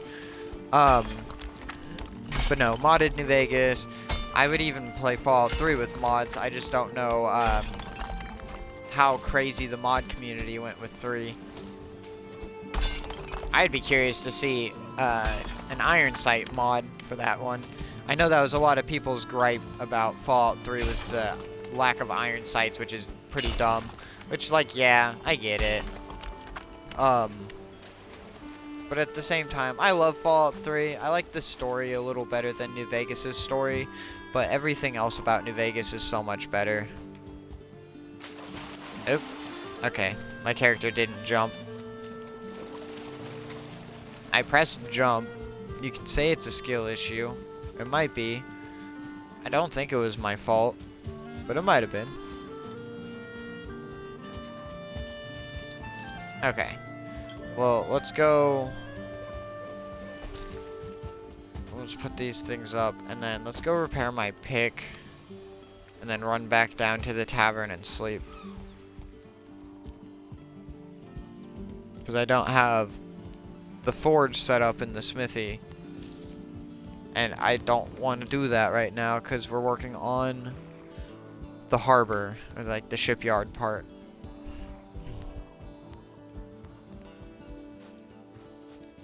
So we gotta run up top, and then we'll go sleep. My stamina debuff doesn't help because I'm not rested and I'm wet, which means I've got half stamina regen. If I was rested and wet, it levels out to be you don't have a debuff at that point, because the rested doubles your stamina regen, and then being wet, I believe, reduces your regen by 50%, which would mean half, obviously. I like to say the obvious. Obviously. Alright,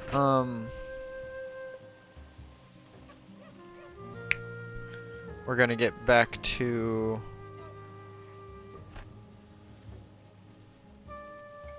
digging since my pickaxe is repaired. Sorry, I was making sure stream was good. It looks good.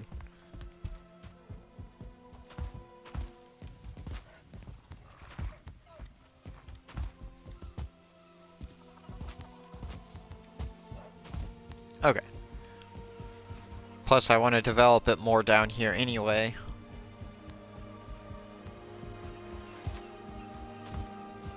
So let's finish cutting up these trees. I'm gonna go ahead and just cut it up back to this one. There's a couple of rocks to break as well.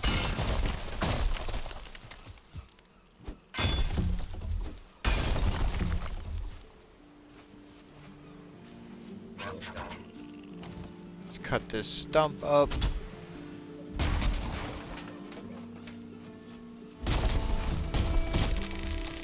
Chop these down. Like it wouldn't let me hit the stump. It's a tiny little birch tree. It's adorable. Some of them are like chonkers though.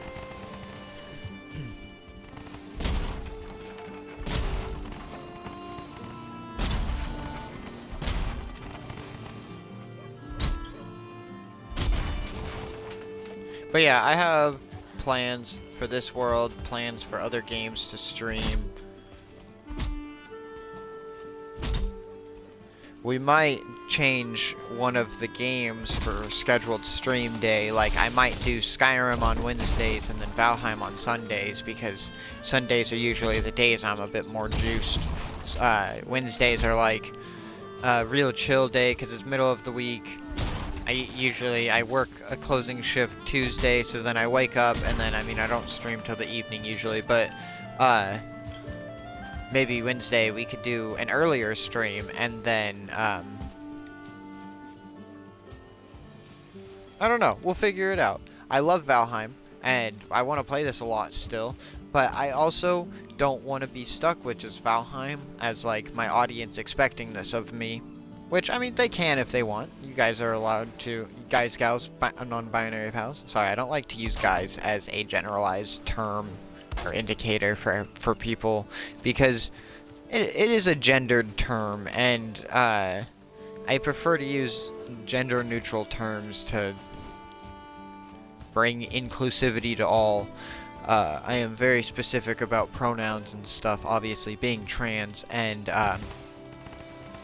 I do not want to make anyone that is non-binary feel excluded by just specifying two genders. Because there's so many more. It's a whole spectrum. It may not make sense to a lot of people. It doesn't fully make sense to me with some of this stuff because, like, I can't relate with it. Like, I don't fully understand being non-binary. I understand that it means that the individuals do not feel like they align with what has been assigned to the two different genders. Like, I get that part of it, but it's like, I couldn't imagine, like, you can't explain an experience properly, so it's that kind of dealio. But I definitely want everyone to feel included, and so that's why I try to avoid gendered terms. Or that's why I'll make the joke sometimes of like using names as like in like phrases or sayings, like let me be frank with you, or that really petered out there at the end. It's usually like male names, and it's like, alright, it's like, instead of let me be frank with you, my favorite is like, why can't it be Rebecca? Like, why can't I be Rebecca with you right now? Why does it have to be Frank, you know? Or I'm just joshing with you. It's like, why is it Josh? I'm just like Jeremying with you. Like, it's stupid, but it's just like a little thing in my brain. It's stupid, but also I think it's funny. Or like silly. Maybe not funny per se, like haha, but just like silly funny. It's fun to be silly. If you can't be silly in life and you're taking things too damn serious, you need to lighten up, because life, yeah, it's good to be serious at times, but you gotta be able to loosen up and be silly. Otherwise, where's the joy in life? It's fun to be a goofball. Okay, honestly, I'm gonna see if I can't push it back a little further, but I think I like how far back it is pushed anyway.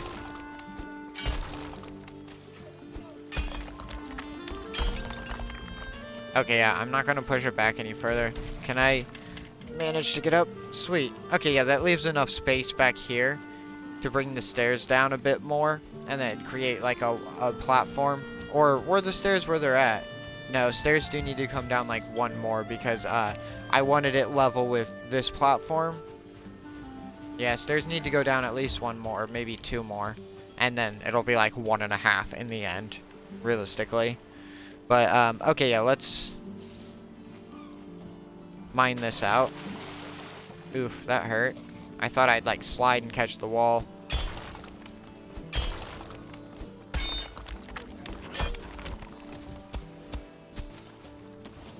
Okay, let's dig it over a bit more. And then we'll go back to the front and start digging back.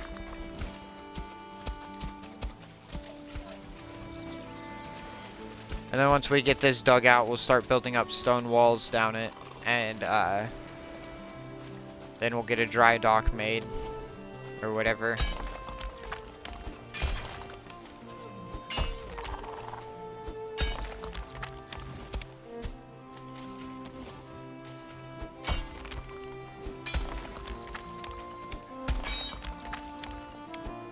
And like, I played Space Engineers with my brother earlier today. I just included my audio in his stream. I didn't bother streaming on that one. He was almost done streaming anyway, so I hopped in for the last like 40 minutes. But I think next time, if it's more planned and I play longer with him, I will definitely stream on my end as well. So for any of you that might have been around for the very first like stream that I did when I was coming back to streaming, and by coming back to streaming, I mean I had done like 6 or 7 streams, maybe more. Didn't save the VODs anywhere, didn't clip anything on my Twitch channel, so like didn't really look like I streamed kind of thing. I did a little bit, but beside the point. I had done a Space Engineers stream in a creative world where I was building a minigame map, but he had started up a fresh survival scenario on the Mars-like planet, and so that's cool. I've not played in a planet like with atmosphere that doesn't have a breathable atmosphere. I've done Triton, which is a snowy planet, or like an icy planet, or it's a moon technically, a celestial body, but it has an atmosphere. You can breathe, even though there's no plants. There is a bunch of ice though, so maybe that's the logic of it. I don't know.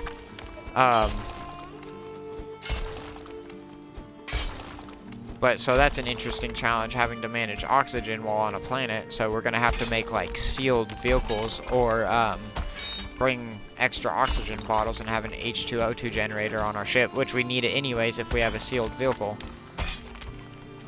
Or no, not necessarily. I guess we just need an oxygen tank and have vents set up. Never mind. But yeah, so I'm looking forward to getting back into Space Engineers there too.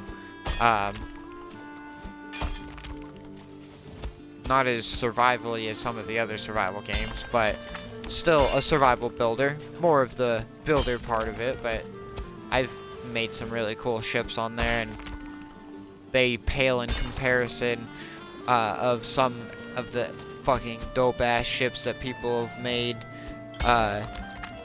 Absolutely, like, amazing.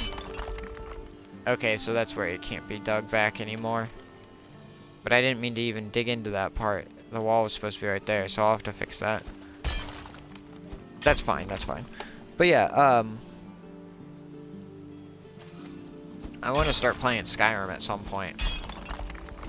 So after stream, which we might wrap up here in like 30 minutes or so. I know we just really got started on the pier, but it's getting to a point where I can pick it back up on the next stream and actually get some more progress done on this bad bitch.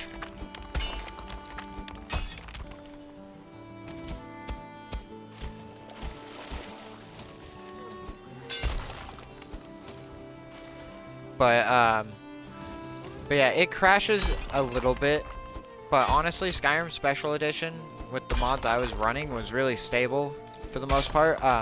It really only started crashing once I got like multiple companions, which, you know, the game's not meant to have. and so it's got to pathfind all of them for you and all of that. So it's it makes sense why they have trouble. But other than that, it was relatively crash free, which is nice. So which is my main reason for not really wanting to stream Bethesda games as much as I love them, because it might crash. But at the same time, Valheim's crashed here a few times. It's gonna happen with games, like... But I would love to, since we're playing it on... We'll be playing it on stream, I'm gonna dedicate and say this right now. Unless it's, like, an absolute emergency, like, I don't even know what. No, because if. Yeah. No, because you. Yeah, no. Sorry. To finish my thought. We're going to dedicate to not fast traveling. We're just going to travel because of having. It kind of defeats some of the, like, mod and the camping stuff if you fast travel. Like, sure, I've made some camps every now and again just to rest before I start heading out on an adventure to a new location.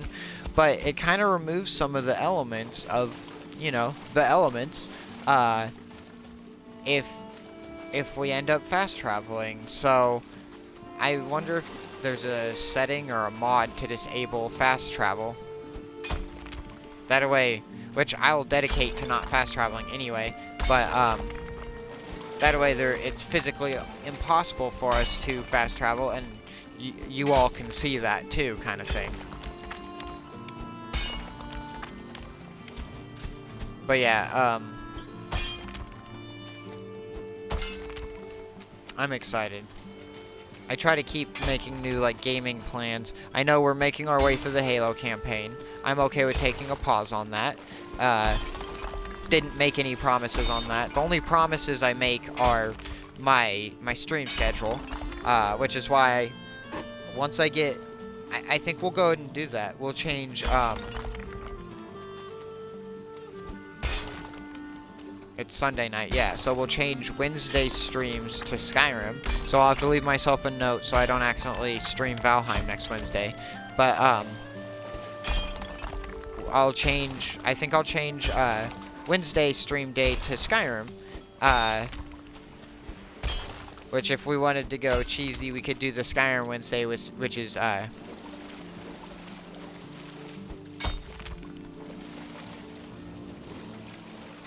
is it Wendos? I don't remember. I'd have to... Let me Google the calendar real quick. I am this curious.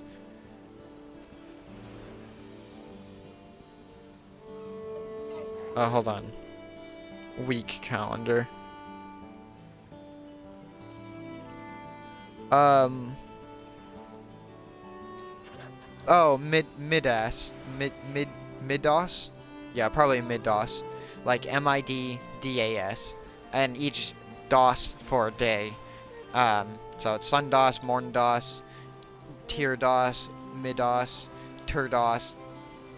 I'd have to open up the picture for the rest, but you get the point, everyone. So it'd be, yeah, we'll definitely title it Mid-DOS Skyrim stream or whatever. Since it'll be Wednesday, we're gonna go cheesy like that. I'm that kind of nerd. Lore accurate nerd. Yeah, this got to be wider. We're probably gonna double the width because I want to fit a couple boats in here, so it might not be able to go back as far, which is fine. We can extend it out to the water more. I'm cool with it not going back as far, but how long have we been going? We have 4.5 hours. Damn. Okay. So yeah, I'm cool with calling this whenever. We're, let's see. It's 11:04. I'll go till 11:20, so that's 16 minutes from now. We'll wrap up. We can get a fair amount of the digging done here.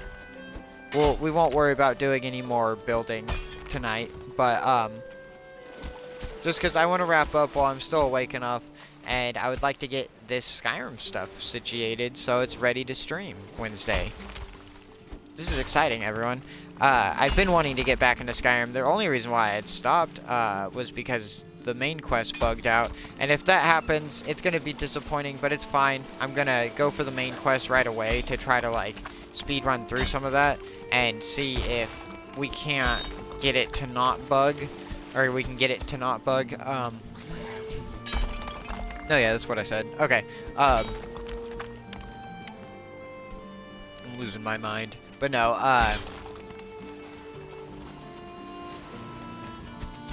I'm also wanting to wrap soon because my tummy's starting to grumble, and nobody wants a hungry Chloe.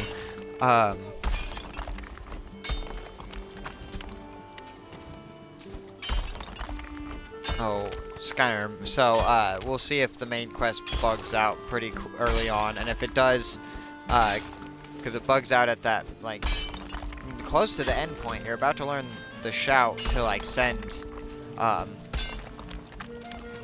Alduin to Sovngarde, and then you go after him and kill him. And then you do, like, one more thing, and that's main quest complete. And then from there, we'll go do whatever we want. We'll get to the Civil War quest line whenever, and then start doing some guild quest lines or whatever to start getting some more gear. But we're going to be playing with modded gear, so we'll be going on like a run to get some of that.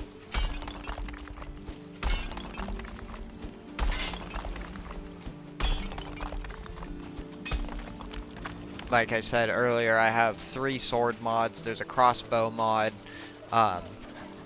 couple armor mods, because between my teammates, I like to give them different sets of armor. I had like a whole squad before. I think I'll limit it to 5 or 6 followers with me.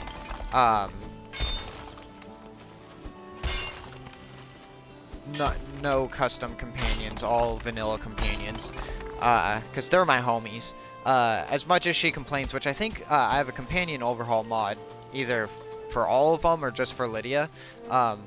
It made her not complain, and I was like, oh my god, this is amazing. They completely changed her voice lines, like different voice actor lines, I'm pretty sure, so that way it wasn't one that I am sworn to carry your burdens, and it's like, bitch, you didn't have to be my house Carl, Jesus Christ. But I love Lydia. She's best girl, even if she complains. I mean, Serana's best vampire girl, but, Lydia's best girl. And then Faendal's best boy.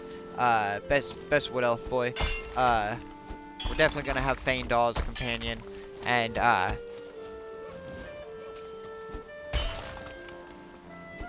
who else? We're gonna get Janessa. She's a really good companion.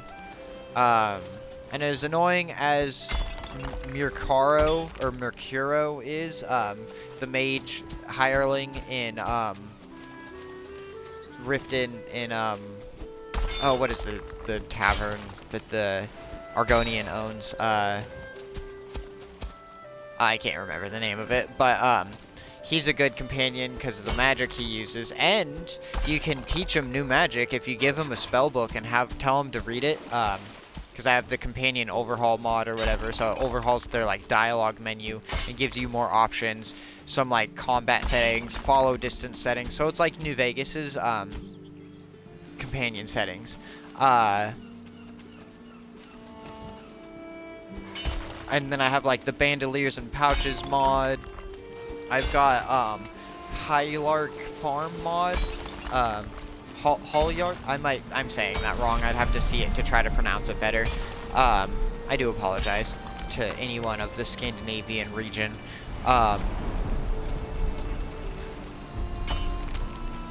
My American tongue cannot pronounce your fantastic words. I love them very much, though.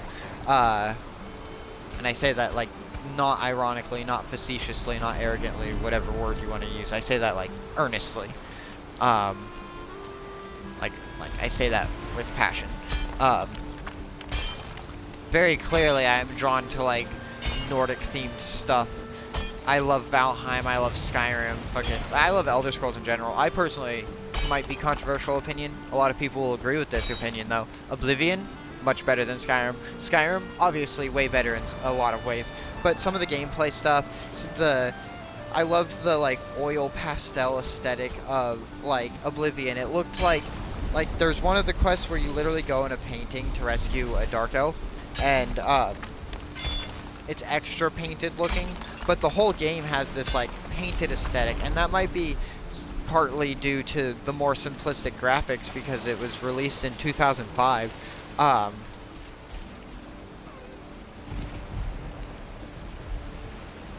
But there's just some of the stuff, the gameplay, how the skill leveling works, which I have a mod for Skyrim that has the classics like Oblivion attributes, and you can level up your skills like that. You can also get attribute points with each level up, and there's like a spell you use to spend them.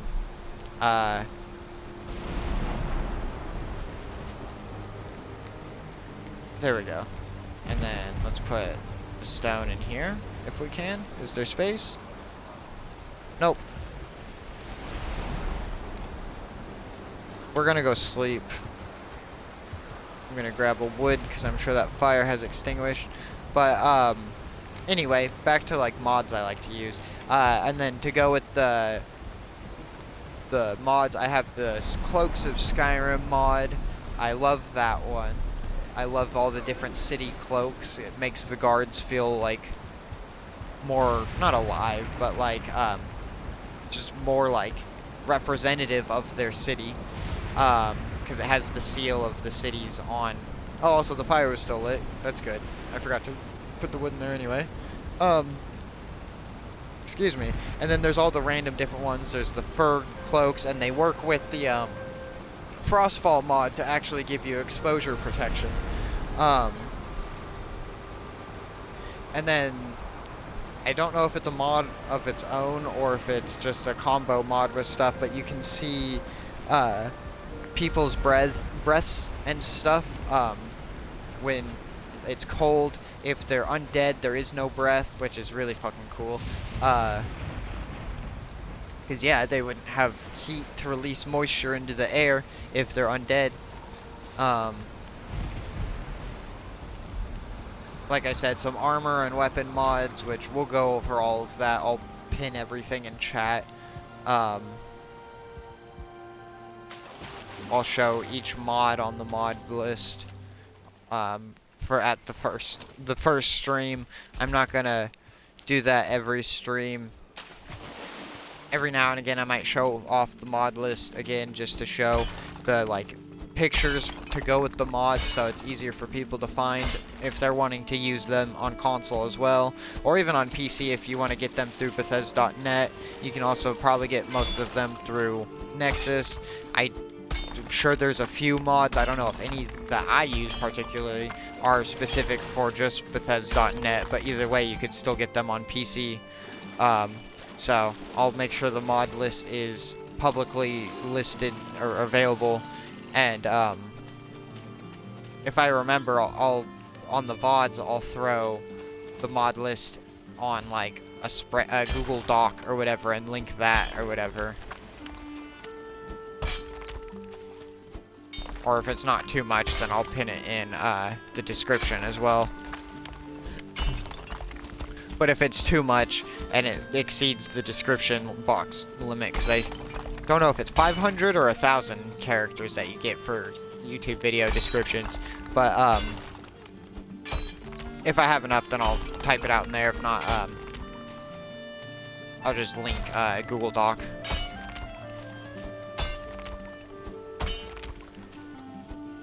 But yeah, oh, also, noises of Skyrim. There's two versions. There's the nature, and then there's the city noises. I have both of them. I love the extra noises. You hear the bustling of a city. You hear extra, like, bird sounds and nature sounds when you're out and about, and it's region specific. I think it's cool. Holidays of Skyrim, so not only do you get to select your birthday and what actual day you start on, which I usually randomize that, but I select my personal birthday.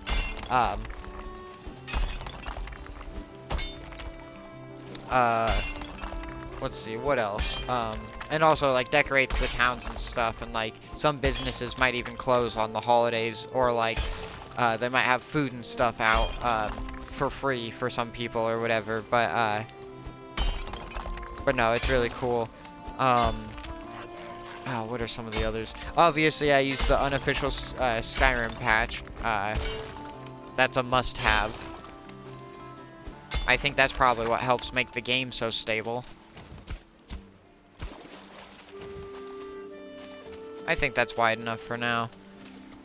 We'll just head up to the tavern and I'll talk about Skyrim for a little bit more. But yeah, we'll dedicate to no fast travel. I think that'll be really fun. I've always wanted to, but never been dedicated enough on my own. But on stream, I would be so dedicated. I've done so much more on Valheim being on stream and been more dedicated to actually put in the work to do it. It's fun because then people get to see the whole grind, and doing Skyrim no fast travel will really let me flush out my map and get a lot of locations and XP and loot. And between all of my companions, we'll be able to carry everything. I do have the cheat room mod installed for, mostly for cases of getting stuck and, needing to use the teleport mod, or the teleport spell. I do actually, I remember, I normally jack out my carry weight with the cheat room because I hate inventory management in games. I love just having as much carry space as I want. So we might do that for Skyrim, just actually so I don't have to pile up a bunch of gear on my companions.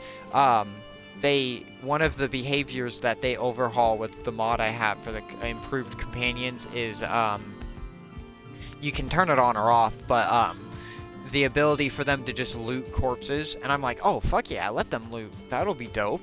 That makes them feel more alive, and I love it because like Skyrim Together would be a mod I would love to be able to play, and when I get my PC set up, I might see if my sister and her husband want to try out Skyrim Together because they are both Elder Scrolls fans. I think I'm more so than they are, but, and I'm more of a Fallout fan than an Elder Scroll fan. I love Elder Scrolls, though. I mean, I started with Elder Scrolls. I played Oblivion before Fallout 3, and those were both of my first for each, like, game. Oh, I forgot to put the resin up. Well, we'll run right back down. That's fine. We're just kind of chatting right now. If I could easily change my category to just chatting and put it on just to chill or just go sit in the tavern, I would, but a little more limited on console. It's not so easy to change it midstream. If I was on my PC, I could. It's just on the phone. I'm not entirely sure how to. Sorry, everyone. Also, not a huge deal though, because we're still sitting on Valheim. Okay, there we go. Let me get 50 more of that going. But, I don't remember exactly what I was saying, but I know I was talking about Skyrim.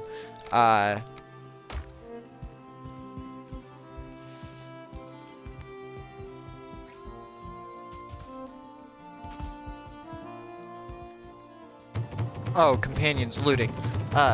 Them being able to loot on their own makes them feel so much more alive. But whenever you go in there and you have, like, I had started recruiting a bunch of people. You can have a total of, I think 15 companions that'll count as actual companions. You can have up to 25, I think it said. But, I had only gotten up to, like, 11. And because of how the companion mechanics work, they follow in, like, a straight line. So that's why I'm thinking about just capping it out at 5 followers. Ooh, I should actually turn this all into dough. It takes 10 per craft, so we'll leave the 8 in there. But yeah, let's turn this into dough and do some cooking as we're just talking. But, because I don't want to end the stream quite yet. I'm done really doing stuff. Brain's getting tired. I'm hungry. Let's just chill and do some stuff. Oh, hey, yeah, those are done. Oh, those are cool. I gotta put one of those up real quick, as decoration. And then we'll get to the bread making. I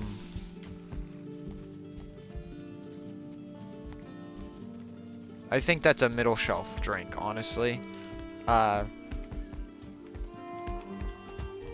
yeah, but no, I had like 11 companions, and like, I equipped everyone. Like, I have some of the special swords. There's one that I want to use that you have to get down to the, Ethereum Forge, which, or Ethereal? No, it is Ethereum. Yeah, Ethereum Forge, I think?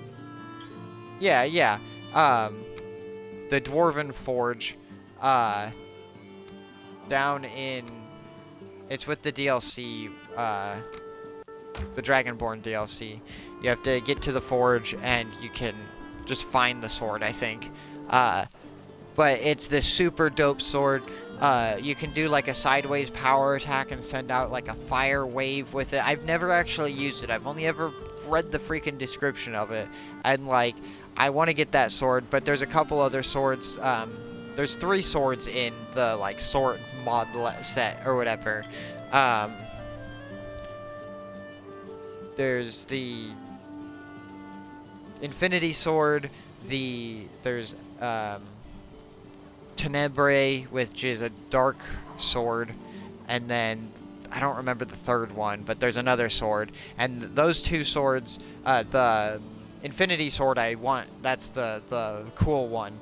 The other 2 are cool, but not like I want to use, and so I give them to one of my mini companions.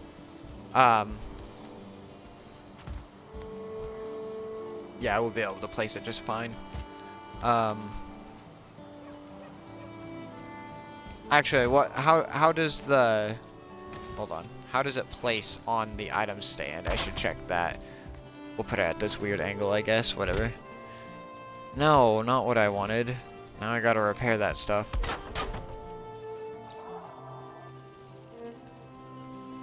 Okay, we're good. And then I have armor mods that I don't, use the majority of for myself. I have my one specific armor set that I'm set with using, and like I'm happy with using. Oh,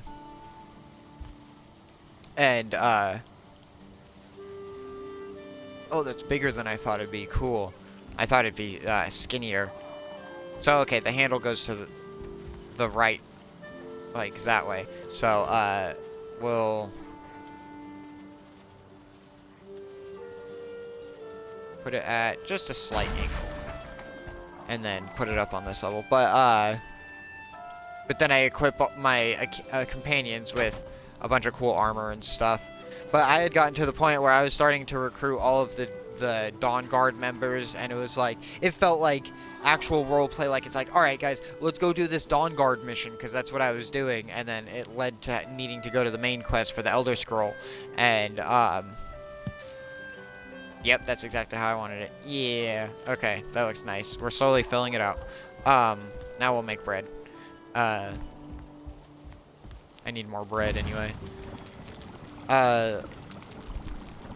But yeah, so, we'll definitely limit it to 5 companions. So, oh, and Uthgerd the Unbroken, the lady in the steel plate armor inside of, the Bannered Mare in Whiterun. You fist fight her, and then she becomes available as a companion.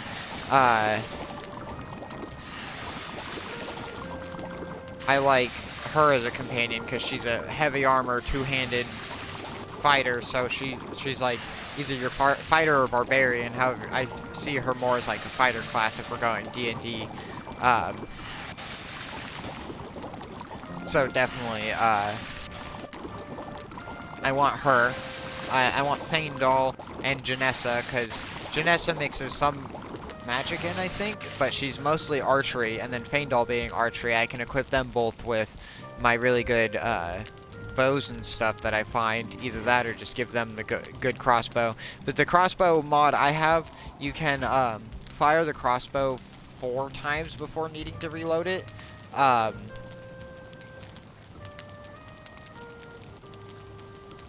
Because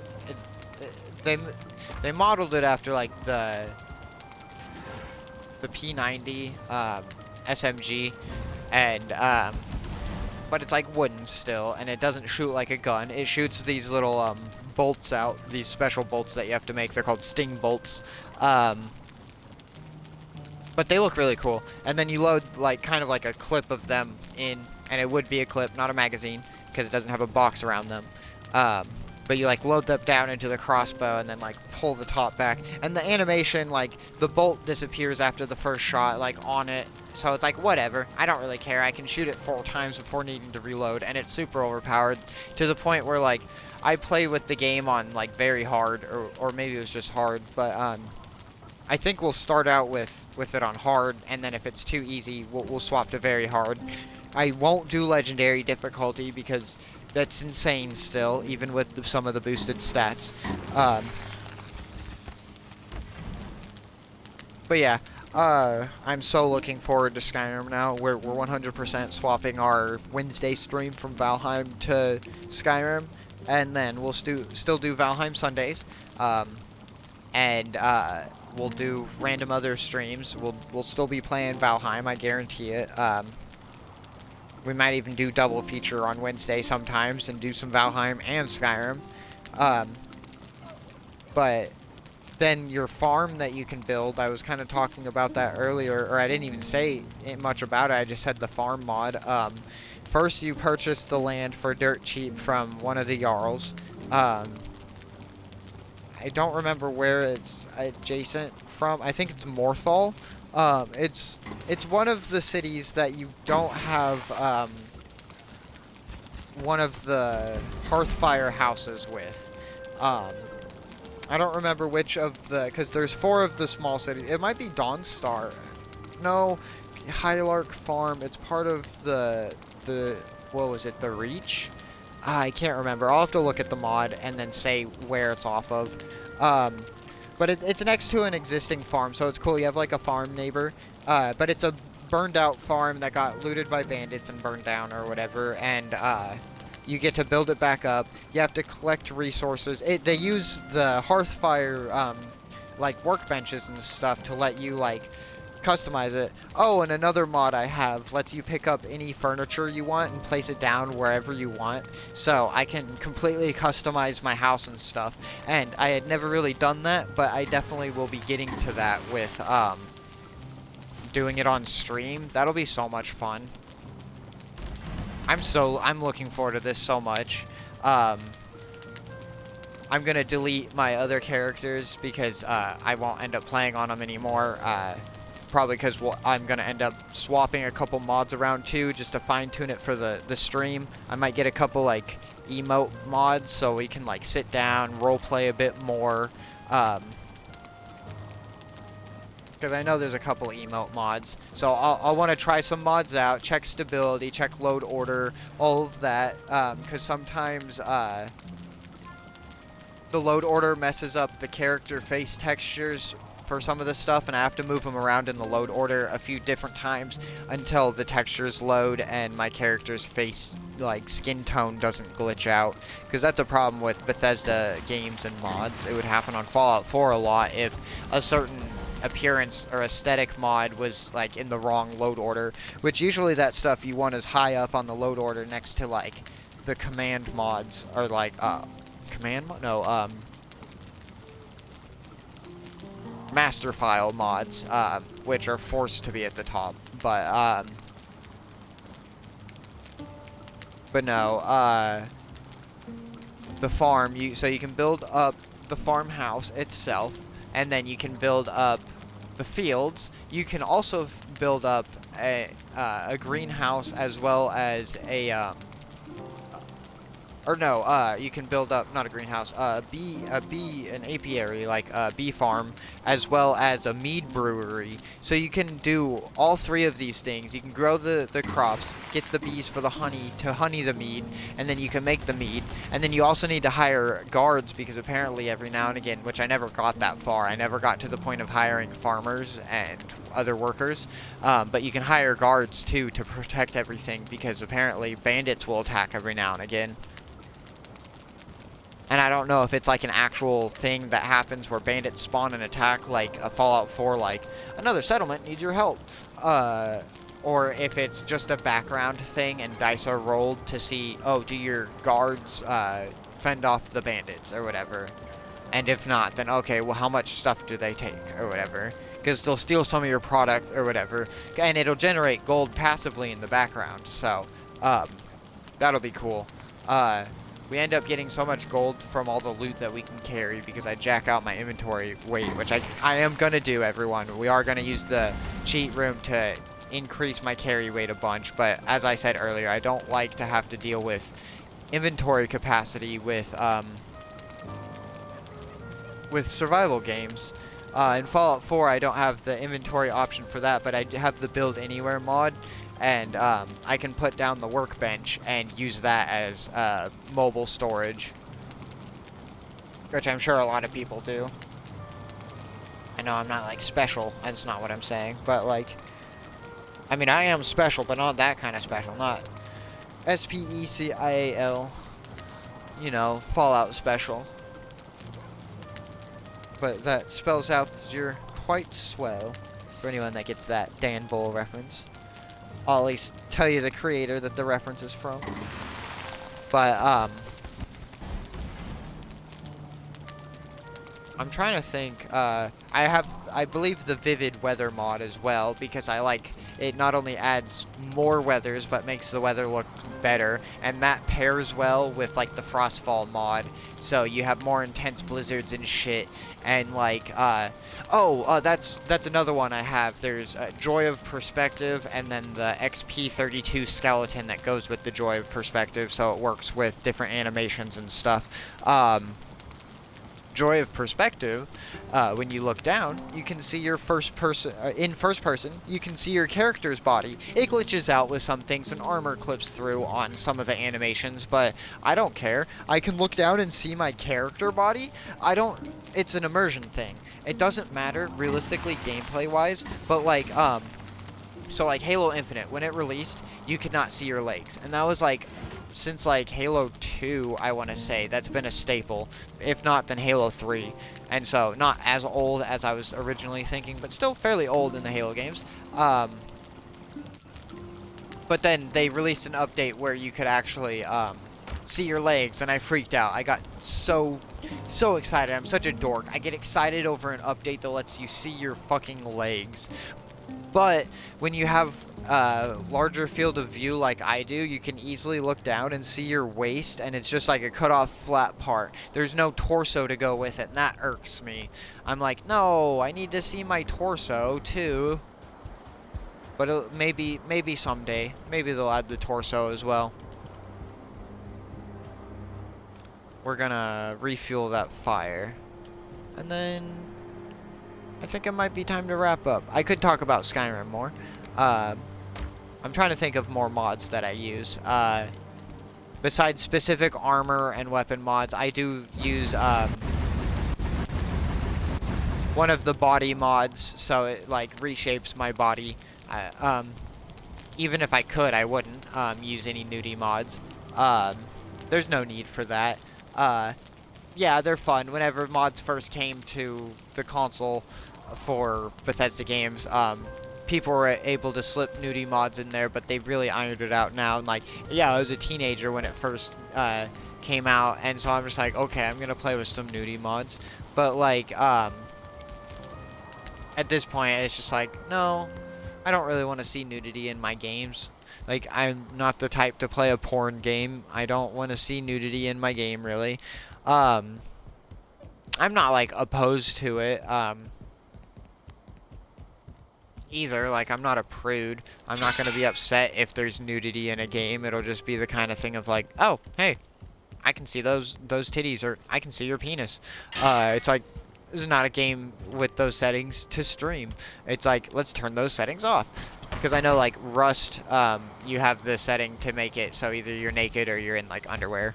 Or, like, a wrap or something.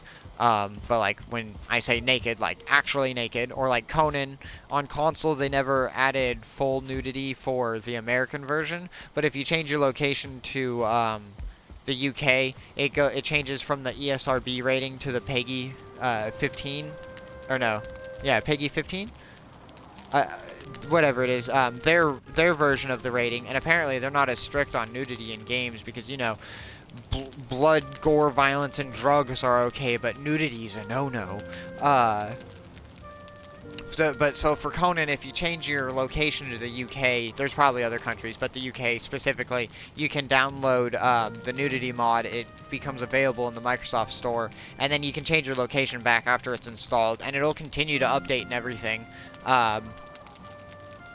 And it's the kind of thing of, like, when I play Conan, we're not going to have nudity settings on. I'm going to be streaming it. But, like, when I play solo, I mean, yeah, I turn nudity settings on. But just because there's a bunch of savages, it's like there's tribal individuals. There would be a lot of nudity. It makes the game feel more immersive. For Conan, there would be a lot of, like, that kind of themes. So, violence, sexual themes, all of that. So for that game, it feels more appropriate, but again, on stream, we're not having that for many, many reasons. Not just the Twitch terms of service, but also because I don't want just a kid to wander in on my stream or something and be like, oh, that's a titty, what? Or some shit like that. I don't fucking know, but yeah, so, that's not what I mean by body mods or anything like that with Skyrim. I just mean body reshapers because Bethesda makes kind of flat looking bodies and I like to have a bit of curves on my characters. And then there's some other, like, quality of life mods that I just can't think of currently, but yeah, Wednesday, instead of Valheim, it's going to be Skyrim now, so I need to get that changed on my schedule. If I have to load up my laptop real quick to do it, I will. I'll see if I can't just do it on the phone, though. Here's hoping. But, thank you all so much for watching. If you did enjoy the stream, I'm very happy to hear that. And if you did enjoy the stream and you want to see more, feel free to drop a follow. Greatly appreciated. I stream Wednesday nights and Sunday nights, 8 p.m. to midnight sometimes. Like tonight, we start early. I started at like 6:30. That's Central Time.